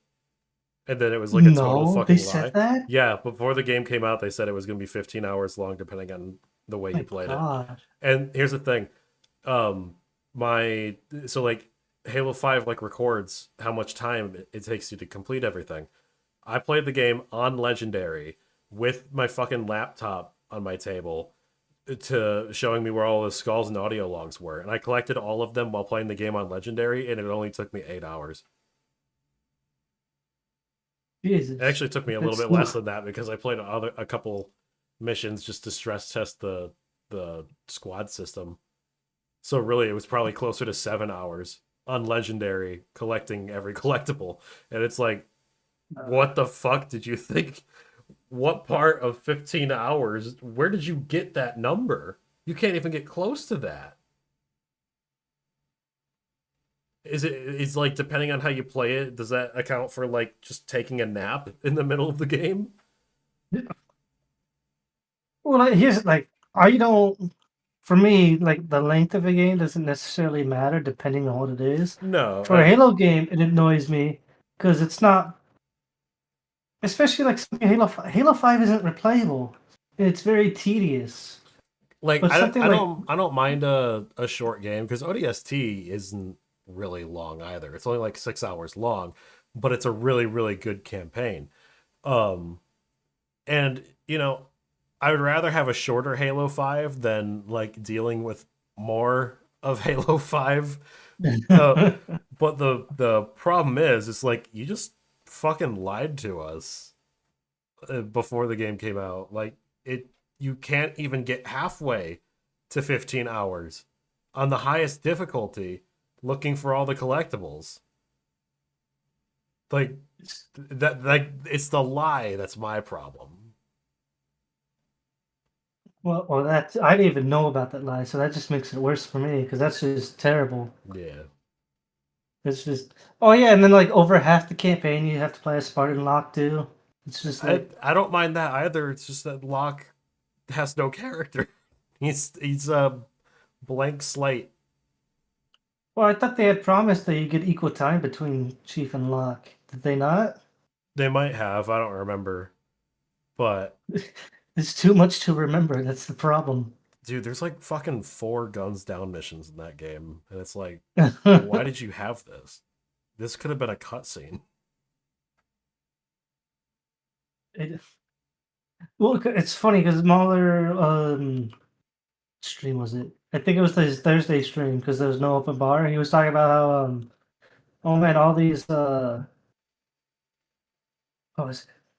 He referenced Halo and it was, and they had brought up like you can, no, it's in his video. He brought up Halo. He's like, oh, you're not like Halo 3 where like the music is supposed to prop up the game at the end. And I think, and in the chat, I'm like, well, old Bungie are the only people who can get away with using 3 games, end vehicle runs for 3 games, basically in a row. Just about, because they had the vehicle run in Halo 1, and then Halo 2 was the boss. And then Halo 3 was a vehicle run, and then Halo 3 ODST was another vehicle run. With a wave defense at the end. Well, the vehicle run in ODST wasn't the same as the one from 1 and 3. Oh no, they're not, but there's still a vehicle run. Fuck. It's just fun. Because the vehicle run in ODST ends on a... What's it called? Wave survival. Well, that and the ones in 1 and 3, you're escaping from something, but you have to actively fight in the one in ODST, and you get in like multiple vehicles during that fight as well. Also, I'm blanking. Did you? Totally different subject. Did you say that the AI was more difficult in the original versions as opposed to MCC? Yes. Because I've been playing the original versions, and they don't feel any different.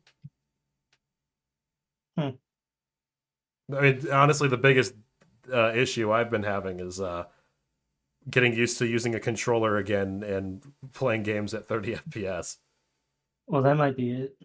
Because honestly, I have been playing the games at Legendary recently. Like I was doing those speed runs on Reach, and like enemy placement is the same. They seem to be reacting the same. It's really just like, for me, the biggest hurdle is just getting past the handicaps. But other than that, seems pretty much the same to me. Granted, I haven't tested all of them. It's mostly just been Reach, but Someone's saying this. Allegedly, they're apparently harder in MCC because of a higher tick rate. yeah, because I tried to look it up too, and the only thing I ever saw is people having more issues with MCC because the enemy AI, like the frame rate, actually makes them more aggressive than usual. Which is something that I have seen. Like I've seen grunts like fucking rapid fire plasma pistol bolts at me like it's a fucking machine gun. Oh my god. Oh, that's interesting. I didn't know that. Yeah, Long Night of Solace. Someone mentioned that that's almost impossible to play on Legendary. And it's true. It's like, I mean, I haven't replayed the OG version of it yet, but when I was doing that speed run, the fucking space section on Long Night of Solace is horrifying. I was basically just like hiding behind the fucking space station the whole time and letting the other sabers take him down because it's just extremely fucking difficult. I don't know so if that's what you're saying is we might have to cap the frame rate. Well, we can only cap it to 60. It doesn't go below 30? Oh, fuck. Or it doesn't go to 30? Maybe if you put that in like the NVIDIA control panel, but there's no option in the game settings. Oh fuck. That's gonna be interesting. You stop that. Fucking small piece of But shit. you can cheese it. If you hide behind the space station the whole time, you're basically fine. It just takes a while. But yeah, that was one of the points where I was like, I don't want to do this lasso.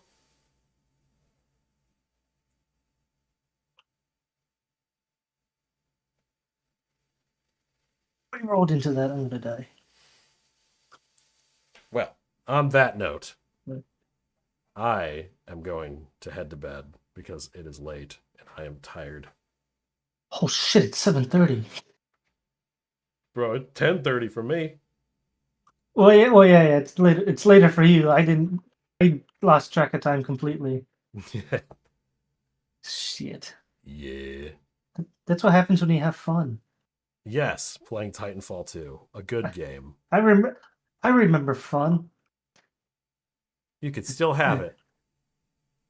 Yeah, I say that as I play a game that I 100% on Game Pass and then bought 3 copies of it on Steam. And this is the game you don't like?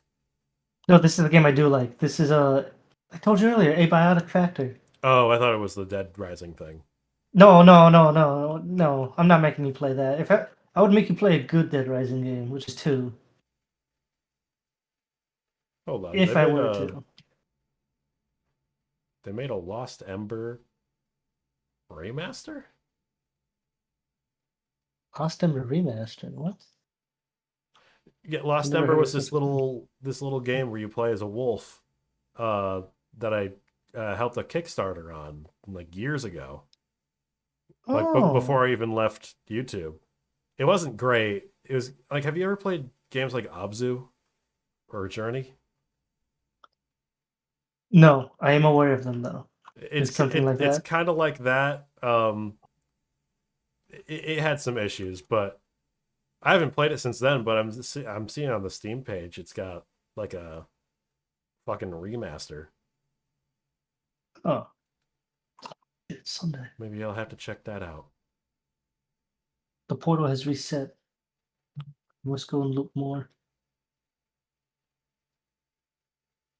But anyway, goodbye, chat. I love you. You were amazing. Sometimes. Shut up, James. You're a terrible person. Thank you. No one Okay. likes you. I know. It's because I'm Californian. I know. You're gonna die alone. Probably. Yeah. Unless I draw like a smiley face on my hand, I might get away with it. Make fun of him, chat. Do it for me. They already did. Ow, my back. That's enough punishment.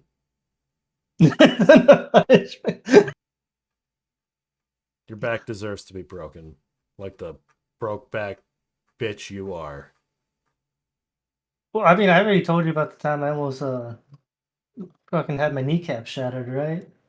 Yeah, by me with my hammer. Oh no, I meant with like almost 1,000 pounds of weight.